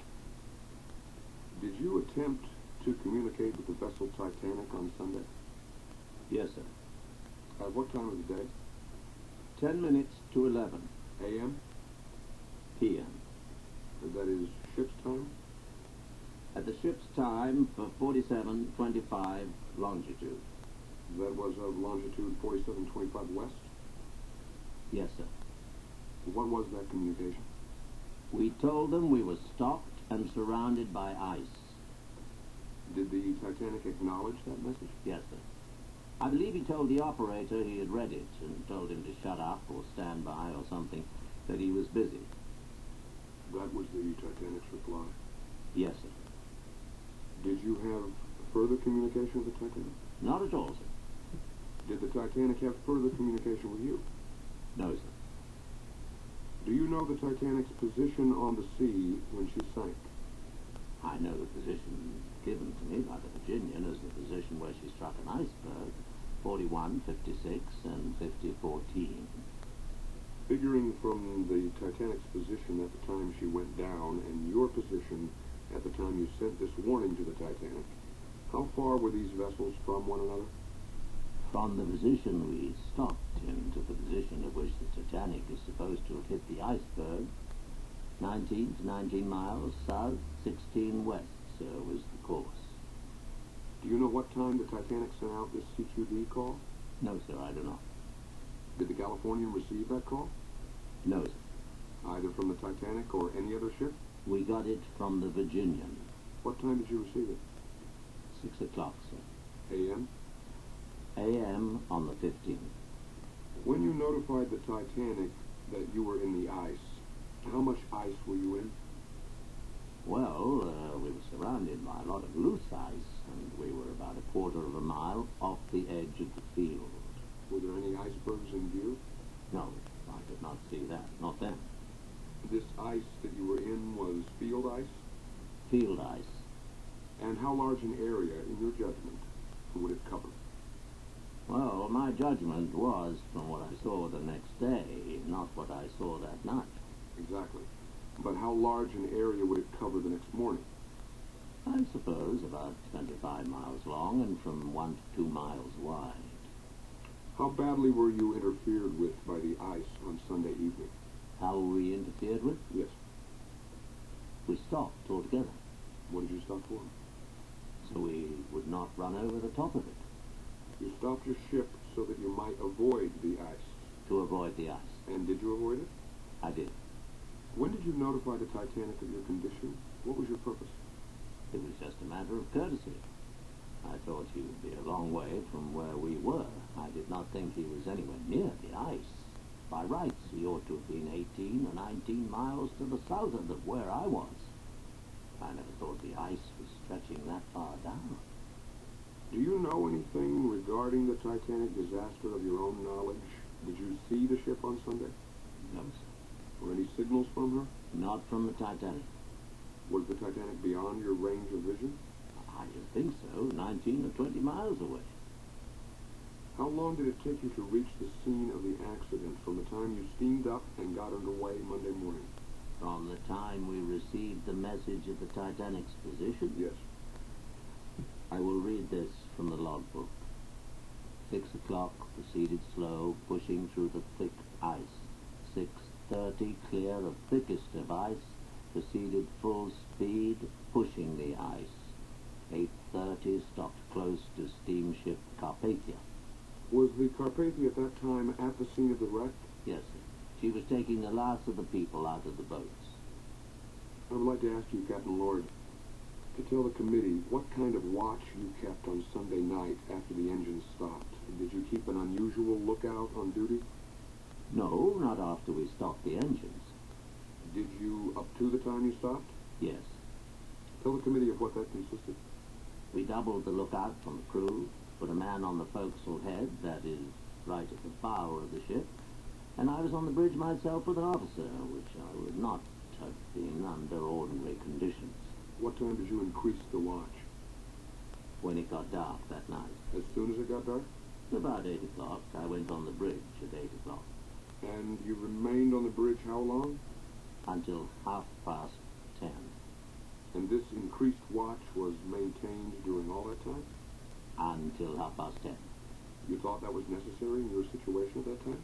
Well, we'd had a report of this ice 3 or 4 days before, so we were just taking the extra precautions. Where did you sail from on that voyage? London. Bound for Boston? Boston, yes, sir. If you had received the CQD call of distress from the Titanic Sunday evening after your communication with the Titanic, how long, under the conditions which surrounded you, would it have taken you to have reached the scene of that catastrophe? At the very least, 2 hours. 2 hours? At the very least, the way the ice was packed around us, and it being night time. Do you know how long it took for the Carpathia to reach the scene of the accident from the time the CQD call was received by Captain Rostron? Only from what I've read in the paper. You have no knowledge of your own on that? No, sir. Captain Rostron told you nothing? Oh, no. I asked him the particulars of the accident. That was all. It took the Carpathia about 4 hours to reach the scene of the Titanic's accident after they received word. So I understand. You were about 20 miles away? 19½ to 20 miles from the position given me by the Titanic. At the hour the Titanic sank? We were 19 to 20 miles away. And the Carpathia was 53 miles away? Yes, sir. How long after the Carpathia reached the scene of this accident did you reach the scene? Well, I don't know what time we got there. Had the lifeboats with their passengers been picked up and taken aboard the Carpathia? I think he was taking the last boat up when I got there. Did you see any of the wreckage when you got there? Yes, sir. Tell the committee what you saw. I saw several empty boats, some floating planks, a few deck chairs and cushions. But considering the size of the disaster, there was very little wreckage. It seemed more like an old fishing boat that had sunk. Did you see any life preservers? A few lifebelts floating around. Did you see any persons, dead or alive? No, sir. Captain, during Sunday when you were in the vicinity of ice, did you give any special instructions to your wireless operator? No, sir. You had but one operator, had you? That is all. And what was his name? Mr. Evans. Is he here with you? Yes, sir, this is he. Do you know whether your wireless operator was on duty Sunday night after you sent this warning message to the Titanic? I do not think he was. You do not think he was on duty? No. Then you are unable to say whether an attempt was made to communicate with the Californians? No, I do not know as to that. I went past his room at about 11:45, and there was no light in there. Does that indicate he was out or asleep? That would indicate he was asleep. As a rule, there is always a light in the accumulator burning when he is not asleep. Did he have any hours particularly prescribed for him by yourself or anyone else after you became aware of your proximity to ice?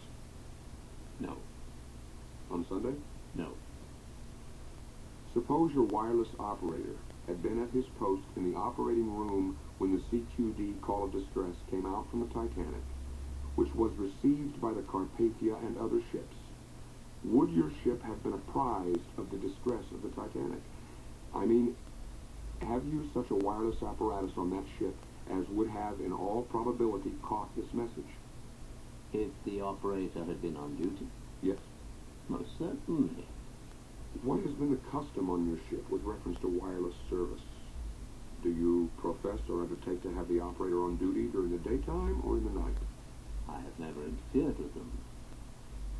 In any way? From what I've seen of him, he is generally around until about 10 o'clock in the morning, and next day gives me reports of things that happen after midnight, very frequently. If you were to have the service of a wireless operator at a time when he might be of most service, When would it be, ordinarily, day or night? As it happens, there are so only one operator ships around that at night time most of those fellows are asleep, and he would be more useful in the daytime. We would get a great deal more information in the daytime, as it happens now. But at night, your passengers are also asleep? Yes, sir. Would it not be well to have your wireless operator at his post on duty at night, when other eyes are closed, in order that any possible signal of distress might not escape your attention? We have the officer on the bridge who can see as far at night as in the daytime. But the officer on the bridge could not see the Titanic even with glasses, you said, that night. No. The wireless operator could have heard the call from the Titanic if he had been at his post of duty? Yes, he would have heard that. I simply want to ask, Captain, whether the wireless operator had any regular hours or not. If so, what were they? No, I do not think there are any regular hours. I understand they are usually around from 7 in the morning to 2:30, and then I think they lie down, because I never, as a rule, receive any messages between 2:30 and 4.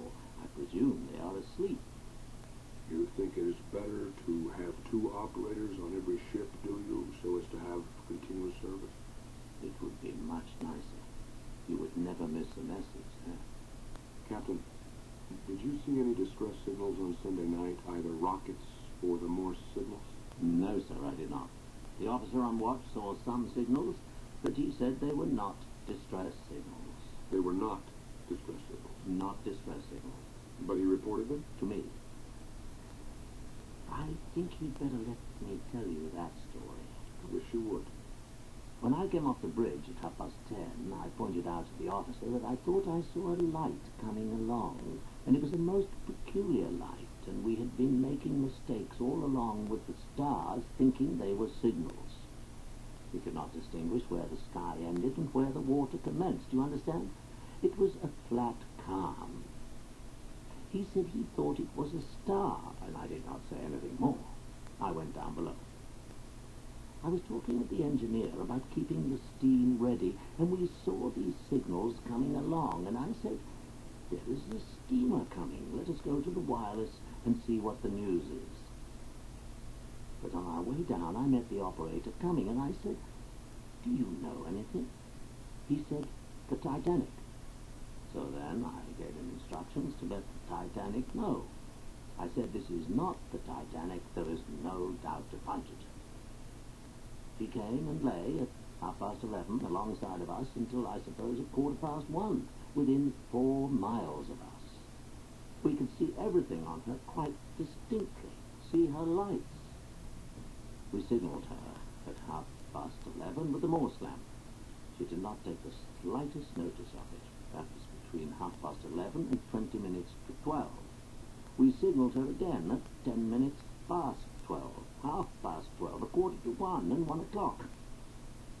We have a very powerful Morse lamp. I suppose you can see that about 10 miles, and she was about 4 miles off, and she did not take the slightest notice of it. When the second officer came on the bridge at 12 o'clock, or 10 minutes past 12, I told him to watch that steamer, which was stopped, and I pointed out the ice to him, told him we were surrounded by ice, to watch the steamer, that she did not get any closer to her. At 20 minutes to 1, I whistled up the speaking tube and asked him if she was getting any nearer. He said, "No, she's not taking any notice of us." So I said, I will go and lie down a bit. At 1:15, he said, "I think she has fired a rocket." He said she did not answer the Morse lamp, and she has commenced to go away from us. I said, "Call her up, and let me know at once what her name is." So he put the whistle back, and apparently he was calling. I could hear him ticking over my head. And then I went to sleep. You heard nothing more about her? Nothing more until about something between then and 4:30. I have a faint recollection of the apprentice opening my room door, opening it and shutting it. I said, "What is it?" He did not answer, and I went to sleep again. I believe the boy came down to deliver me the message that this steamer had steamed away from us to the southwest, showing several of these flashes of white rockets, steamed away to the southwest. Scene 14. Witness: Cyril Evans, 20. Marconi wireless operator on the Californian, from Liverpool, England. What time did you communicate with the Titanic? In the afternoon, sir. I was sending a message to the Antillian of our line. I was sending an ice report, handed in by the skipper, sir. I was sending to the Antillian, and the Titanic called me up and we exchanged signals, exchanged an official TR. Yeah, we call it a TR when a ship gets in communication with another. I said, here's a message, an ice report, and he said, it's all right, old man. He said, I heard you send to the Antillian. He said, bye. That is an expression used among ourselves. What does it mean? It is an expression used. It means to say, enough, finished. When did you next communicate with the Titanic, and what was the message you sent or received? 9:05, New York time, sir. What day? On the 14th, sir. The same evening, New York time, that is. I went outside of my room just before that. About 5 minutes before that, we were stopped. And I went to the captain and I asked him if there was anything the matter. The captain told me he was going to stop because of the ice. And the captain asked me if I had any boats. And I said the Titanic. He said better advise him we're surrounded by ice, and stopped. So I went to my cabin, and at 9:05 New York time I called him up. I said, say old man, we are stopped and surrounded by ice. He turned around and said, shut up, I'm busy, I'm working Cape Race. And at that I jammed him. What do you mean by that? By jamming, we mean when somebody is sending a message to somebody else, and you stop to send at the same time, you jam him. He does not get his message. I was stronger than Cape Race, therefore my signals came in with a bang, and he could read me, and he could not read Cape Race. What time did you retire that night? At 11:25, I still had the phones in my ears, and I had him still working Cape Race about 2 or 3 minutes before the half-hour ship's time that was. And at 11:35, I put the phones down and took off my clothes and turned in. When were you awakened? About 3:30 a.m., New York time. And who awakened you? The chief officer. What did he say to you? He said, there's a ship that has been firing rockets in the night. Please see if there's anything the matter. What ship's officer was that? The chief officer of our ship, Mr. Stewart. He said rockets had been fired during the night? Yes, sir. And he would like to have you see if there was anything the matter? Yes. What did you do? And I jumped out of bed, slipped on a pair of trousers and a pair of slippers, and I went at once to my key and started my motor and gave CQ. About a second later, I was answered by the Frankfurt. DKD Dift. The Dift is the Frankfurt's call. He told me the Titanic had sunk. He told you the Titanic had sunk? Yes, sir. Do you know why you were not called when the rockets were first seen? Yes, sir. What did the first mate, or any other officer of the ship, or member of the crew, tell you about Captain Lord being notified 3 times that a vessel was sending up rockets? Well, we have talked among ourselves, but... 1 minute. I do not want any idle gossip. If you can recall anything that was said by any officer of your ship about that matter, I would like to have you state it, and if you cannot, say so. I know that the mate did not say anything to me. No. The mate did not. The mate did not say anything about the captain being notified. And the mate was the man that called you? Yes. The mate was the man who called me. Did any other officer of the Californian say anything to you about having notified the captain 3 times that a vessel was sending up rockets? I think the apprentice did. What is his name? Gibson. Is he now in the Californian? Yes, sir. What did he say to you? Well, I do not know exactly. I know the effect. I would rather have the language he used, if you can give it. I do not know his exact words. Give it as near as you can. Well, I think he said that the skipper was being called. Called 3 times. I think that is all he said. Now, tell me if you heard anybody else say anything about the captain having been called 3 times and informed that rockets were being sent up the night the Titanic sank. Well, I do not remember any other special individual, but I know it was being talked about a lot. Collectively? Yes, sir. There was a lot of talk about it, but you cannot recall any individual who spoke to you about it? No, sir. Except the apprentice. I think he told me that he had called the captain. Was there any talk of this kind after you left the scene of the sinking of the Titanic? Yes. talked about all the time since then. They have talked about it all the time since then? Yes, sir. As an unusual and extraordinary occurrence? Yes, sir. Did anybody, in the course of this conversation that you heard, say anything about having seen the Morse signals used? Oh, no. I remember the apprentice told me that he got the Morse lamp out and called up on that, sir. But he did not get any reply on that. He started to call it the Titanic? I do not know whether it was the But Titanic. the vessel from which the rockets were being fired. He tried to call her up with his Morse signals? With his Morse lamp. Yes, sir. And got no Morse reply? That is correct. In all this conversation, did they say these rockets came from that boat which the captain has mentioned, or that they came from the Titanic?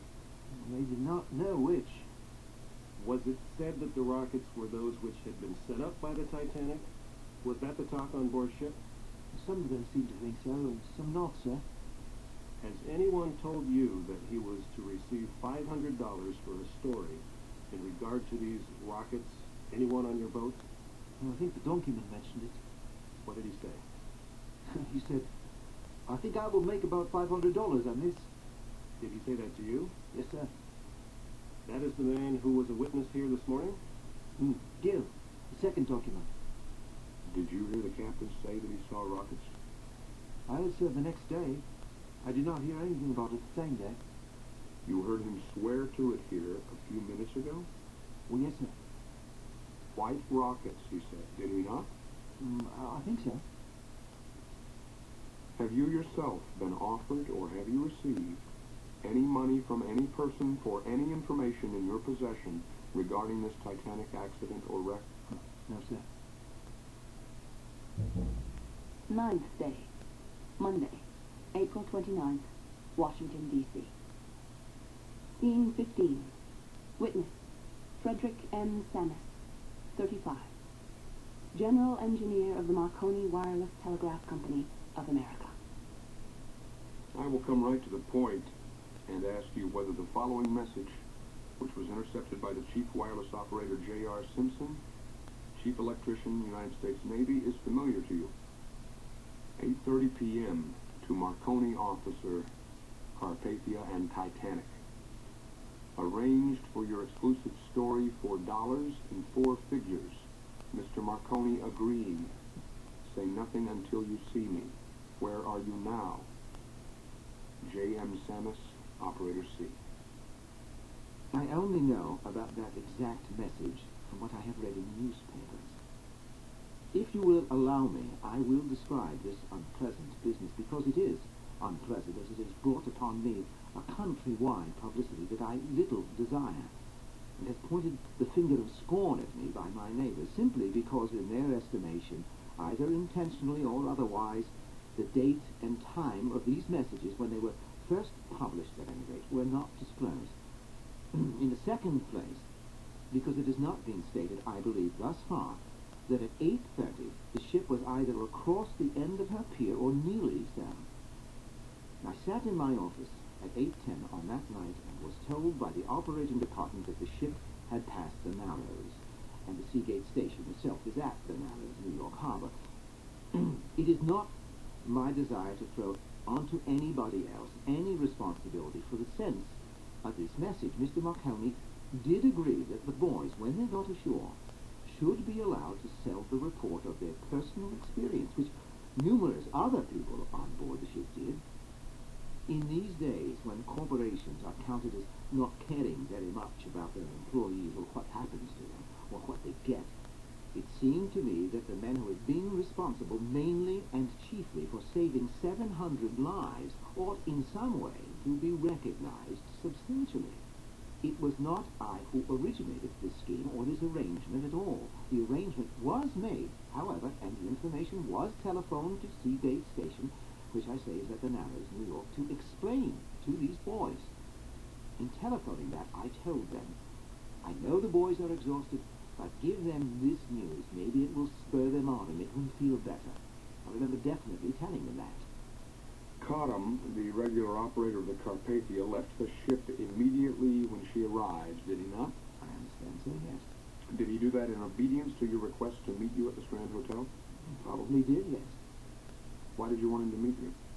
simply so that he could get in touch with the New York Times reporter with whom the arrangement had been made and give him the story. Then we may presume the arrangement he made with the Times and carried out was with your consent? With the consent of the company, Mr. Marconi, and Mr. Bottomley as well. I simply passed along the arrangement which had been made. But with your consent? Yes. I have not very much to say. He did not need my consent. With your concurrence? With my approval. Yes, sir. My unofficial approval. Did he meet you at the Strand Hotel, or was he to meet you? No. Were you there? I was at the Strand Hotel, yes. That was the headquarters of the New York Times. 502 West 14th Street? Yes, sir. Whom did you go there to meet? Mr. Cottam? I went there to meet the operators, yes. To meet Mr. Cottam? Not Mr. Cottam any more than Mr. Bride, particularly, but to meet both of them. Did you go to the side of the Carpathia at all when she docked? Yes. At what time? I have not the least idea. It took me 45 minutes to get across the street. At the time I got to the Carpathia, I lost all sense of time. I should say roughly it might have been a couple of hours after she had docked. Did you find Mr. Bride there? Yes. But had you seen Mr. Cottam in the meantime? No. Did you go to the Cunard dock with Mr. Marconi? Yes. Was that the first time he had been there that evening? I assume so. Was he with you at the Strand Hotel? No. Was anybody with you? You could not be in the Strand Hotel that night without having somebody with you. There were Times men and all the other newspaper men. Yes. But who went with you to the Strand Hotel? Nobody. Who left the Strand Hotel with you? One of the Times men. I have forgotten his name. How much was Mr. Cottam, the operator on the Carpathia, to get for that story? The Times agreed to pay $1,000 for the two stories. I do not know how they were going to divide it. I did not interest myself in it. For his and Cottam's story of the loss of the Titanic? Yes. With whom was that arrangement made? With the New York Times. I know. But who made it in behalf of these boys? You mean, what representative of the Times? No. Who made the arrangement on behalf of the company? Well, everybody had something to do with it. I had something to do with it. Mr. Bottomley had something to do with it. It was a general conversation carried on by the New York Times office and our office and Mr. Bottomley's house. Was the contract on the part of the operators completed? Did they give their stories? I think they did. Both to the same paper? I think so. Did they receive their money? I understand they did, and more besides. How much more? I understand they got $250 more apiece than was promised them. That is, they got $750 apiece? That is my rough recollection. I did not see the money or handle it, and I do not wish to. That is hearsay. End of side 5.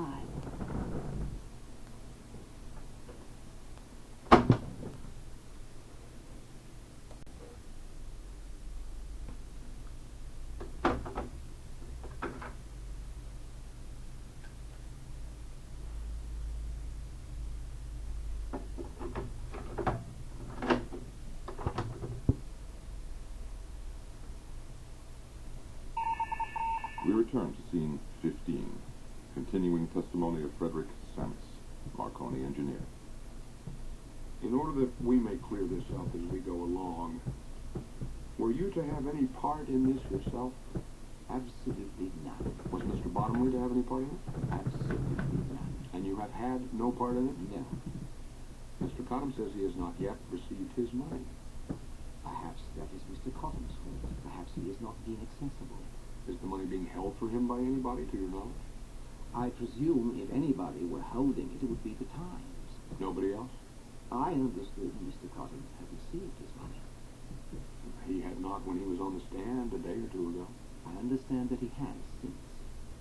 Were these payments made through yourself or any other officer of the Marconi Company? I have already stated that I did not see the money, did not expect to, and did not wish to. Do you mean that you did not see a check or an envelope containing the money? I have not taken part in the transaction one iota, one way or the other. Well, let us clear this up as we go along. I think it is a most distasteful matter to you, as it is to the committee, and I think to the public. I have not done anything I am ashamed of. And if I can clear my record that the newspapers have impugned, I want to do it, and I'm sure that you want to help me. Have you done anything in this matter about which we have just been speaking that you are very proud of? I have not done anything I am ashamed of. I did not ask you that. I want to know whether you are proud of it. Yes, I am proud of the fact that being an employer of labor and being the superior of poorly paid men or mediumly paid men who do not see very much of this world's goods, I will do them a good turn, honestly, if I can, and that I consider I have done. I know of no law that can forbid a man to sell his personal experience after he comes ashore, and we have no rule by which we could prevent them from doing it. Then am I to understand from what you say that, so far as your opinion goes, this practice to which I am calling attention will be continued? I should consider it very dangerous indeed, and I had intended to bring it to your attention, to forbid them by some hard and fast rule which you have indicated along that line, because the result would be that you would obtain the very results you now have. It would seem only reasonable that if no recognition whatsoever in standing or financially should be made of the efforts of these men to get the news off the ships, they would not stir themselves very much to do it. I believe it could be regulated. I believe an error was made. I believe it would have been better to have sent this news to the Associated Press and let them settle with the boys if they liked. The news then would have had more general distribution, and there would not have been any sore toes. I have not seen any sore toes, and I do not know of anybody who was complaining of any myself. But do you not think it would have been better to communicate this intelligence to your office in answer to the numerous inquiries made by Mr. Marconi from the time of the accident until the arrival of the Carpathia, and then disseminate it to the public that they might be relieved of the anxiety under which they were suffering? With all due deference to the question, but my judgment would not be that that was the best course to pursue, for this reason, that the International Telegraph Convention has already placed itself on record as putting news dispatches last on the list. Ship service telegrams first, paid passenger telegrams second, and then press messages. How general is this custom of receiving and accepting money for exclusive stories of sea disasters? I should say it was quite general. I perused the copies of messages from the shore stations. I saw messages from practically every paper in New York City, asking practically everybody from the captain down to the survivors for exclusive stories. Whether they got them or not, I'm unable to say, except that I did see in the New York World, on the day after the Carpathia arrived, that they had published an exclusive story 2 hours and a half before the New York Times had theirs on the street. And the committee are not very much concerned with that. I am asking you whether or not this custom or habit or practice, of which you do not seem to wholly disapprove, of selling the experiences of operators at sea in disasters of that kind, had anything to do with the failure to get that information here promptly. Absolutely nothing whatever. I should say that the boys obeyed their rules, the rules of conscience and the rules of the International Telegraph Convention, which they were forced to do. They followed them blindly. I believe I should have done the same in their place. I will let this personal eulogy stand for itself and ask you how you happened to go to the Strand Hotel with the Times representative that night. Simply to get him in touch with the men when they came over the ship. And to see that this news was obtained by the New York Times? Yes. You have spoken of rewarding the service of these operators. Mr. Bride is here, and at the risk of saying something that I am not called upon to say, I want to observe that Mr. Bride was so loyal to the Titanic and so obedient to its commander and so courageous in its distress that he refused to leave the Titanic in a lifeboat and stayed on the ship until 1 minute before she sank, because the captain had not given him permission to leave. And he remained at his apparatus all that time, ticking off the fate of that ship.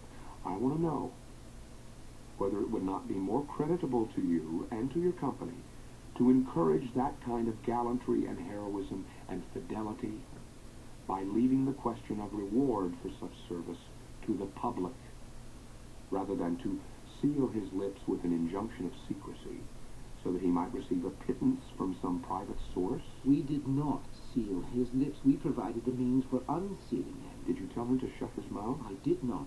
Did you tell him to agree to nothing until he saw you? Not in those words. I have told you. Answer me now. Did you tell him to say nothing until he saw you? I gave him the information that I have already stated, that the Times wanted him to tell the story of his own personal experiences after he got ashore. Did you tell him in any wireless message the New York Times wanted this story? No. Did you tell him to, quote, say nothing until you see me, end quote? I gave the information which probably was responsible for that message, yes, sir. In other words, you put an injunction on him. No, I did not. You expected him to disregard it? He did exactly what I told him to do. There was no injunction on him whatever. He could not possibly have sent a message, had I desired it or had anybody desired it, in the time available before he got to the dock. It was absurd to think such a thing would be possible. Scene 16. Witness, Hugh Woolner, businessman and first-class passenger from London. Tell us in your own way whether you paid any special attention to the movements of the ship, to the weather, to the equipment, and any circumstance that may tend to throw light upon this calamity up to the time of the collision? I took the ordinary passenger's interest in the number of miles we did each day. Beyond that, I did not take any note of the speed of the ship. What were your observations? I noticed that, so far as my memory serves me, the number of miles increased per day as we went on. If I remember right, one day it was 314 and the next day was 356, and that was the last number I remember. I think that was the last number that was put up on the ship's chart, or whatever it is called. If you can, I would like to have you tell the committee where you were on Sunday preceding that accident. I was in the smoking room at the time of the shock. When did you first know of the impact? We felt it under the smoking room. We felt a sort of stopping, a sort of, not exactly shock, but a sort of slowing down. Then we sort of felt a rip that gave a sort of a slight twist to the whole room. Everybody, so far as I could see, stood up, and a number of men walked out rapidly through the swinging doors on the port side and ran along to the rail that was behind the mast. I think there was a mast standing out there, and the rail just beyond. What did you do? I stood hearing what the conjectures were. People were guessing what it might be, and one man called out, "An iceberg has passed astern," but who it was I do not know. I have never seen the man since. What did you do then? I then went to look for Mrs. Candy, because she was the lady in whom I was most interested, and I met her outside the stateroom. What took place? Just detail what you did. I said, "Some accident has happened, but I do not think it is anything serious. Let us go for a walk." We walked the after deck for quite a considerable time. As we passed... For how long a time? I should think for 10 minutes or more. As we passed one of the entrances to the corridor, I saw people coming up with life belts.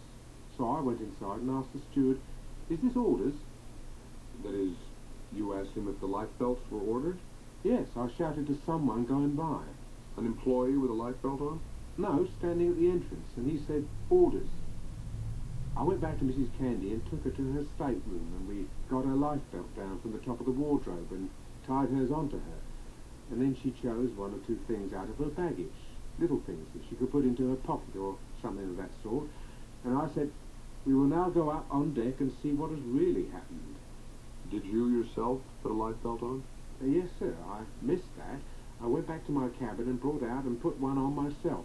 And I took the other one, there were two in the room, with me. I met someone in the passage who said, "Do you want that?" And I said no, and I gave it to him. Was there any difficulty in getting to enter the lifeboat? Yes. There was a certain amount of reluctance on the part of the women to go in, and then some officer said, "It is a matter of precaution," and then they came forward rather more freely. Do you recall how many men were put into that boat? No, I cannot. There were very few, I think. Or how many women? Oh, I did not count them, but it struck me as not being very full. But it was rather difficult to get it filled. Mrs. Candy got in that boat? Yes. After you had put her in the boat, what did you do? I looked around to see what else I could do. Did you find anything to do? I did what a man could. It was a very distressing scene, the men parting from their wives. Did you assist in loading the boats? Yes, sir. How many boats? I think nearly all, except one on the port side, and Mr. Stephenson stayed by me all the time also. This Swedish acquaintance you formed stayed by you? Yes, sir. What, if any, order was given by officers, or what did you hear regarding the filling of the lifeboats? I do not think I remember any orders. I do not think any orders were necessary. You mean that the men stood back and passed the women and children forward? Yes. There was no crowding? None. No jostling? None. Were these boats all filled in your presence? On the port side? On the port side. Not all. I think we missed one, because I said to Stephenson, let us go down on the deck below and see if we can find any people waiting about there. So we went down onto A deck, and we found 3 women who did not seem to know their way, and we brought them up. From your own observation, are you unable to say that, so far as you know, the women and children all got aboard these lifeboats? So far as I could see, with the exception of Mrs. Strauss. Did you see her get into the boat? She would not get in. I tried to get her to do so, and she refused altogether to leave Mr. Strauss. The second time we went up to Mr. Strauss, and I said to him, I'm sure nobody would object to an old gentleman like you getting in. There seems to be room in this boat. He said, I will not go before the other men. What happened then? Then they eventually lowered all the wooden lifeboats on the port side, and then they got out a collapsible and hitched her onto the most forward davits, and they filled that up, mostly with steerage women and children, and one seaman and a steward, and I think one other man, but I'm not quite certain about that. And when that boat seemed to be quite full and was ready to be swung over the side and was to be lowered away, I said to Stephenson, there's nothing more for us to do here. Oh no, there was something else happened while the boat was being loaded. There was a sort of scramble on the starboard side, and I looked around and I saw 2 flashes of a pistol in the air. Pistol shots? Yes, but they were up in the air at that sort of an angle. I heard Mr. Murdoch shouting out, get out of this, clear out of this, and that sort of thing, to a lot of men who were swarming into a boat on that side. Swarming into the boat? Yes. Was that into this collapsible boat? It was a collapsible, yes, sir. That was the first collapsible that was lowered on the port side? On the starboard side. That was the other side. You were across the ship? Yes. You were then on the starboard side? Yes.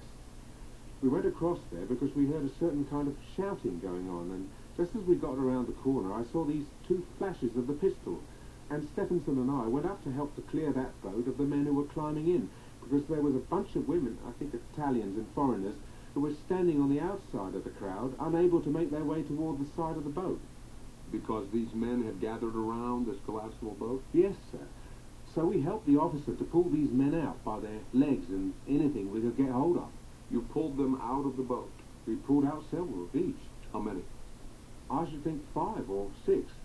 But they were really flying before Mr. Murdoch from inside of the boat at the time. They were members of the crew? I could not tell. No, I do not think so. I think they were probably third-class passengers. It was awfully difficult to notice very carefully. I got hold of them by their feet and legs, then they cleared out practically all the men out of that boat, and then we lifted in these Italian women, hoisted them up on each side and put them into the boat. They were very limp. They had not much spring in them at all. Then that boat was finally filled up and swung out, and then I said to Stephenson, there's nothing more for us to do. Let us go down onto A deck again. And we went down again, but there was nobody there that time at all. It was perfectly empty, the whole length. It was absolutely deserted. And the electric lights along the ceiling of A deck were beginning to turn red, just a glow, a red sort of a glow. So I said to Stephenson, this is getting rather a tight corner. I do not like being inside these closed windows. Let us go out through the door at the end. And as we went out through the door, the sea came in onto the deck at our feet. You were then on A deck? Yes, sir. And did you look on both sides of the deck to see whether there were people? Yes, sir. You say there were none? None. The whole length of it. The whole length of A deck you saw no people, not a soul. How long was that after the collapsible lifeboat that you have just referred to was lowered? Oh, quite a few minutes, sir. Very few minutes. You remained down there with your friend until the sea came in, water came in, on A deck? On that A deck. Then we hopped up onto the gunwale, preparing to jump out into the sea, because if we'd waited a minute longer, we should have been boxed in against the ceiling. And as we looked out, we saw this collapsible, the last boat on the port side, being lowered right in front of our faces. How far out? It was about 9 feet out. 9 feet out from the side of A deck? Yes. You saw a collapsible boat being lowered? Being lowered, yes. Was it filled with people? It was full up to the bow. And I said to Stephenson, there's nobody in the bows. Let us make a jump for it. You go first. And he jumped out and tumbled in head over heels into the bow, and I jumped too. And I hit the gunwale with my chest, which had on this life preserver, of course, and I sort of bounced off the gunwale, and I caught the gunwale with my fingers and slipped off backwards. Into the water? As my legs dropped down, I felt that they were in the sea. You are quite sure you jumped 9 feet to get that boat? That is my estimate. By that time, you see, we were jumping slightly downward. Did you jump out or down? Both. Both out and down? Slightly down and out. It could not have been very far down if the water was on A deck. It must have been out. Chiefly out, but it was sufficiently down for us to be able to see just over the edge of the gunwale of the boat. You pulled yourself up out of the water? Yes. And then I hooked my right heel over the gunwale, and by this time Stephenson was standing up, and he caught hold of me and lifted me in. Then we looked over into the sea and saw a man swimming in the sea just beneath us, and pulled him in. Who was he? I do not know. Did you pull anybody else in? No, by that time we were afloat. Scene 17. Witness, C.E. Henry Stengel, leather manufacturer and first-class passenger from Newark, New Jersey. Were you a passenger on board the Titanic on the ill-fated voyage from Southampton to the place of the accident? Yes, sir. While you were on that voyage, did you familiarize yourself with the speed of the Titanic? I did. The last day, particularly the last day, I did, yes. Particularly the day of the accident? The day of the accident. That is from Saturday noon to Sunday noon. Will you kindly tell the committee how you familiarized yourself with the speed and what the speed was when you last informed yourself about it? As is usual in these voyages, there were pools made to bet on the speed that the boat would make, and at 12 o'clock, after the whistle blew, the people who had bet went to the smoking room and came out and reported she had made 546 knots. I figured then that at 24 hours to a day we made 22 knots. But I was told I was mistaken, that I should have figured 25 hours. 25 hours for the day? Yes, on account of the elapsed time, I believe, which made it almost 22 knots an hour. At the same time, a report came, this was the report that came from the engine room, that the engines were turning 3 revolutions faster than at any time on the voyage. Where were you when the accident happened? I had retired. My wife called me. I was moaning in my sleep. My wife called me and says, "Wake up, you are dreaming." And I was dreaming. And as I woke up, I heard a slight crash. I paid no attention to it until I heard the engines stop.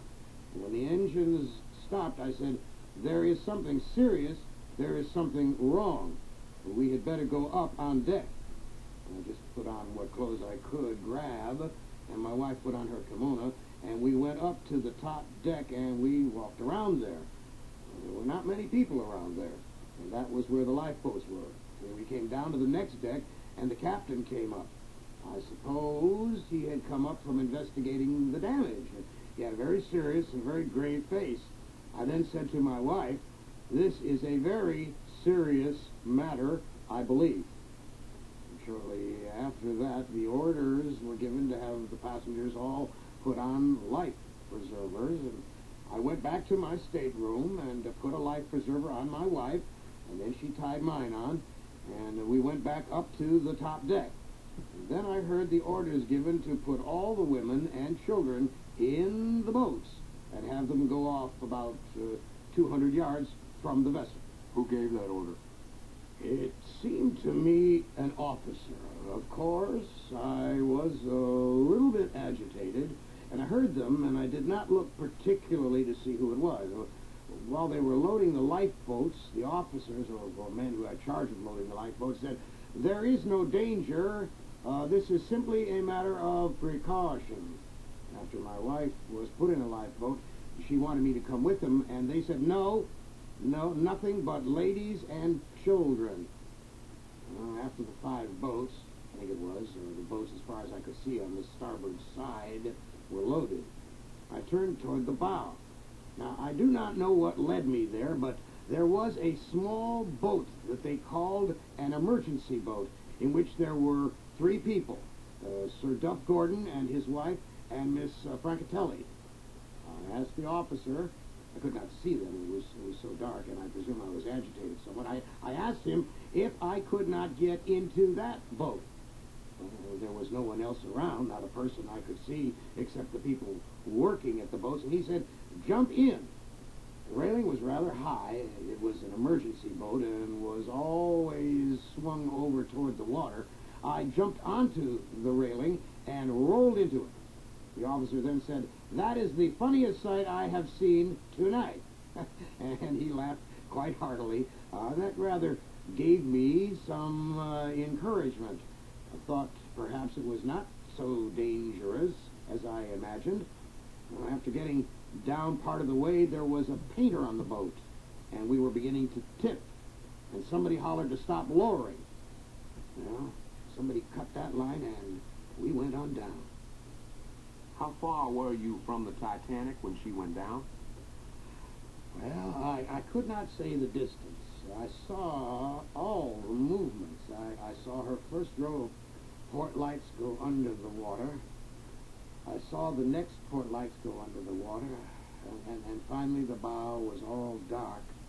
When the last lights on the bow went under, I said, "There's danger here. We had better row away from here. This is a light boat, and there may be suction when the ship goes down. Let us pull away." The other passengers agreed, and we pulled away from the Titanic, and after that we stopped rowing for a while, and she was going down by the bow most all of the time, and all of a sudden there were 4 sharp explosions about that far apart, just like this.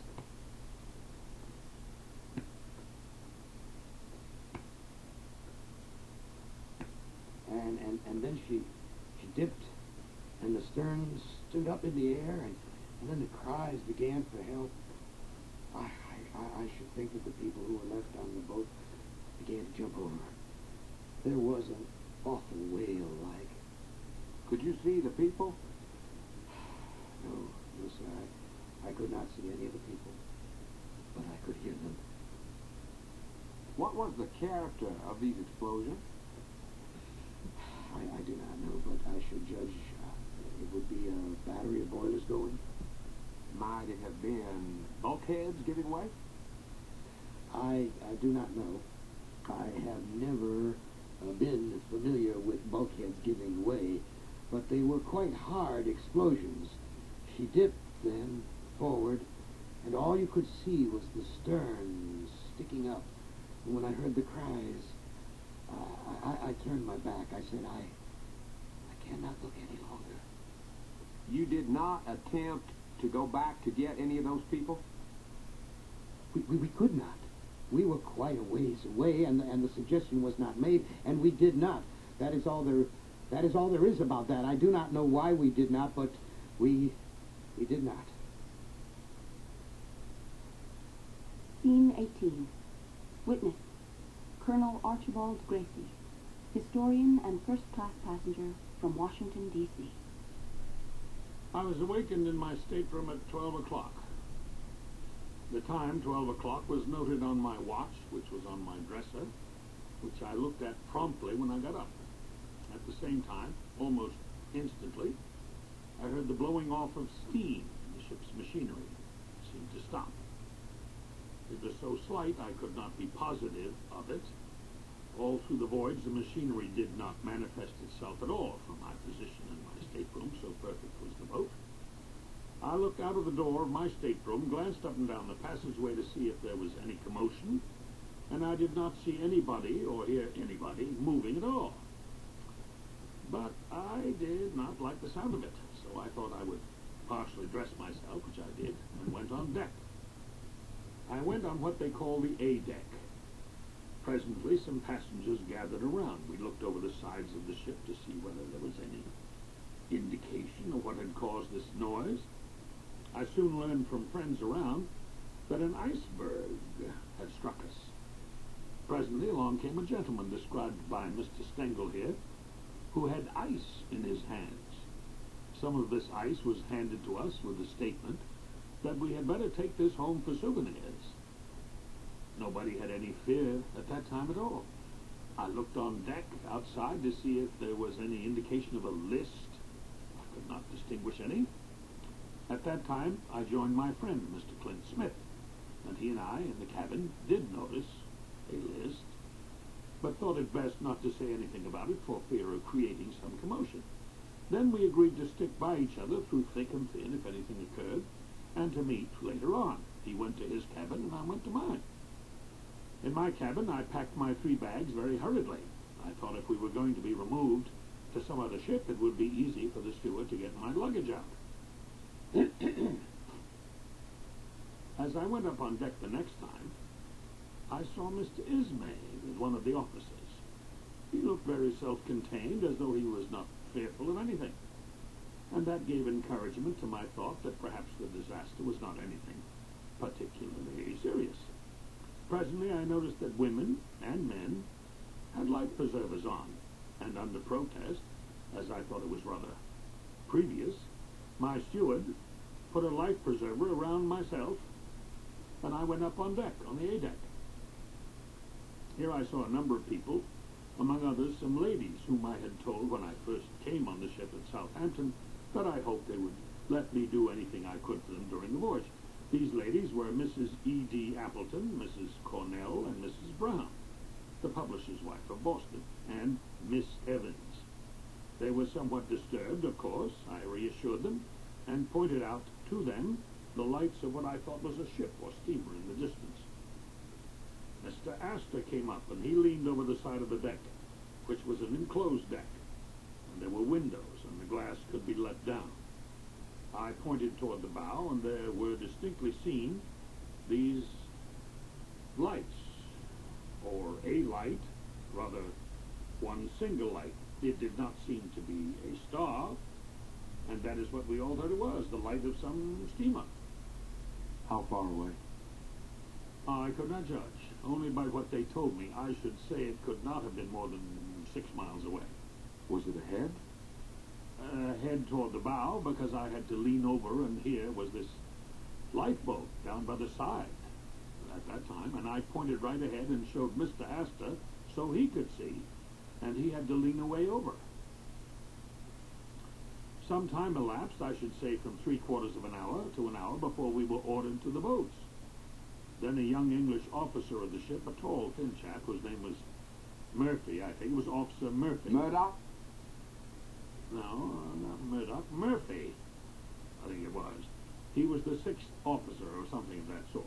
Moody, was it not? Moody was his name.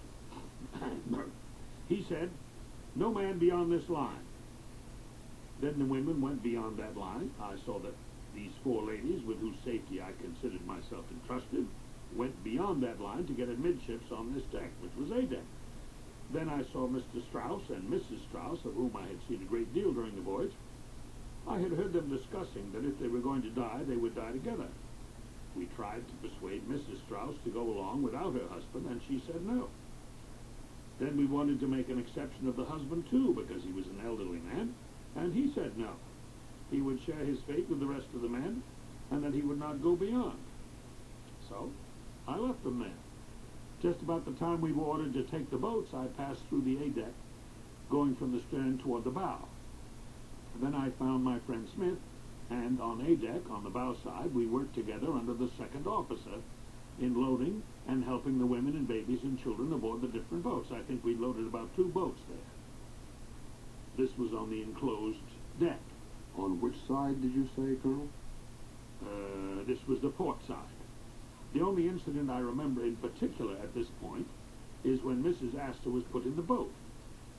She was lifted up through the window, and her husband helped her on the other side, and when she got in, her husband was on one side of this window, and I was on the other side at the next window.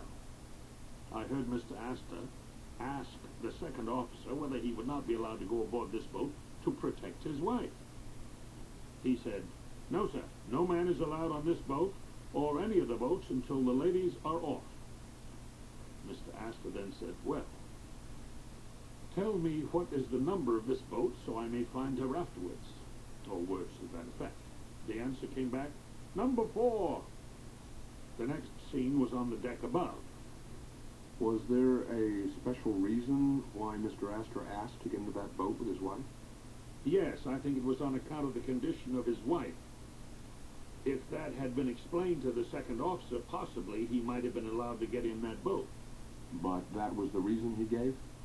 The second officer did not know that it was Mr. Astor at all. He did not know. I believe he told me that he testified before this committee to the effect that he did not know Mr. Astor. When I recall the circumstance to him and the conversation that passed between them, he said, "Oh, is that the man?" He said, "Was that Mr. Astor?" That was the conversation that took place. Then we went to the boat deck, which was the deck above. There were no men allowed in the boats that were loaded below, not one, except the crews necessary to man the boats. On the deck above, we loaded about 2 boats, at least 2 boats. That deck was above deck A, at the bow on the port side. When we were loading the last boat, just a short time before it was fully loaded, a palpable list toward the port side began, and the officer called out, "All passengers to the starboard side." And Smith and myself went to the starboard side, still at the bow of the ship.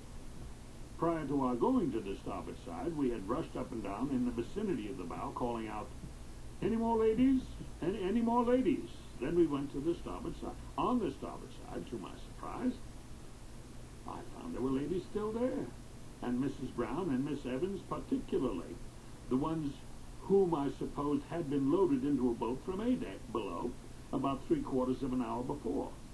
There I saw also Mr. George Widener and Mr. John B. Thayer. I speak of them particularly because I knew them, and of course Mr. Clint Smith was there with me too. As to what happened on the other side during our departure, the information I was given by the second officer was that some of the steerage passengers tried to rush the boat, and he fired off a pistol to make them get out, and they did get out. Who fired that pistol? Lightoller. That's what he told me. He's the second officer. Are you sure it was not Murdoch? I'm sure it was not Murdoch. Or Lowe? I am sure it was not. That is what Mr. Lightoller himself told me. I did not hear the pistol. That is what I was told by Lightoller himself. That is all hearsay, Senator. I want to say that there was nothing but the most heroic conduct on the part of all men and women at that time where I was at the bow on the port side. There was no man who asked to get in a boat, with the single exception that I have already mentioned. No woman even sobbed or wrung her hands, and everything appeared perfectly orderly. Lightoller was splendid in his conduct with the crew, and the crew did their duty. It seemed to me it was rather a little bit more difficult than it should have been to launch the boats alongside the ship. I do not know the cause of that. I do not know whether it was on account of the newness of it all, the painting, or something of that sort. I know I had to use my muscle as best I could in trying to push these boats so as to get them over the gunwale.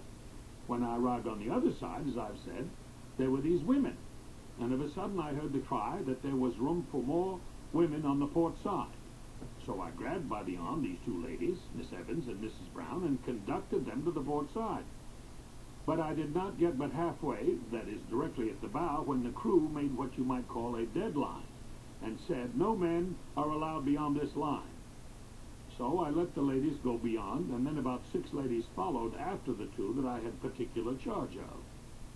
From Mrs. Brown, I learned what happened thereafter, that she was after Miss Evans, and Miss Evans could have gotten over first and could possibly have been pulled into the boat and gotten away. But she sacrificed her own life in order that Mrs. Brown might go first. Mrs. Brown was able to board the boat, but this young lady, I think, must have collapsed and lost her nerve and could not climb over the gunwale in order to get in. If there had been some man there to help her, she possibly would have been saved. Describe this gunwale, as you call it. This gunwale is the side of the deck which prevents people from falling into the sea. A rail? The rail, yes. How high from the deck? Well, I should think it was about 3 feet or 3 feet high from the deck. And it was of wood? Yes, it was of wood. Was there more than one rail on it? There was this one rail that was about so thick on the top.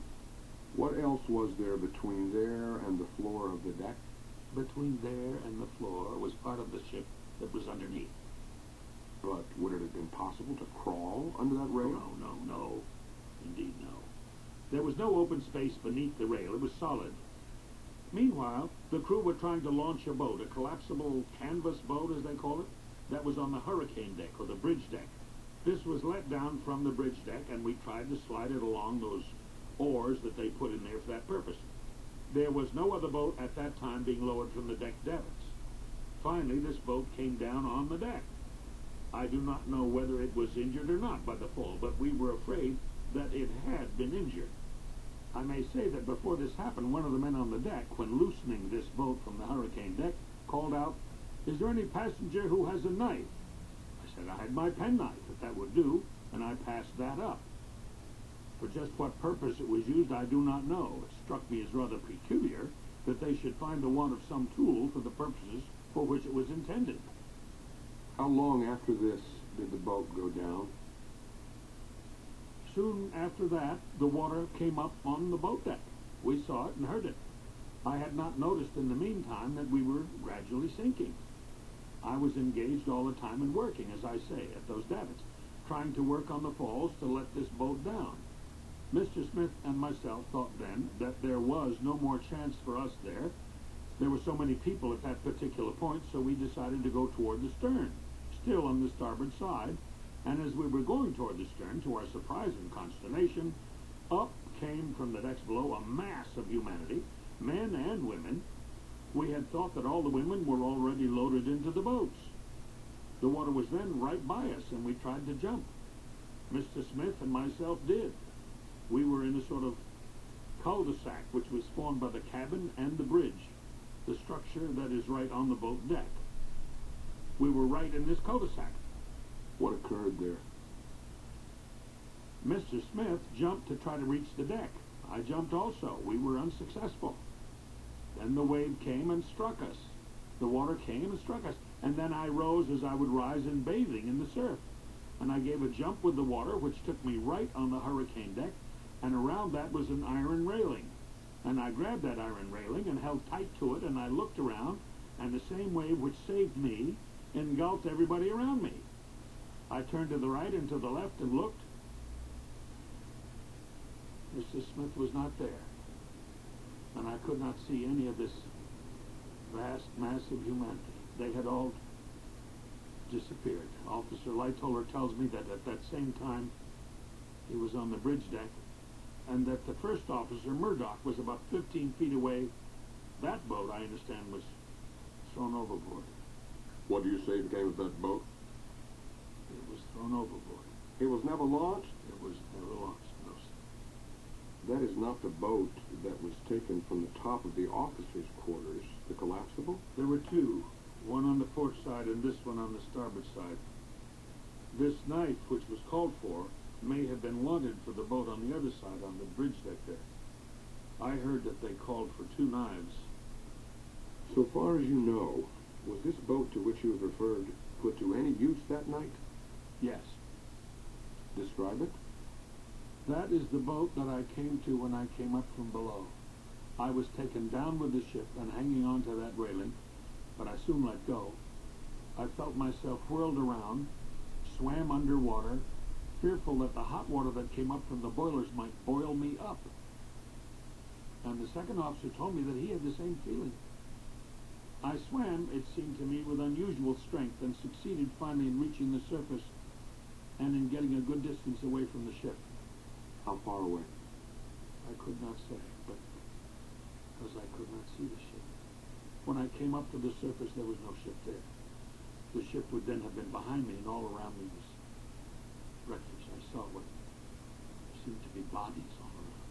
Do you want me to go through the harrowing details? No, I am not particular about that. I would like to know specifically whether while this ship was sinking and you were in close proximity to it, you noticed any special suction. No, I noticed no suction. And I did not go down so far as that it would affect my nose or my ears. My great concern was to keep my breath, which I was able to do. And being able to do that was what I think saved me. Was the water cold? I did not notice any coldness of the water at that time. I was too much preoccupied in getting wet. Did it have any bad effect on you? No, not then. But afterwards, on the raft, I was on the raft, which I will speak of, all night. And I did not notice how cold the water was until I got on the raft. There was a sort of gulp, as if something had occurred behind me, and I suppose that was where the water was closing up where the ship had gone down. But the surface of the water was perfectly still, and there was, I say, this wreckage and these bodies. There were the horrible sounds of drowning people and people gasping for breath. While collecting the wreckage together, I got on a big wooden crate, some sort of wooden crate or wood of that sort. I saw an upturned boat, and I struck out for that boat, and there I saw what I supposed were members of the crew on this upset boat. I grabbed the arm of one of them and pulled myself up on this boat. Did anybody resist you at all? What's that? Was there any resistance offered? Oh, no. No, none whatever. I was among the first. I suppose the boat was then about half full. How many were on it? I suppose there must have been 15 or 20. Was Officer Lightoller on it? Yes, Officer Lightoller was on that same boat. At that time? At that same time. Then I came up to the surface and was told by Lightoller what had occurred.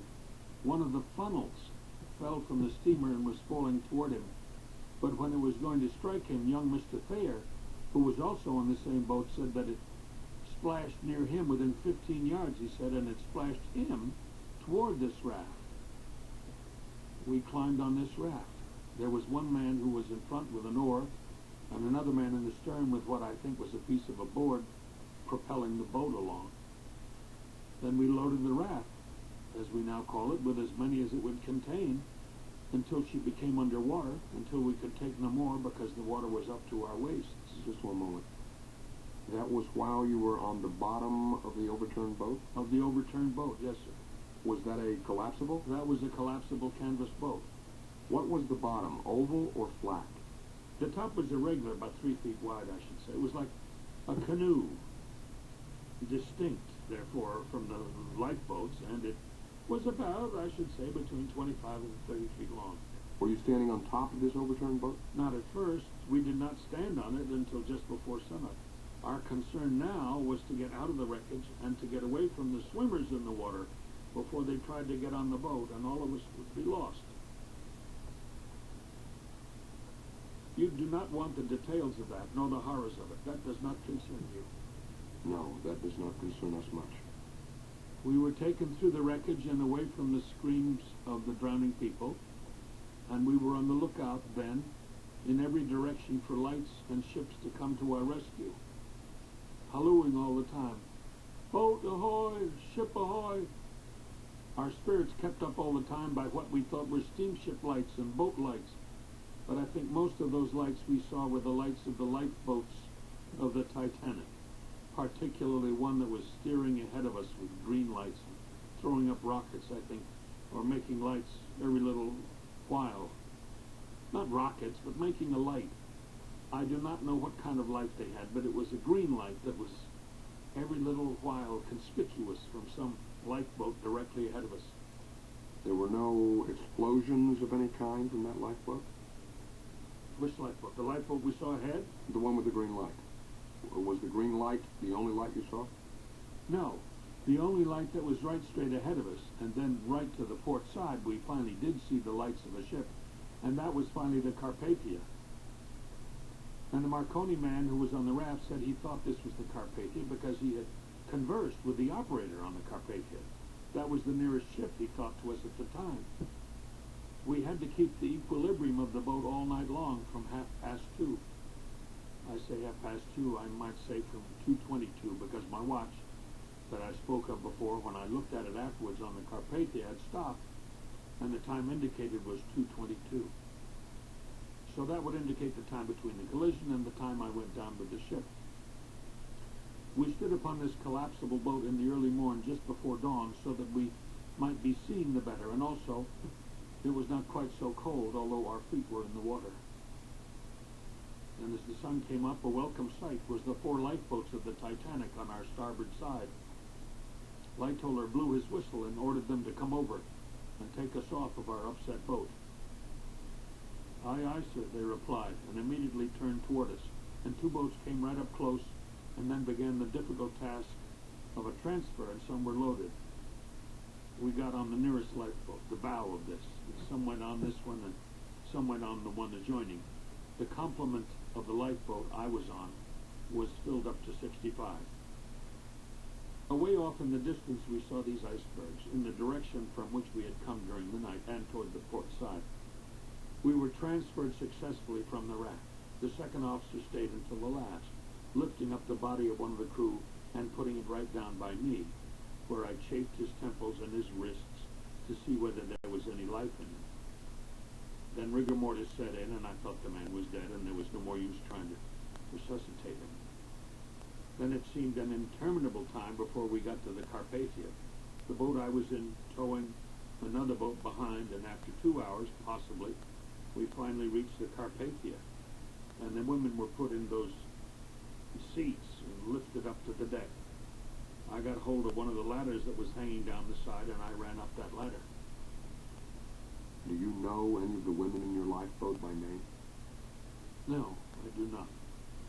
There was a splendid Frenchwoman who was very kind to us, who loaned us one of her blankets to put over our heads. Well, that is 4 of us. One poor Englishman who was the only other passenger beside Mr. Thayer and myself, who was saved on this raft. He was bald, and for that reason he needed this protection, which was very grateful to him. It was very grateful to me, too. The people in the Carpathia received us with open arms and provided us with hot comforts and acted as ministering angels. Is that all?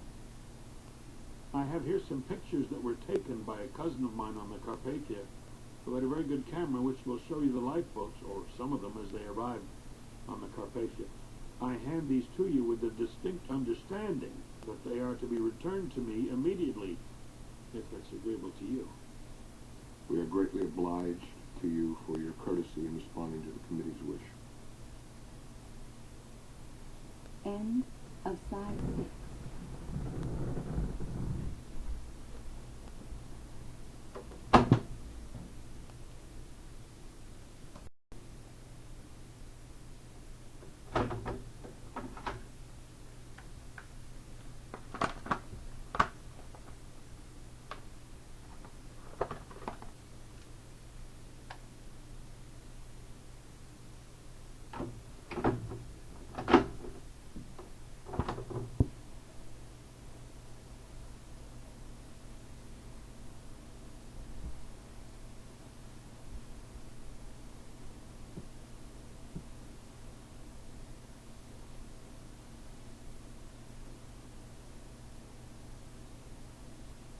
Scene 19. Witness, Helen W. Bishop, first-class passenger from Dowagiac, Michigan. I wish you would tell the committee what you did after learning of this accident. My husband awakened me at about 11:15 and told me that the boat had struck something. We both dressed and went up on deck, looked around and could find nothing. We noticed the intense cold. In fact, we had noticed that about 11 o'clock that night. It was uncomfortably cold in the lounge. We looked all over the deck, walked up and down a few times, and one of the stewards met us and laughed at us. He said, "You go back downstairs. There's nothing to be afraid of. We have only struck a little piece of ice and passed it." So we returned to our stateroom and retired. About 15 minutes later, we were awakened by a man who had a stateroom near us. We were on B deck, number 47. He told us to come upstairs. So we dressed again, thoroughly, and looked over all our belongings in our room and went upstairs. After being there about 5 or 10 minutes, one of the men we were with ran up and spoke to the captain, who was just then coming down the stairs. Who was the man? Mr. Astor. Colonel Astor? Yes. The captain told him something in an undertone. He came back and told 6 of us, who were standing with his wife, that we had better put on our life belts. I had gotten down 2 flights of stairs to tell my husband, who had returned to the stateroom for a moment, before I heard the captain announce that the life belts should be put on. That was about 3 or 4 minutes later that the captain announced the life belts should be put on. We came back upstairs and found very few people up. When you say upstairs, which deck do you mean? We were on B deck, and we came back up to A deck. There was very little confusion. Only the older women were a little frightened. They were up partially dressed. So I sent a number of them back and saw that they were thoroughly dressed before they came up again. Then we went up onto the boat deck on the starboard side.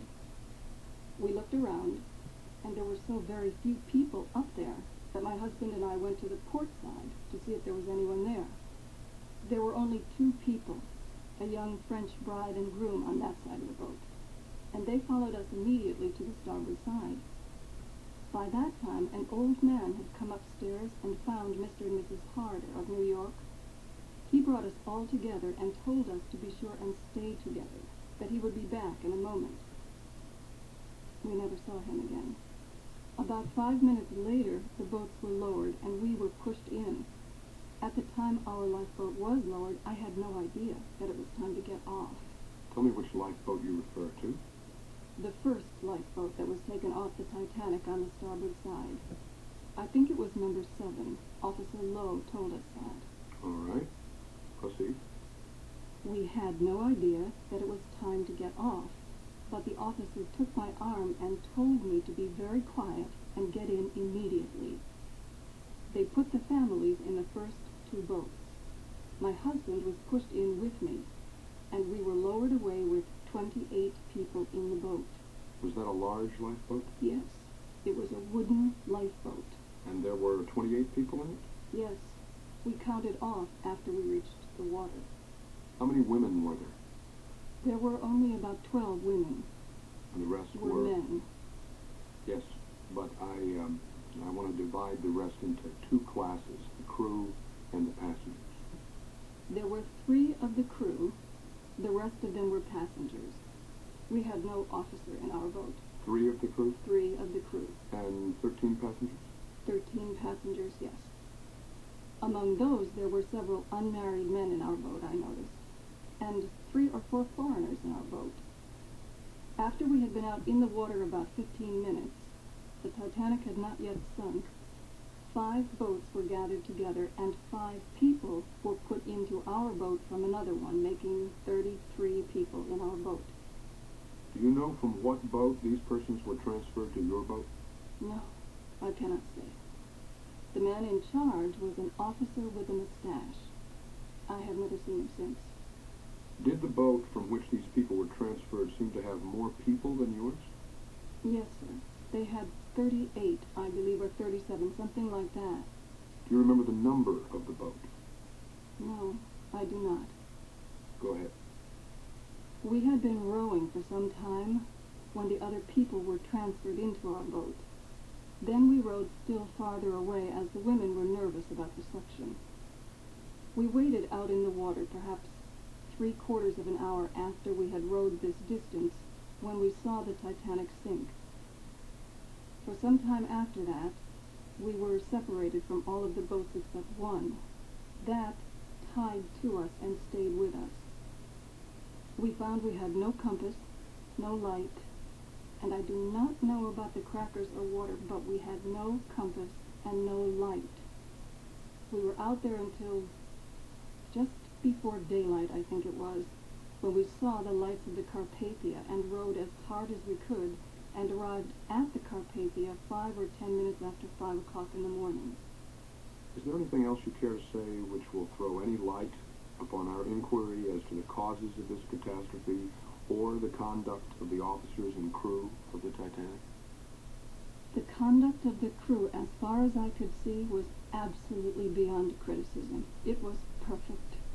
The men in our boat were wonderful. One man lost his brother.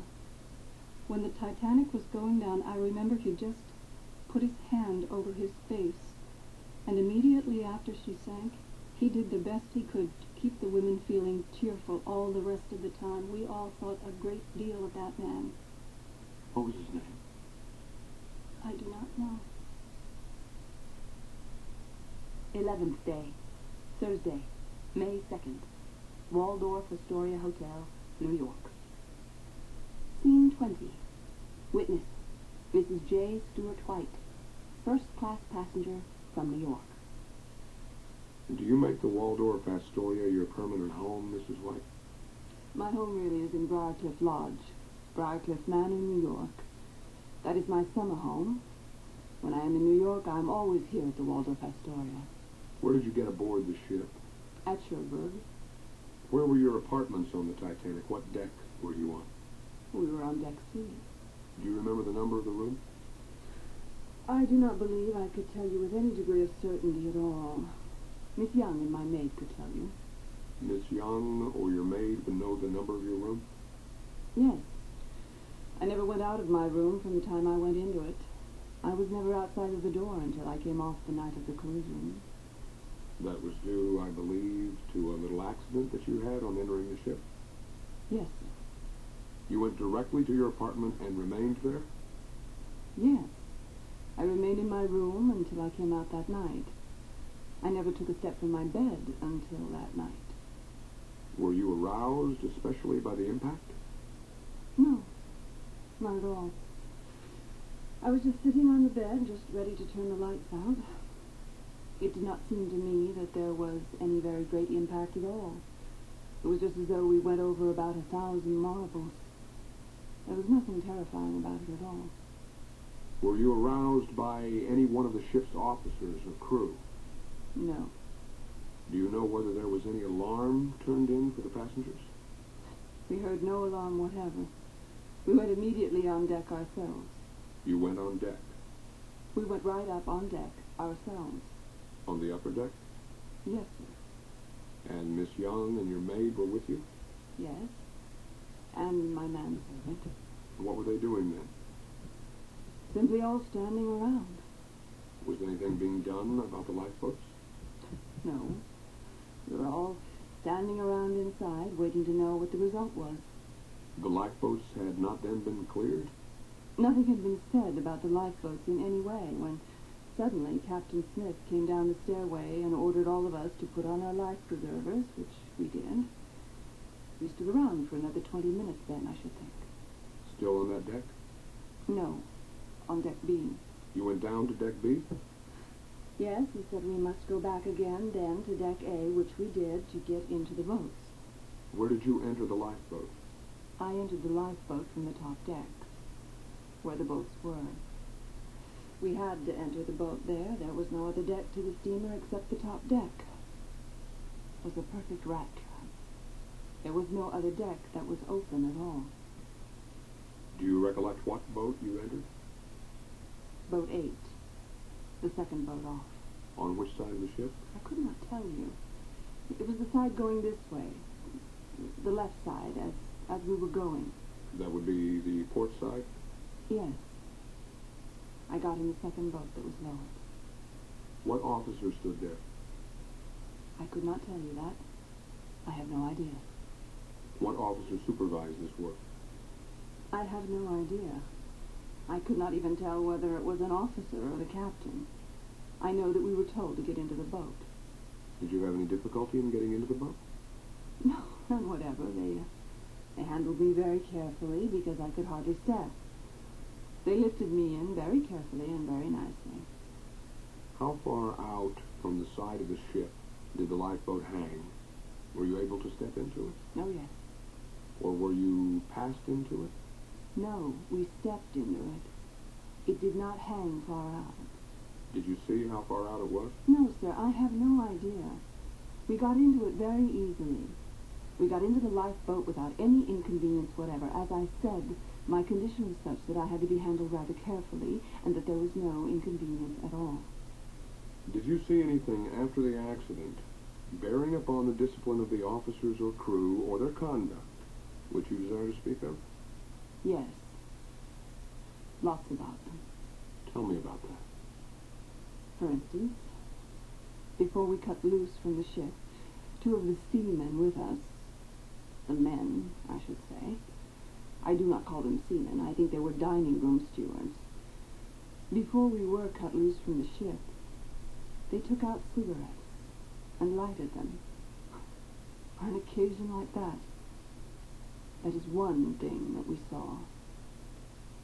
All of those men escaped under the pretense of being oarsmen. The man who rowed me took his oar and rowed all over the boat, in every direction. I said to him, "Why don't you put the oar in the oarlock?" And he said, "Do you put it in that hole?" And I said, "Certainly." He said, "I never had an oar in my hand before." I spoke to the other man, and he said, "I never had an oar in my hand before, but I think I can row."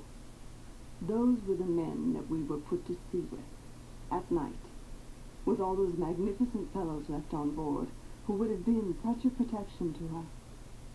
Those were the kind of men with whom we were put out to sea that night. How many were there in your boat? There were 22 women and 4 men. None of the men seemed to understand the management of a boat? Yes. There was one there, one who was supposed to be a seaman, up at the end of our boat, who gave the orders. Do you know who he was? No, I do not know. I do not know the names of any of those men. But he seemed to know something about it. I wish you would describe, as nearly as you can, just what took place after your lifeboat got away from the Titanic. What took place between the passengers and the seamen? Yes. We simply rowed away. We had the order, on leaving the ship, to do that. The officer who put us in the boat, I do not know who he was, gave strict orders to the seamen, or the men, to make for the light opposite and land the passengers and get back just as soon as possible. That was the light that everybody saw in the distance. Did you see it? Yes. I saw it distinctly. What was it? It was a boat of some kind. How far away was it? Oh, it was 10 miles away. But we could see it distinctly. There was no doubt but that it was a boat. But we rowed and rowed and rowed, and then we all suggested that it was simply impossible for us to get to it, that we never could get to it, and the thing to do was to go back and see what we could do for the others. We only had 22 in our boat. Then we turned and went back, and lingered around there for a long time, trying to locate the other boats, but we could not locate them except by hearing them. The only way that they could locate us was by my electric light. The lamp on the boat was absolutely worth nothing. They tinkered with it all along, but they could not get it in shape. I had an electric cane, a cane with an electric light in it, and that was the only light we had. We sat there for a long time, and we saw the ship go down. Distinctly. What was your impression of it as it went down? It was something dreadful. Nobody ever thought the ship was going down. I do not think that there was a person that night, I don't think that there was a man on the boat who thought the ship was going down. They speak of the bravery of men. I do not think there was any particular bravery, because none of the men thought it was going down. If they had thought the ship was going down, they would not have frivoled as they did about it. Some of them said, when you come back, you will need a pass, and you cannot get on tomorrow morning without a pass. They never would have said those things if anybody had had any idea that the ship was going to sink. In my opinion, the ship, when it went down, was broken in two. I think very probably it broke in two. I heard 4 distinct explosions, which we supposed were the boilers. Of course, we did not know anything about it. How loud were those explosions? They were tremendous. We did what we were ordered to do. We went toward the light.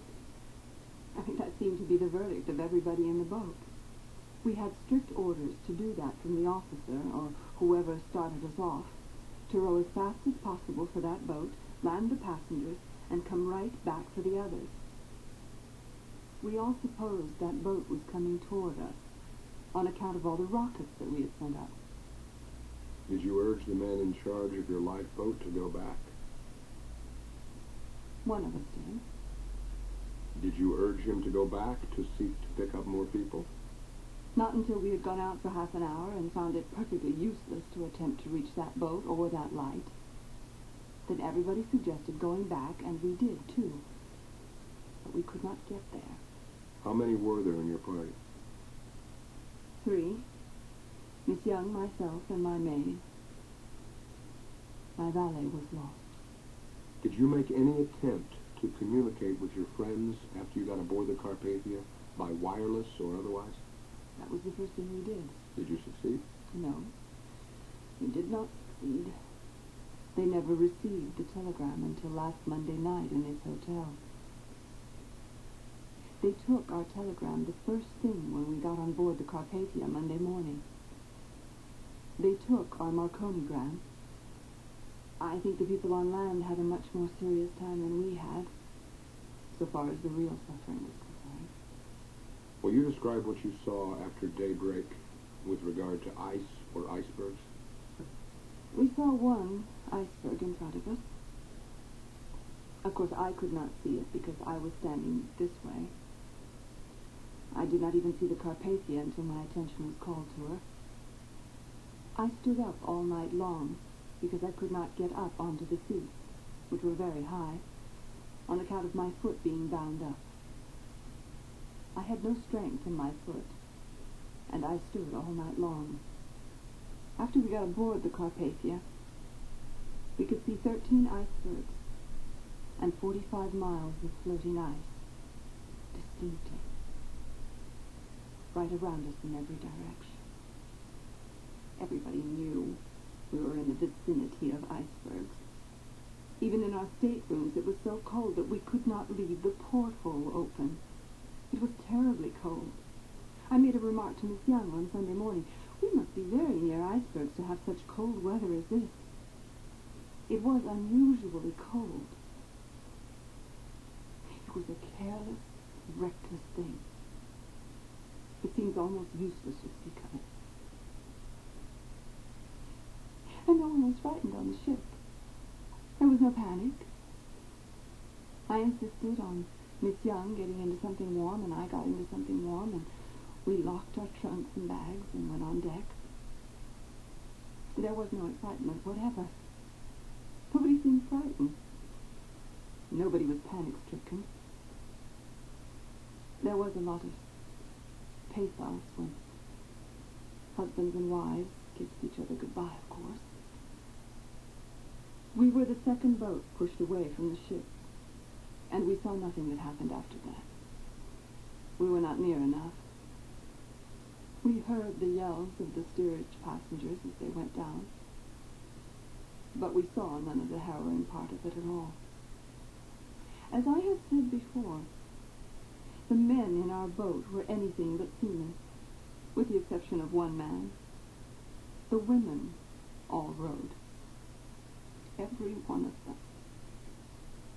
Miss Young rowed every minute. The men could not row. They did not know the first thing about it. Miss Swift from Brooklyn rowed every minute, from the steamer to the Carpathia. Miss Young rowed every minute also, except when she was throwing up, which she did 6 or 7 times. Countess Roth stood at the tiller. Where would we have been if it had not been for our women, with such men as that put in charge of our boat? Our head seaman would give an order, and those men who knew nothing about the handling of a boat would say, "If you don't stop talking through that hole in your face, there will be one less in the boat." We were in the hands of men of that kind. I settled 2 or 3 fights between them, and quieted them down. Imagine getting right out there, and taking out a pipe, and filling it, and standing there smoking, with the women rowing, which was most dangerous. We had woolen rugs all around us. Another thing, which I think is a disgraceful point, the men were asked, when they got into our boat, if they could row. Imagine asking men that, who are supposed to be at the head of the lifeboat.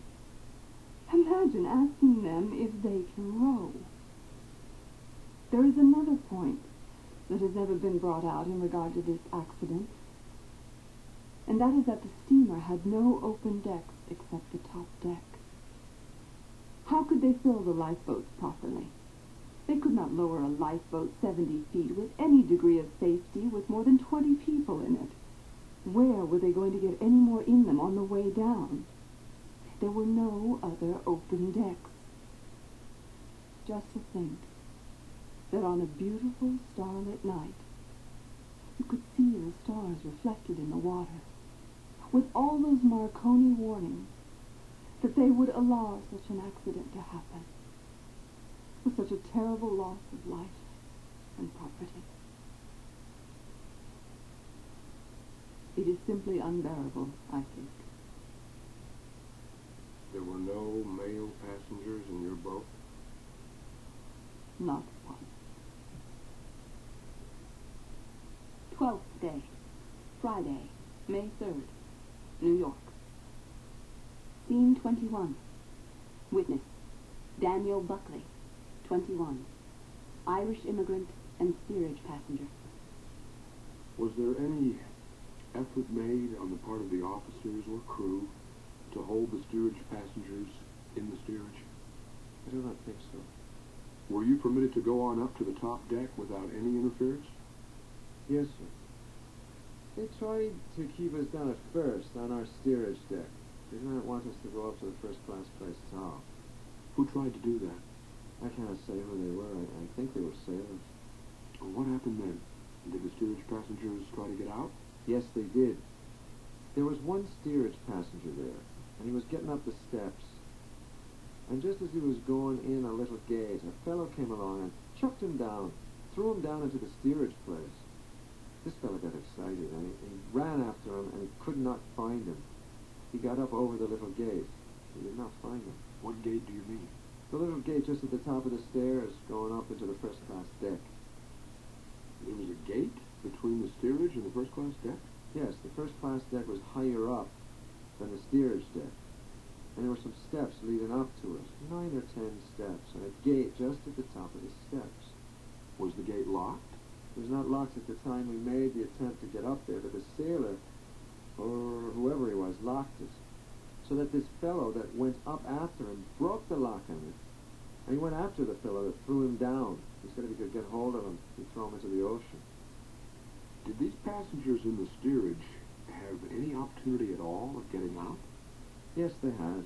What opportunity did they have? I think they had as much chance as the first and second-class passengers. After this gate was broken? Yes, because they were all mixed.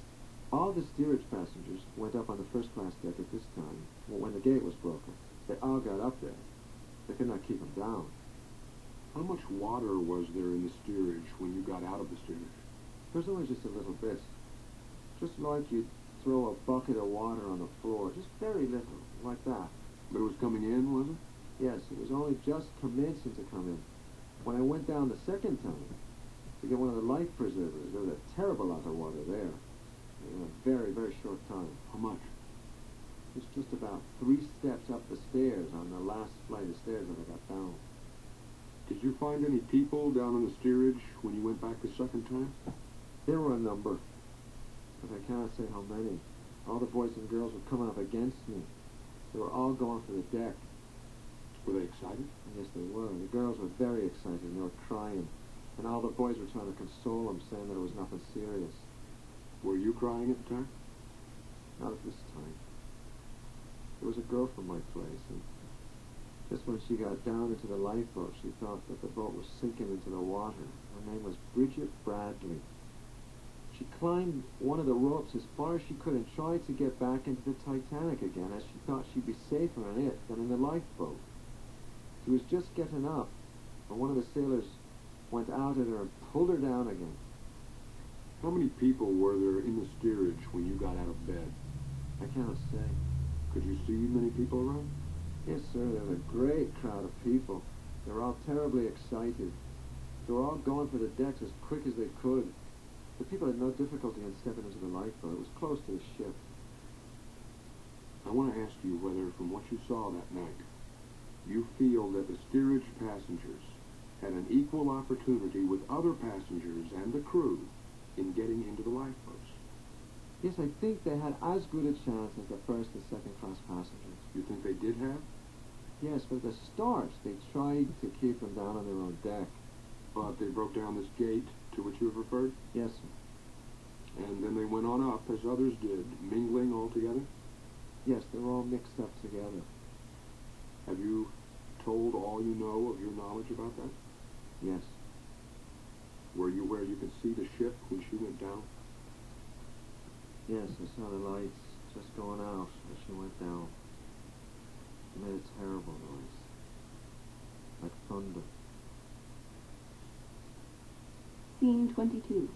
Witness, George A. Harder, 25. Brooklyn manufacturer and first-class passenger.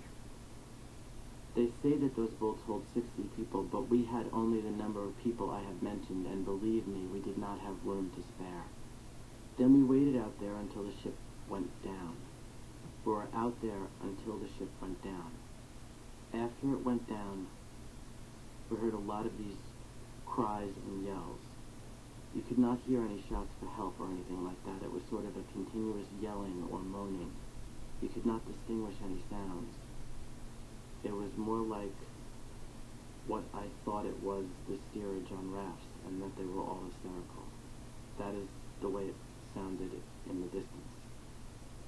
Then we stayed around there until daybreak, when we saw the Carpathia, and we rode the distance. I do not know how far it was, probably 2 miles. It might have been less. Is there anything else you can say, bearing on this matter, that will be helpful to the committee in its endeavors to get all the facts and circumstances leading up to and subsequent to this accident? No, sir, there is nothing else that I can think of. Our boat was managed very well. It is true this officer did want to go back to the ship, but all the passengers held out and said, "Do not do that, do not do that. It would only be foolish if we went back there. There will be so many around that they will only swamp the boat." And at that time, I do not think those people appreciated that there were not sufficient lifeboats to go around. I never paid any attention to how many lifeboats there were. I did not know. Scene 23. Witness, John R. Jack Binns, reporter for the New York American and former Marconi wireless operator. From your experience as a wireless operator, can you account for the failure to give to the public promptly this information pertaining to the disaster to the Titanic? The only explanation that I could give is the general inadequacy of the set installed on board the Carpathia to cover the distances required in communication with the land stations in that vicinity. The set on the Carpathia is what is known as a coil set, and the combination used is what is known as plane aerial. In this combination, the antenna between the masts is joined directly to one side of the spark gap and grounded to the other. In the event of damp or rainy weather, the insulators holding the antenna between the masts become moist, allowing great leakage. And this leakage dissipates the energy produced by the coil and consequently reduces the radius of communication. At the time of the Titanic disaster, the atmosphere in the vicinity was rather moist, and the probability is that the Carpathia was unable to attain more than 75 miles communicating radius. Mr. Binns, do you not think it would be more serviceable if, on ships where it is impracticable to have two operators, the watch of the single operator should be from 6 o'clock at night until 6 o'clock in the morning, in order that he might always be ready to take communications from other ships at a time when other means of observation are most difficult? In cases where it is impossible or impractical to have two operators, I think that the operator himself should be on duty during the night watch, and that a cadet or wireless telegraph learner should be supplied to take the day watch. However, I think, and I always have thought, that in all cases, two operators should be supplied to every vessel. Let me call your attention to the fact that the Californian was but 14 miles from the Titanic when it sank. If there had been a wireless operator on duty on the Californian, in all probability, every passenger and member of the crew of the Titanic could have been saved. Yes, that is so. Have you observed any part of the construction of the Olympic on which you served, which was followed in the construction of her sister ship, the Titanic, which you think would be of interest to the committee? The Olympic has what is known as two expansion joints. These joints are composed in this way.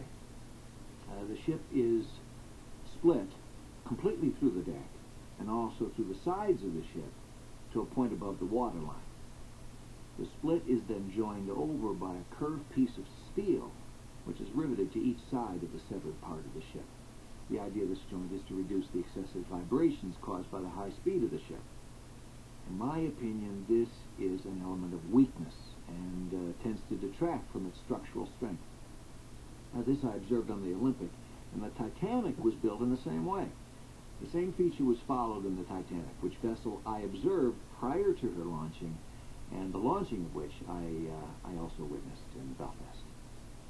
I have observed steamship construction and am quite familiar with the plans of the Olympic and the Titanic, and with those of the Mauretania and the Lusitania of the Cunard Line.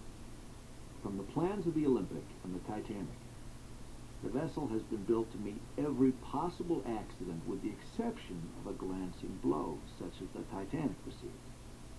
The ship has a certain number of watertight compartments and also a double bottom, but according to the plans, the sides of the ship are just a single shell under the waterline. And in the event of a glancing blow extending from one end of the ship to the other, the watertight compartments would be rendered absolutely useless, owing to the fact that there is no side protection. On the plans of the Mauretania and Lusitania of the Cunard Line, these vessels are shown to have double cellular sides as well as a double cellular bottom.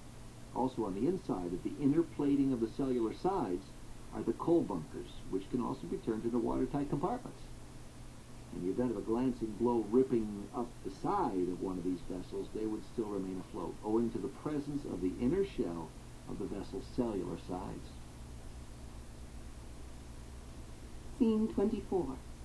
Witness, Olaus Abelseth, 26, Norwegian immigrant and steerage passenger. I wish you would tell the reporter when you first knew of this collision and what you did and where you were in the ship. I believe you were a steerage passenger? Yes, sir. In the forward part of the ship? Yes, I was in compartment G on the ship. Well, go ahead and tell us just what happened. I went to bed about 10 o'clock Sunday night, and I think it was about 15 minutes to 12 when I woke up. And there was another man in the same room, two of us in the same room, and he said to me, what is that? I said, I don't know, but we had better get up. So we did get up and put our clothes on, and we two went up on deck in the forward part of the ship. Then there was quite a lot of ice on the starboard part of the ship. They wanted us to go down again, and I saw one of the officers, and I said to him, "Is there any danger?" He said no. I was not satisfied with that, however, so I went down and told my brother-in-law and my cousin, who were in the same compartment there. They were not in the same room, but they were just a little ways from where I was. I told them about what was happening, and I said they had better get up. But both of them got up and dressed, and we took our overcoats and put them on. We did not take any life belts with us. There was no water on the deck at that time.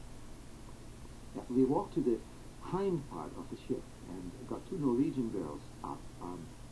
One was in my charge, and one was in charge of the man who was in the same room with me. He was from the same town that I came from. The other one was just 16 years old, and her father told me to take care of her till we got to Minneapolis. The two girls were in a room in the hind part of the ship, in the steerage. We all went up on deck and stayed there. We walked over to the port side of the ship, and there were 5 of us standing, looking, and we thought we saw a light. On what deck were you standing? Not on the top deck, but on, I do not know what you call it, but it is the hind part where the sitting room is. And then there is a kind of a little space in between where they go up on deck. It was up on the boat deck, the place for the steerage passengers on the deck. We were then on the port side there, and we looked out at this light. I said to my brother-in-law, "I can see it plain now. It must be a light." How far away was it? I could not say, but it did not seem to be so very far. I thought I could see this mast light, the front mast light. That is what I thought I could see. A little while later, there was one of the officers came and he said to be quiet, that there was a ship coming. That's all he said. He did not say what time or anything. That is all he said. So I said to them, we had better go and get the life belts, as we had not brought them with us. So my cousin and I went down to get the life belts for all of us. And when we came up again, we carried the life belts on our arms for a while. There were a lot of steerage people there that were getting on one of these cranes that they had on deck that they used to lift things with. They can lift about 2.5 tons, I believe. These steerage passengers were crawling along on this, over the railing and way up to the boat deck. A lot of them were doing that. They could not get up there in any other way? This gate was shut. Was it locked? I do not know whether it was locked, but it was shut, so they could not go that way. A while later, these girls were standing there, and one of the officers came and hollered for all of the ladies to come up on the boat deck. The gate was opened, and these 2 girls went up. We stayed a little while longer, and then they said, everybody. I do not know who that was, but I think it was some of the officers that said it. I could not say that, but it was somebody that said, everybody. We went up. We went over to the port side of the ship, and there were just 1 or 2 boats on the port side that were lost. Anyway, there was one. We were standing there looking at them lowering this boat. We could see them, some of the crew, helping take the ladies in their arms and throwing them into the lifeboats. We saw them lower this boat, and there were no more boats on the port side. So we walked over to the starboard side of the ship, and just as we were standing there, one of the officers came up and he said, just as he walked by, "Are there any sailors here?" I did not say anything. I have been a fishing man for 6 years, and of course this officer walked right by me and asked, "Are there any sailors here?" I would have gone, but my brother-in-law and my cousin said in the Norwegian language, as we were speaking Norwegian, "Let us stay here together." I do not know, but I think the officer wanted some help to get some of these collapsible boats out. All he said was, "Are there any sailors here?" I did not say anything, but I had been used to the ocean for a long time. I commenced to work on the ocean when I was 10 years old with my dad fishing. I kept that up until I came to this country. Then we stayed there, and we were just standing still there. We did not talk very much. Just a little ways from us, I saw there was an old couple standing there on the deck, and I heard this man say to the lady, "Go into the lifeboat and get saved." And he put his hand on her shoulder, and I think he said, "Please get into the lifeboat and get saved." She replied, "No, let me stay with you." I could not say who it was, but I saw that he was an old man. I did not pay much attention to him, because I did not know him. I was standing there, and I asked my brother-in-law if he could swim, and he said no. I asked my cousin if he could swim, and he said no. So we could see the water coming up. The bow of the ship was going down, and there was a kind of an explosion. We could hear popping and cracking, and the deck raised up and got so steep that the people could not stand on their feet on the deck, so they fell down and slid on the deck into the water, right on the ship.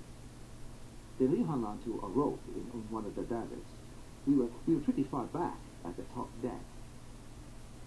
My brother-in-law said to me, "We had better jump off, or the suction will take us down." I said, "No, we won't jump yet. We ain't got much show anyhow, so we might as well stay as long as we can." So he stated again, "We must jump off," but I said, "No, not yet." So then it was only about 5 feet down to the water when we jumped off. It was not much of a jump. Before that, we could see the people were jumping over. There was water coming onto the deck, and they were jumping over, then out in the water. My brother-in-law took my hand just as we jumped off, and my cousin jumped at the same time. When we came into the water, I think it was from the suction, or anyway, we went under, and I swallowed some water. I got a rope tangled around me, and I let loose of my brother-in-law's hand to get away from the rope. I thought then, I am a goner. That is what I thought when I got tangled in this rope. But I came on top again, and I was trying to swim, and there was a man, lots of them were floating around, and he got me on the neck like that, and he pressed me under, trying to get on top of me. I said to him, "Let go." Of course, he did not pay any attention to that, but I got away from him. Then there was another man, and he hung on to me for a while, but he let go. And then I swam. I could not say, but it must have been about 15 or 20 minutes. It could not have been over that. Then I saw something dark ahead of me. I did not know what it was, but I swam toward that, and it was one of those collapsible boats. Then we jumped off of the ship. We had life preservers on. There was no suction from the ship at all. I was lying still, and I thought, I will try to see if I can float on the life belt without help from swimming, and I floated easily on the life belt. Then I got on this raft or collapsible boat. They did not try to push me off, and they did not do anything for me to get on. All they said when I got on there was, "Don't capsize the boat." So I hung on to the raft for a little while before I got on. Some of them were trying to get up on their feet. They were sitting down or lying on the raft. Some of them fell into the water again. Some of them were frozen, and there were 2 dead that they threw overboard. I got on this raft, or collapsible boat, and raised up, and then I was continually moving my arms and swinging them around to keep warm. There was one lady aboard this raft, and she got saved. I do not know her name. I saw her on board the Carpathia, but I forgot to ask her her name. There were also 2 Swedes and a first-class passenger. I believe that is what he said, and he had just his underwear on. I asked him if he was married, and he said he had a wife and a child. There was also a fireman named Thompson on the same raft. He had burned one of his hands. Also, there was a young boy with a name that sounded like Volunteer. He was at St. Vincent's Hospital afterwards. Thompson was there too. And the next morning, we could see some of the lifeboats. One of the boats had a sail up, and he came pretty close, and then we said, 1, 2, 3. We said that quite often. We did not talk very much, except that we would say 1, 2, 3, and scream together for help. Were the 3 relatives of yours from Norway lost? Yes, they were lost. 13th day, Saturday, May 4th. Waldorf Astoria Hotel, New York. Scene 25. Witness, Burke Picard, 32. Steerage passenger and immigrant living in New York. State your name, age, residence, and occupation. Burke Picard, number 229, Hebrew Immigrant Society. At the time I took passage on the Titanic, I came from London. I am 32 years old. I am a leather worker, a bag maker. I was born in Russia, in Warsaw. My name was Burke Trambisky. I was for a long time in France, and I assumed a French name. As regards private business, I am Picard. I was one of the third-class passengers on the Titanic, and my cabin was number 10 in the steerage at the stern. I first knew of the collision when it happened about 10 minutes to 12. We had all been asleep, and all of a sudden we perceived a shock. We did not hear such a very terrible shock, but we knew something was wrong, and we jumped out of bed, and we dressed ourselves, and we went out, and we could not get back again. I wanted to go back to get my things, but I could not. The stewards would not allow us to go back. So they made us all go forward on the deck. There were no doors locked to prevent us from going back. I did not take much notice of it, and I went to the deck. You see, the other passengers, they started in arguing. One said that it was dangerous, and the other one said that it was not, and one said white, and the other said black. Instead of arguing with those people, I instantly went to the highest spot. I said to myself that if the ship had to sink, I should be one of the last. I mean, that was my first idea, which was the last. You see, I went and I found the door. There are always a few steps from this third class with a movable door, and it is marked there that second-class passengers have no right to penetrate there. So I found this door open so that I could go into the second class, where I did not find many people, only a few that climbed on the ladder and went into the first class, which I did. And I found there only a few men and about 2 ladies, and they had been putting them into lifeboats. And as no women were there, we men sprang into the boat. I mean, we had only one woman and another young girl. There were 2 women, so they just stood in front of me, and we were lowered down. And when I was lowered down, I saw the whole ship as big as she was, the right side a little bit sinking, and I was far from imagining that it was the beginning of the end. When I was going away from the ship, of course, I was rather frightened. I was sorry at not being on the ship, and I said to the seaman, I said, I would rather be on the ship. And he was laughing at me, and he said, do you not see we are sinking?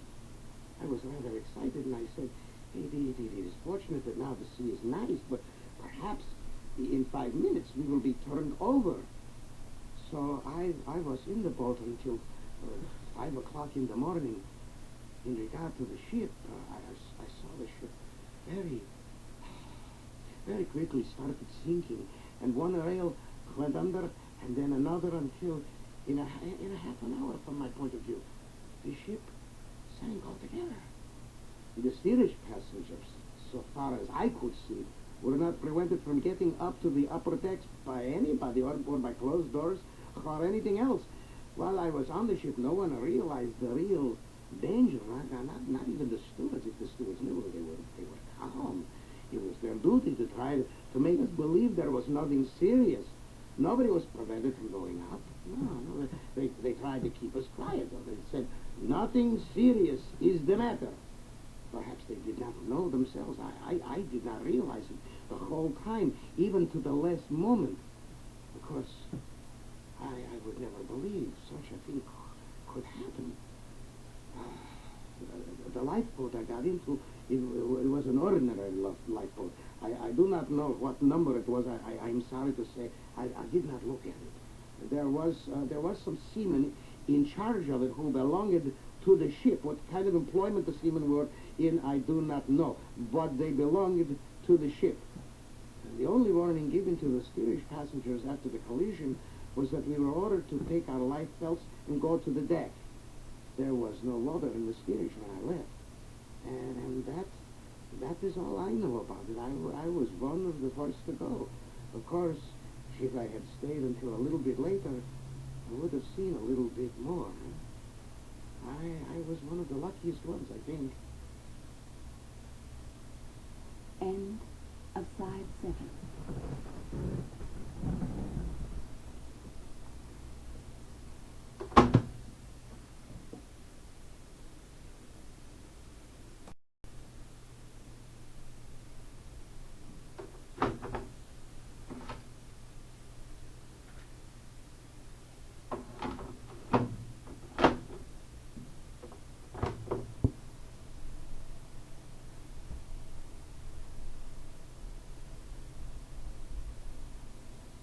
Fourteenth day, Thursday, May 9th, Washington, D.C. Scene 26. Witness, Maurice L. Farrell, 35, Managing Editor of Dow Jones and Company. Have you a complete transcript or copy of news published by your company regarding the Titanic disaster, which you now hold in your hand? Not complete. I have the ticker tape in my hand. And you have the bulletins? The bulletins we published contain some non-essential statements which did not appear on the ticker, but all of the important items appear on the ticker. I would like to have you read into the record that statement and indicate with each item of news quoted the sources of your information. The first item we published was at approximately 8:10 a.m. April 15, as follows. At 10:25 Sunday night, new White Star liner Titanic called CQD and reported having struck an iceberg. Wireless received stated steamship needed immediate assistance as she was sinking at the bow. Another message received half-hour later reported the women were being put off in lifeboats. Marconi Station at Cape Race notified Allen Line steamship Virginian, which immediately headed for the Titanic. At midnight, the Virginian was about 170 miles distant from the Titanic and expected to reach that vessel about 10 o'clock this morning. Steamship Baltic is headed toward the disaster, being 200 miles away at midnight. Last word received from sinking Titanic was a wireless heard by the Virginian at 12:27. The operator on board the Virginian said these signals were blurred and ended abruptly. Among those on board are J.J. Astor, J. Bruce Ismay, Benjamin Guggenheim, George B. Widener, and Isidore Strauss. You understand, we begin business at 8 o'clock in the morning. This was a brief summary of what appeared in the morning papers, principally taken from the Herald. Some of that information, however, you obtained direct from the White Star office, that to which I had previously called your attention. I believe that one of our men, about 7:30 in the morning, went to the White Star office and got some information there, but as I recall it, he did not get much additional to what had been published in the morning papers. The Herald, the Times, and some of the other papers had rather complete accounts of it up to that time. At 8:25, or thereabouts, in what we call our summary, which consists of the important developments overnight taken from various sources. That was on April 15th? Yes. We printed this line. White Star liner Titanic on maiden westward voyage hit by iceberg and reported to be sinking. Passengers being taken off. That was taken from the general news which appeared in the morning papers. At 8:35, or approximately that time, April 15, we published the following. Officers of White Star Line stated at 8 o'clock this morning that passengers on the Titanic were being taken off in boats and that there was no danger of loss of life. The Baltic and the Virginian, they stated, were standing by to assist in the rescue work. It is not yet known whether the vessel will be saved. White Star people are in something of a quandary if she should be saved, as it is said there is no dry dock on this side of the Atlantic to take care of her. That was obtained by Mr. Gingold, one of our reporters from the White Star office. From Mr. Franklin? No, this was not from Mr. Franklin. From some other of the subordinates? From some of the junior officers or employees. Mr. Franklin had not yet arrived at his office. At 8:58 or thereabouts on April 15, we published the following. A dispatch from Halifax reports that all passengers had left the Titanic in boats shortly after 3:30 this morning. That was received from the Boston News Bureau, our Boston correspondent. At 9:02 a.m. April 15, we published the following. An official of White Star Line said, There is no danger that Titanic will sink. The boat is unsinkable and nothing but inconvenience will be suffered by the passengers. Latest information which has come to White Star office is that the Virginian is due alongside the Titanic at 10 a.m., the Olympic at 3 p.m., and the Baltic at 4 p.m. That was obtained from Mr. Franklin by two of our reporters, Mr. Smallwood and Mr. Byrne, who both saw him at that time. At 9:22 a.m. or thereabouts, April 15, we published the following. Vice President Franklin of International Mercantile Marine says regarding reported accident to Titanic, it is unbelievable that Titanic could have met with accident without our being notified. We had a wireless from her late Sunday giving her position and are absolutely satisfied that if she had been in collision with an iceberg, we should have heard from her at once. In any event, the ship is unsinkable and there is absolutely no danger to passengers. That was received from Mr. Franklin by Mr. Trebell, one of our reporters. At 9:25 a.m., April 15, we published the following. Cape Race. Wireless advices from steamship Virginian said last word from wireless telegrapher on Titanic was received at 3:05 o'clock this morning. He said women and children were being taken off in calm sea. It is thought that Titanic wireless has failed due to some local cause. That was received from the Laughlin News Bureau of New York. At 9:27, we published the following. London. Lloyd's were reinsuring Titanic's cargo today, but demanding premium of 50%. That was received from the Laughlin News Bureau. At what hour? We published it at 9:47, so it was a few minutes before that it came in. Did you make any attempt to verify the Laughlin News Bureau item that an attempt was being made to reinsure the cargo with Lloyd's? No. Did you send one of your reporters to Lloyd's after receiving this information, where he had an interview with the representative of that firm? I am not sure, but that a reporter may have gone to Lloyd's. Personally, I did not send any, but of course, the reporter may have gone on his own initiative. Do you know what he ascertained the fact to be? No, I do not. Did he ever report to you? Not to my recollection. I wish you would think rather carefully about this, because I do not want any mistake about it. I do not recollect any reports having been made to me about the result of any investigation. Or to anyone else in your company, or to any other officer of your company? There might have been, but I could not say definitely as to that. It was the subject of some speculation and conversation in your office, was it not? Yes, it was. And was regarded as rather an unusual circumstance? At that time, it was not regarded as so unusual because of our information that the boat was unsinkable, and we believed that she was not going to go down. Subsequently, it became rather important? Subsequently, it became very important. Have you taken any pains to ascertain the truthfulness of that publication? I do not recollect any specific inquiry which we made regarding that. Did you make any general inquiry of any representative of Lloyd's or the White Star Line regarding it? We made inquiries, as I recall, from the White Star Line. When? I do not recall whether we published anything about it or not, but the other newspapers had, as I recall, emphatic statements from the White Star Line that they had made no attempt to reinsure or anything of that sort. And, of course, it was our custom, where all the other papers had something, to let it go at that. In Wall Street, where your journal is supposed to reflect the opinion of financiers, that item was calculated to create considerable controversy, was it not? Much controversy subsequently did arise on that item. Were you criticized or threatened for publishing that reinsurance story? Not to my knowledge. Any criticism of a serious nature certainly would come to my knowledge. I would be the one to whom it should be made. Have you since been criticized for it? Not directly. We have received no direct criticism. There may have been talk, but no direct criticism has come to my knowledge. Proceed with your reading of the messages. At 9:28 a.m. or thereabouts, we published this item. I'm going to assume, Mr. Farrell, that when you state the time is 9:28 or any other time, you are now speaking of the 15th of April? Oh, yes, April 15th. And that when you get beyond the 15th, you will indicate that fact? Yes. At 9:28 a.m. on April 15, we published the following. Additional passengers on Titanic are Washington Dodge, Henry H. Harris, Colonel Washington Roebling, T. Stead, Alfred G. Vanderbilt, J. Stewart White, John B. Thayer, Vice President of the Pennsylvania Railroad, and Henry Cartlet.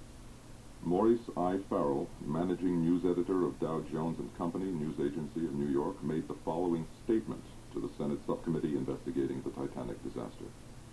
Reports published by Dow Jones and Company on Monday, April 15, regarding the Titanic disaster came chiefly from three sources: Office of the White Star Line, the Laughlin News Bureau, and the Boston News Bureau. At 8 a.m. on that day, upon interviewing representatives of the White Star Line in the New York office, a reporter received information which was summarized on the Dow Jones and Company news tickers as follows. Officers of the White Star Line stated at 8 o'clock this morning that passengers on the Titanic were being taken off in boats and that there was no danger of loss of life. The Baltic and the Virginian, they stated, were standing by to assist in the rescue. On account of a misconstruction of the expression standing by, this item may have given rise to subsequent erroneous reports. To the lay mind, standing by conveyed the meaning that the vessels were in the immediate vicinity, holding themselves in readiness to render aid. Its use, however, appears to have been in the technical sense, indicating that the vessels had received the CQD, responded to it, and had headed their course toward the Titanic. The expression used in its nautical sense meant response to direction or the setting a course toward, rather than being in the immediate presence of the Titanic. The statement was cabled to London, and later in the day at least two dispatches of similar purport, but different verbiage, were received from different quarters, and may have represented merely a return of the same report from other parts of the world. In New York, they were at the time taken as confirming the earlier statement made at the White Star office. No one was willing to believe, and in fact at the time could believe, that the Titanic had sunk. Every scrap of what purported to be news indicating safety of the passengers was seized with avidity and rushed by telephone, telegraph, or cable to all parts of America and Europe. This process doubtless entailed duplication of the same messages flying back and forth, which was erroneously construed as confirmatory evidence. As an example of the misunderstandings arising, I am informed that the White Star office at Boston called up the Allen line in Montreal by telephone to get confirmation of a report that all Titanic passengers were transferred to the Virginian and the Titanic was proceeding to Halifax under her own steam. The Allen line replied that they had such a statement, meaning that they had heard such a report. The White Star Boston office took this as substantiating the rumor, and accordingly called up the White Star office in New York, confirming the message to Vice President Franklin. Doubtless many similar cases of unintentional errors occurred in the same way, the chances of error, of course, being increased as the reports went through different channels. Scene 27. Affidavit, Mahala D. Douglas, first-class passenger, from Minneapolis. I have also an affidavit filed at my request of Mrs. Mahala D. Douglas of Minneapolis, Minnesota. I interrogated Mrs. Douglas in New York after the arrival of the Carpathia. Her grief was so great over the loss of her husband that I concluded not to attempt to take her testimony at that time. On the second day of May, at my request, she made an affidavit, and I present it for the record. Her husband's name was Walter D. Douglas, but she has signed the affidavit as Mahala D. Douglas. The affidavit of Mrs. Douglas is as follows. We left Cherbourg late on account of trouble at Southampton, but once off, everything seemed to go perfectly. The boat was so luxurious, so steady, so immense, and such a marvel of mechanism that one could not believe he was on a boat. And there the danger lay. We had smooth seas, clear, starlit nights, fresh, favoring winds, nothing to mar our pleasure. On Saturday, as Mr. Douglas and I were walking forward, we saw a seaman taking the temperature of the water. The deck seemed so high above the sea, I was interested to know if the tiny pail could reach it. There was quite a breeze, and although the pail was weighted, it did not. This I watched from the open window of the covered deck. Drawing up the pail, the seaman filled it with water from the standpipe, placed the thermometer in it, and went with it to the officer in charge. On Sunday we had a delightful day, everyone in the best of spirits. The time the boat was making was considered very good, and all were interested in getting into New York early. We dined in the restaurant, going in about 8 o'clock. As far as I have been able to learn, not a man in that room. All those who served, from the head steward down, including Mr. Gatty, in charge, the musicians, who played in the corridor outside, and all the guests were lost, except Sir Cosmo Gordon Duff, Mr. William Carter, and Mr. Ismay. All stories of excessive gaiety are, to my mind, absolutely unfounded. We did not leave the tables until most of the others had left, including Mr. Ismay, Mr. and Mrs. Widener, and their guests, and the evening was passed very quietly. As we went to our stateroom, we both remarked that the boat was going faster than she ever had. The vibration as one passed the stairway in the center was very noticeable. The shock of the collision was not great to us. The engines stopped, then went on for a few moments, then stopped again. We waited some little time, Mr. Douglas reassuring me that there was no danger before going out of the cabin. But later Mr. Douglas went out to see what had happened, and I put on my heavy boots and fur coat to go up on deck later. I waited in the corridor to see or hear what I could. We received no orders. No one knocked at our door. We saw no officers nor stewards, no one to give an order or answer our questions. As I waited for Mr. Douglas to return, I went back to speak to my maid, who was in the same cabin as Mrs. Carter's maid. Now people commenced to appear with life preservers, and I heard from someone that the order had been given to put them on. I took 3 from our cabin, gave one to the maid, telling her to get off in the small boat when her turn came. Mr. Douglas met me as I was going up to find him and asked, jestingly, what I was doing with those life preservers. He did not think even then that the accident was serious. We both put them on, however, and went up on the boat deck. Mr. Douglas told me if I waited, we might both go together, and we stood there, waiting. We heard that the boat was in communication with 3 other boats by wireless. We watched the distress rockets sent off. They rose high in the air and burst. No one seemed excited. Finally, as we stood by a collapsible boat lying on the deck, and an emergency boat swinging from the davits was being filled, it was decided I should go.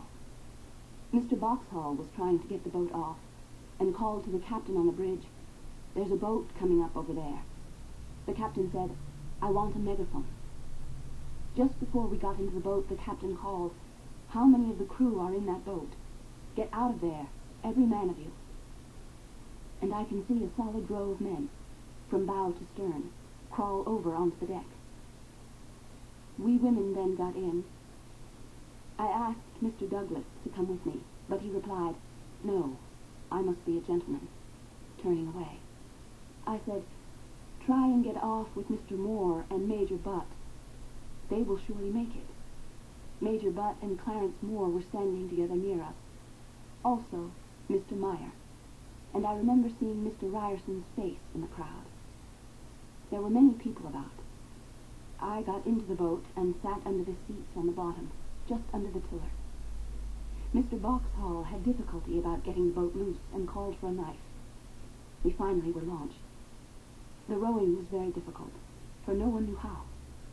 I tried to steer, under Mr. Boxhall's orders, and he put the lantern, an old one, with very little light in it, on a pole which I held up for some time. Mr. Boxhall got away from the ship, and we stopped for a time. Several times we stopped rowing to listen for the lapping of the water against the icebergs. In an incredibly short space of time, it seemed to me, the boat sank. I heard no explosion. I watched the boat go down, and the last picture to my mind is the immense mass of black against the starlit sky, and then nothingness. Mrs. Appleton and some of the other women had been rowing and did row all of the time.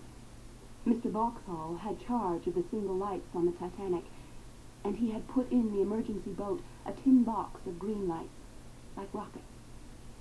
These he commenced to send off at intervals, and very quickly he saw the lights of the Carpathia, the captain of which stated he saw our green lights 10 miles away, and, of course, steered directly to us. So we were the first boat to arrive at the Carpathia. When we pulled alongside, Mr. Vauxhall called out, "Shut down your engines and take us aboard. I have only one sailor." At this point I called out, "The Titanic has gone down with everyone on board," and Mr. Vauxhall told me to shut up. This is not told in criticism. I think he was perfectly right. We climbed a rope ladder to the upper deck of the Carpathia.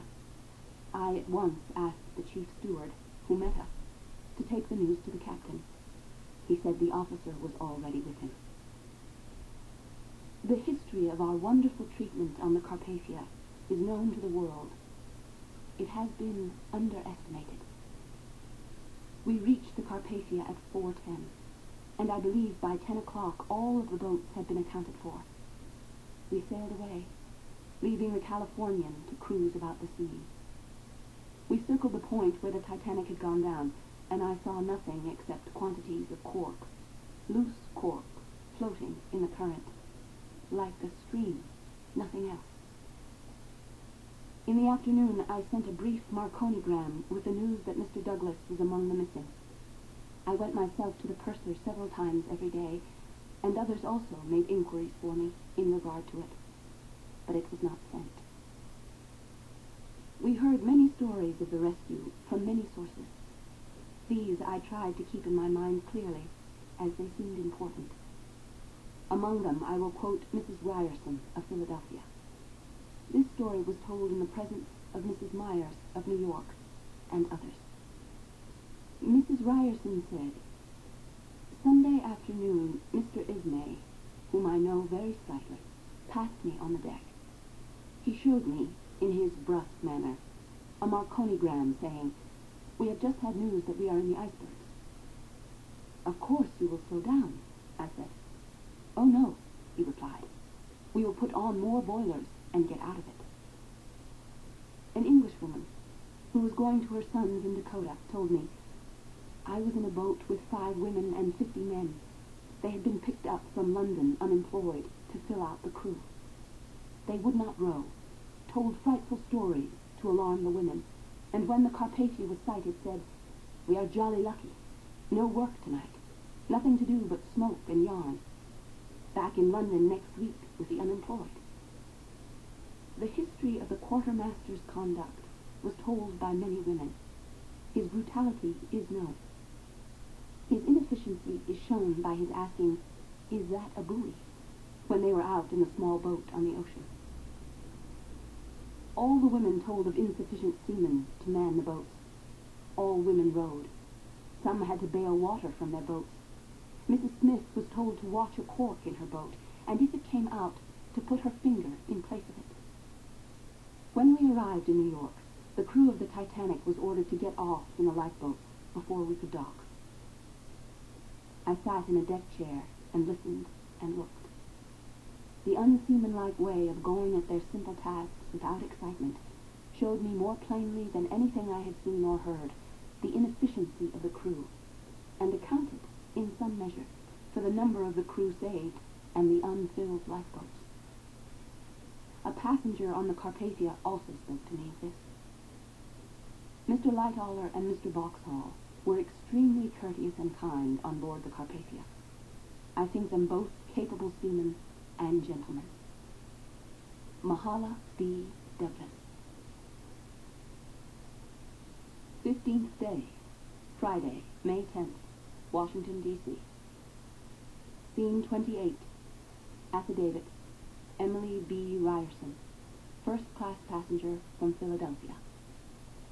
I desire printed in the record also an affidavit received by me, made by Mrs. E.B. Ryerson of Chicago, Illinois. The affidavit referred to is as follows. State of New York, County of Otsego, as Emily Bosey Ryerson, being duly sworn, deposes and says, I reside in the city of Chicago, Illinois. I was a passenger on the steamship Titanic on April 14, 1912. At the time of collision, I was awake and heard the engine stop, but felt no jar. My husband was asleep, so I rang and asked the steward, Bishop, what was the matter. He said, there is talk of an iceberg, ma'am, and they have stopped, not to run into it. I told him to keep me informed if there were any orders. It was bitterly cold, so I put on a warm wrapper and looked out the window. We were in the large cabins on the B deck, very far aft, and saw the stars shining and a calm sea, but heard no noise. It was 12 o'clock. After about 10 minutes, I went out into the corridor and saw far off people hurrying on deck. A passenger ran by and called out, put on your life belts and come up on the boat deck. I said, where did you get those orders? He said, from the captain.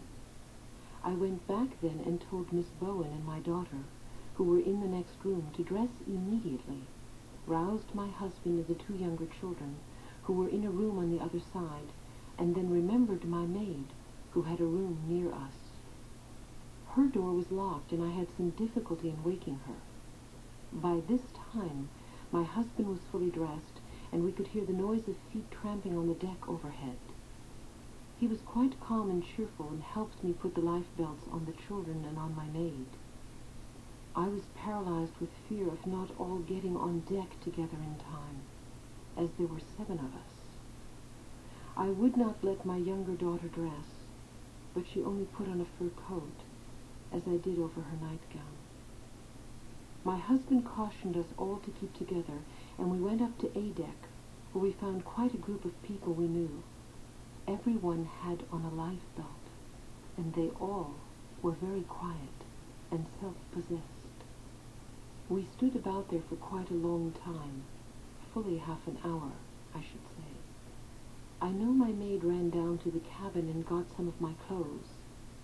Then we were ordered to the boat deck. I only remember the second steward at the head of the stairs, who told us where to go. My chief thought, and that of everyone else, was, I know, not to make a fuss and to do as we were told. My husband joked with some of the women he knew, and I heard him say, don't you hear the band playing? I begged him to let me stay with him, but he said, you must obey orders. When they say, women and children to the boats, you must go when your turn comes. I'll stay with John Thayer. We will be all right.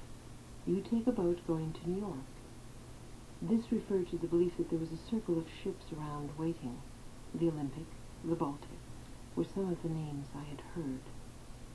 All this time we could hear the rockets going up, signals of distress. Again, we were ordered down to A deck, which was partly enclosed. We saw people getting into boats, but waited our turn. There was a rough sort of steps constructed to get up to the window. My boy Jack was with me. An officer at the window said, that boy can't go. My husband stepped forward and said, of course, that boy goes with his mother. He is only 13. So they let him pass. They also said, no more boys.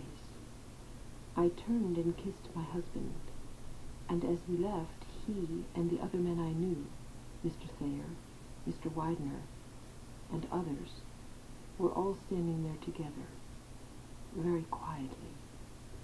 The decks were lighted, and as you went through the window, it was as if you stepped out into the dark. We were flung into the boats. There were 2 men, an officer inside and a sailor outside to help us. I fell on top of the women who were already in the boat and scrambled to the bow with my eldest daughter. Miss Bowen and my boy were in the stern, and my second daughter was in the middle of the boat with my maid. Mrs. Thayer, Mrs. Widener, Mrs. Astor, and Miss Eustace were the only others I knew in our boat. Presently, an officer called out from the upper deck, "How many women are there in that boat?" Someone answered, 24. "That's enough. Lower away." The rope seemed to stick at one end and the boat tipped. Someone called for a knife, but it was not needed until we got into the water, as it was but a short distance. And I then realized for the first time how far the ship had sunk. The deck we left was only about 20 feet from the sea. I could see all the portholes open and water washing in, and the deck still lighted. Then they called out, "How many seamen have you?" And they answered, "1. "That is not enough," said the officer. "I will send you another." And he sent a sailor down the rope. In a few minutes after, several other men, not sailors, came down the ropes over the davits and dropped into our boat. The order was given to pull away. Then they rowed off. The sailors, the women, anyone, but made little progress. There was a confusion of orders. We rowed toward the stern. Someone shouted something about a gangway, and no one seemed to know what to do. Barrels and chairs were being thrown overboard. Then suddenly, when we still seemed very near, we saw the ship was sinking rapidly. I was in the bow of the boat with my daughter and turned to see the great ship take a plunge toward the bow. The two forward funnels seemed to lean, and then she seemed to break in half as if cut with a knife. And as the bow went under, the lights went out. The stern stood up for several minutes, black against the stars, and then that, too, plunged down, and there was no sound for what seemed like hours. And then began the cries for help of people drowning all around us, which seemed to go on forever. Someone called out, "Pull for your lives, or you'll be sucked under," and everyone that could rowed like mad. I could see my younger daughter and Mrs. Thayer and Mrs. Astor rowing, but there seemed to be no suction. Then we turned to pick up some of those in the water. Some of the women protested, but others persisted, and we dragged in 6 or 7 men. The men we rescued were principally stokers, stewards, sailors, etc., and were so chilled and frozen already they could hardly move. 2 of them died in the stern later, and many were raving and moaning and delirious most of the time. We had no lights or compass. There were several babies in the boat, but there was no milk or water. I believe these were all stowed away somewhere, but no one knew where. And as the bottom of the boat was full of water and the boat full of people, it was very difficult to find anything. After the Titanic sank, we saw no lights, and no one seemed to know what direction to take. Lowe, the officer in charge of the boat, had called out earlier for all to tie together, so we now heard his whistle, and as soon as we could make out the other boats in the dark, 5 of us were tied together, and we drifted about without rowing, as the sea was calm, waiting for the dawn. It was very cold, and soon a breeze sprang up, and it was hard to keep our heavy boat bow on. But as the cries died down, we could see dimly what seemed to be a raft with about 20 men standing on it, back to back. It was the overturned boat, and as the sailors on our boat said we could still carry 8 or 10 more people, we called for another boat to volunteer and go to rescue them. So we too cut loose our painters, and between us got all the men off. They were nearly gone and could not have held out much longer. Then, when the sun rose, we saw the Carpathia standing up about 5 miles away, and for the first time saw the icebergs all around us. The Carpathia steamed toward us until it was full daylight. Then she stopped and began picking up boats, and we got aboard about 8 o'clock. Very soon after we got on board, they took a complete list of the names of all survivors. The kindness and efficiency of all the arrangements on the Carpathia for our comfort can never be too highly praised. Emily Bosley Ryerson. Scene 29. Affidavit. Daisy Minahan, first-class passenger from Wisconsin. I offer also to be printed in the record an affidavit made by Daisy Minahan and also a letter received from her by me. The affidavit and letter referred to are as follows. Affidavit at request of Senator Smith, State of Wisconsin, Wood County, as Daisy Minahan, being first duly sworn, upon oath, deposes and says, I was asleep in stateroom C-78. I was awakened by the crying of a woman in the passageway. I roused my brother and his wife, and we began at once to dress. No one came to give us warning. We spent 5 minutes in dressing and went on deck to the port side. The frightful slant of the deck toward the bow of the boat gave us our first thought of danger. An officer came and commanded all women to follow, and he led us to the boat deck on the starboard side. He told us there was no danger, but to get into a lifeboat as a precaution only. After making 3 attempts to get into boats, we succeeded in getting into lifeboat number 14. The crowd surging around the boats was getting unruly. Officers were yelling and cursing at men to stand back and let the women get into the boats. In going from one lifeboat to another, we stumbled over huge piles of bread lying on the deck. When the lifeboat was filled, there were no seamen to man it. The officer in command of number 14 called for volunteers in the crowd who could row. 6 men offered to go. At times, when we were being lowered, we were at an angle of 45 degrees and expected to be thrown into the sea. As we reached the level of each deck, men jumped into the boat until the officer threatened to shoot the next man who jumped. We landed in the sea and rowed to a safe distance from the sinking ship. The officer counted our number and found us to be 48. The officer commanded everyone to feel in the bottom of the boat for a light. We found none, nor was there bread or water in the boat. The officer, whose name I learned afterwards to be Lowe, was continually making remarks such as, "A good song to sing would be, 'Throw out the lifeline,' and 'I think the best thing for you women to do is take a nap.'" The Titanic was fast sinking. After she went down, the cries were horrible. This was at 2:20 a.m. by a man's watch who stood next to me. At this time, 3 other boats and ours kept together by being tied to each other. The cries continued to come over the water.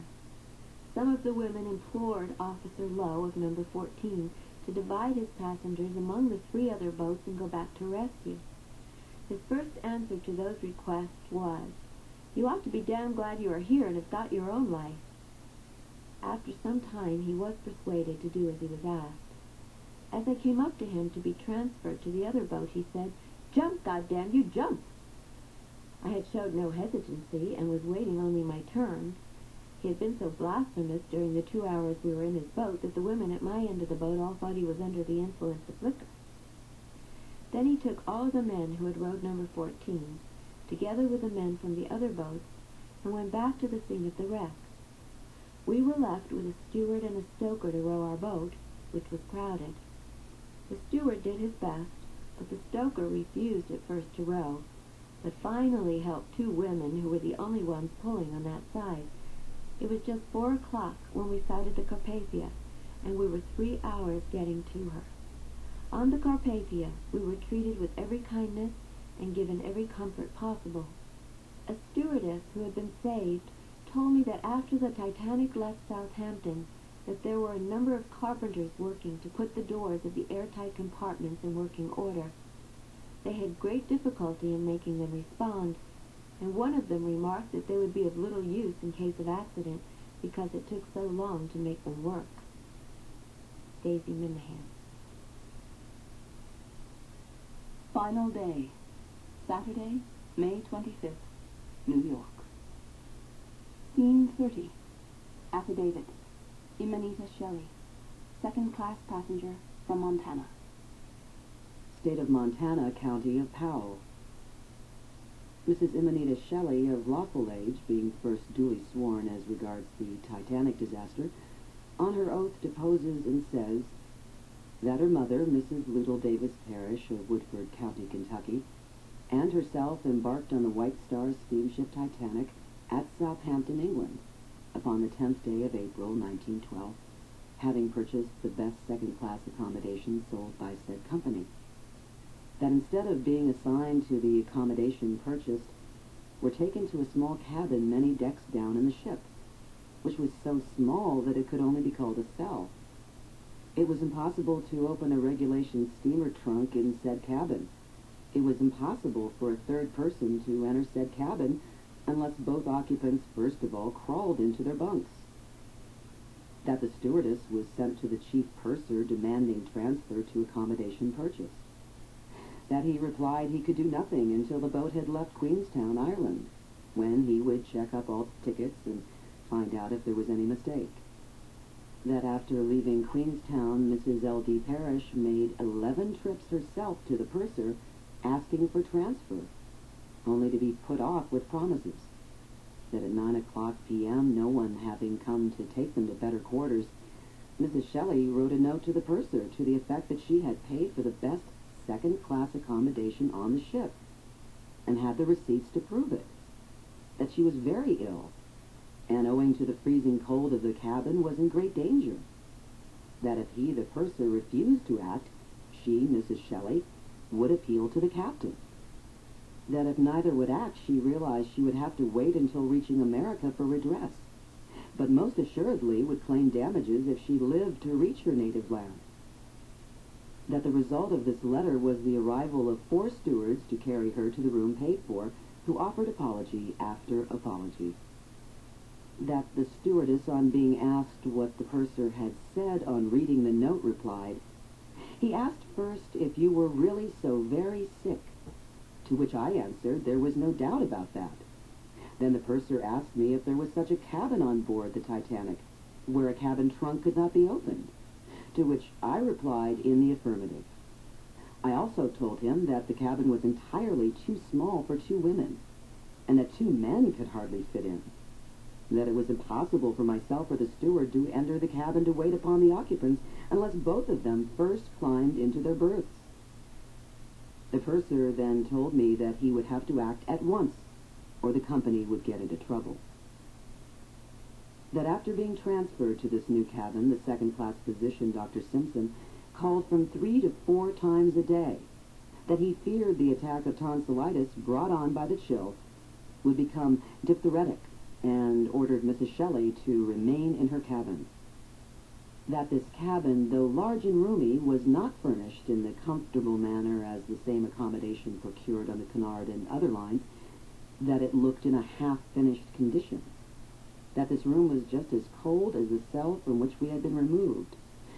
And on asking the steward to have heat turned on, he answered that it was impossible, as the heating system for the second-class cabins refused to work.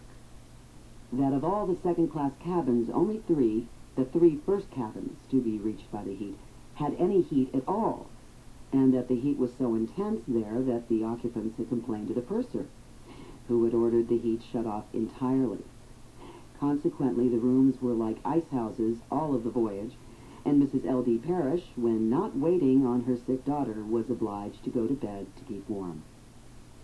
That afterwards, when on board the Carpathia, Mrs. Shelley took pains to inquire of steerage passengers as to whether or not they had heat in the steerage of the Titanic, and received the answer that there was the same trouble with their heating plant too. That although the servants on board were most willing, they had a hard time to do their work. That the stewardess could not even get a tray to serve Mrs. Shelley's meals, and had to bring the plates and dishes one at a time in her hands, making the service very slow and annoying. The food, though good and plentiful, was ruined by this trouble in serving. That although both steward and stewardess appealed time and time again to the heads of their departments, no relief was obtained. There seemed to be no organization at all. That in the ladies' toilet room only part of the fixtures had been installed, some of the said fixtures being still in crates. That in the early evening of the night of the accident, the temperature had fallen considerably, so that all on board realized we were in the ice belt. There were rumors of wireless messages from other ships, warning of icebergs close at hand. It was also reported that certain first-class passengers had asked if the ship was to slow down whilst going through the ice belts, and had been told by the captain that, on the contrary, the ship would be speeded through. That at the moment of the collision we were awakened out of sleep by the shock, and especially by the stopping of the engines. That excited voices were heard outside in the passage saying that an iceberg had been run into. That after continued ringing of the steward bell, a steward, but not the regular one, came and insisted that all was well and for all passengers to go back to bed. Afterwards, on board the Carpathia, a first cabin passenger, a Madame Baxter of Montreal, Canada, told Mrs. Shelley that she had sent her son to the captain at the time of the collision to find out what to do. That her son had found the captain in a card game, and he had laughingly assured them there was no danger, and to advise his mother to go back to bed. That about 3/4 of an hour after returning to their berths, a steward came running down the passage, bursting open the cabin doors, and calling, "All on deck with life belts on." That this steward brought Mrs. Parrish and Mrs. Shelley each a life belt, and showed them how to tie them on. That they were told to go up to the top deck, the boat deck. That as Mrs. Shelley was very weak, it took several minutes to reach the upper deck. That Mr. and Mrs. Isidore Strauss, who had known of Mrs. Shelley being so ill, met them on the way and helped them to the upper deck, where they found a chair for her and made her sit down. That owing to the great number of persons on the deck, Mrs. Shelley was not able to see anything of the handling of boats, except the one she herself was placed in. There was practically no excitement on the part of anyone during this time, the majority seeming to think that the big boat could not sink altogether, and that it was better to stay on the steamer than trust to the little boats. After sitting in the chair for about 5 minutes, one of the sailors ran to Mrs. Shelley and implored her to get in the lifeboat that was then being launched. He informed Mrs. Shelley that it was the last boat on the ship, and that unless she got into this one, she would have to take her chances on the steamer, and that as she had been so sick, she ought to take to the boat and make sure. Mrs. Strauss advised taking to the boats, and pushing her mother toward the sailor, Mrs. Shelley made for the davits where the boat hung. It was found impossible to swing the davits in, which left a space of between 4 and 5 feet between the edge of the deck and the suspended boat. The sailor picked up Mrs. Parrish and threw her bodily into the boat. Mrs. Shelley jumped and landed safely. That 2 men of the ship's crew manned this boat at the time of launching, one of whom said he was a stoker and the other a ship's baker. That at the time of launching these were the only men in the boat. That at the time of lowering the boat it seemed to be as full of passengers as the seating capacity called for. But, owing to the excitement, no thought of numbers entered Mrs. Shelley's head. The boat appeared to be filled with as many could get in without overcrowding, all of them women and children, with the exception of the 2 mentioned above. That on trying to lower the boat, the tackle refused to work, and it took considerable time, about 15 minutes, it is believed, to reach the water. That on reaching the water, the casting-off apparatus would not work and the ropes had to be cut.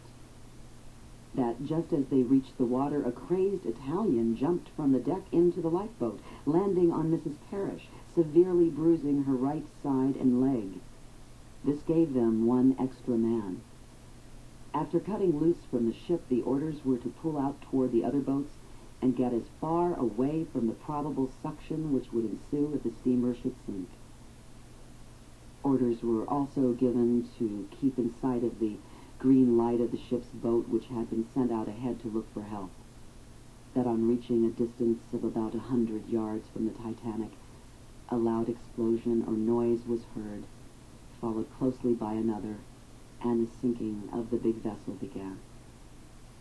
Throughout the entire period from the striking of the icebergs and taking to the boats, the ship's crew behaved in an ideal manner. Not a man tried to get into a boat unless ordered to, and many were seen to strip off their clothing and wrap around the women and children who came up half-clad from their beds. Mrs. Shelley feels confident that she speaks the truth when she says that with the exception of those few men ordered to man the boats, all other sailors saved had gone down with the ship and were miraculously saved afterwards. Mrs. Shelley says that no crew could have behaved in a more perfect manner, and that they proved themselves men in every sense of the word. But after the sinking of the ship, the boat they were in picked up several struggling in the water and were fortunate enough to rescue 30 sailors who had gone down with the ship, but who had been most miraculously blown out of the water after one of the explosions and been thrown near a derelict collapsible boat to which they had managed to cling. That after taking all these men on board, the boat was so full that many feared they would sink, and it was suggested that some of the other boats should take some of these rescued ones on board, but they refused for fear of sinking. Scene 31. Affidavit. Eleanor Widener, first-class passenger from Philadelphia. State of Pennsylvania, County of Philadelphia. Mrs. George D. Widener, being duly sworn according to law, deposes and says as follows. I was a passenger with my husband, George D. Widener, and my son, Harry Widener, on the steamship Titanic of the White Star Line on her voyage from Southampton on the 10th day of April, 1912. On the night of Sunday, the 14th day of April, 1912, my husband and I gave a dinner at which Captain Smith was present. Captain Smith drank absolutely no wine or intoxicating liquor of any kind whatever at the dinner. Eleanor Elkins Widener.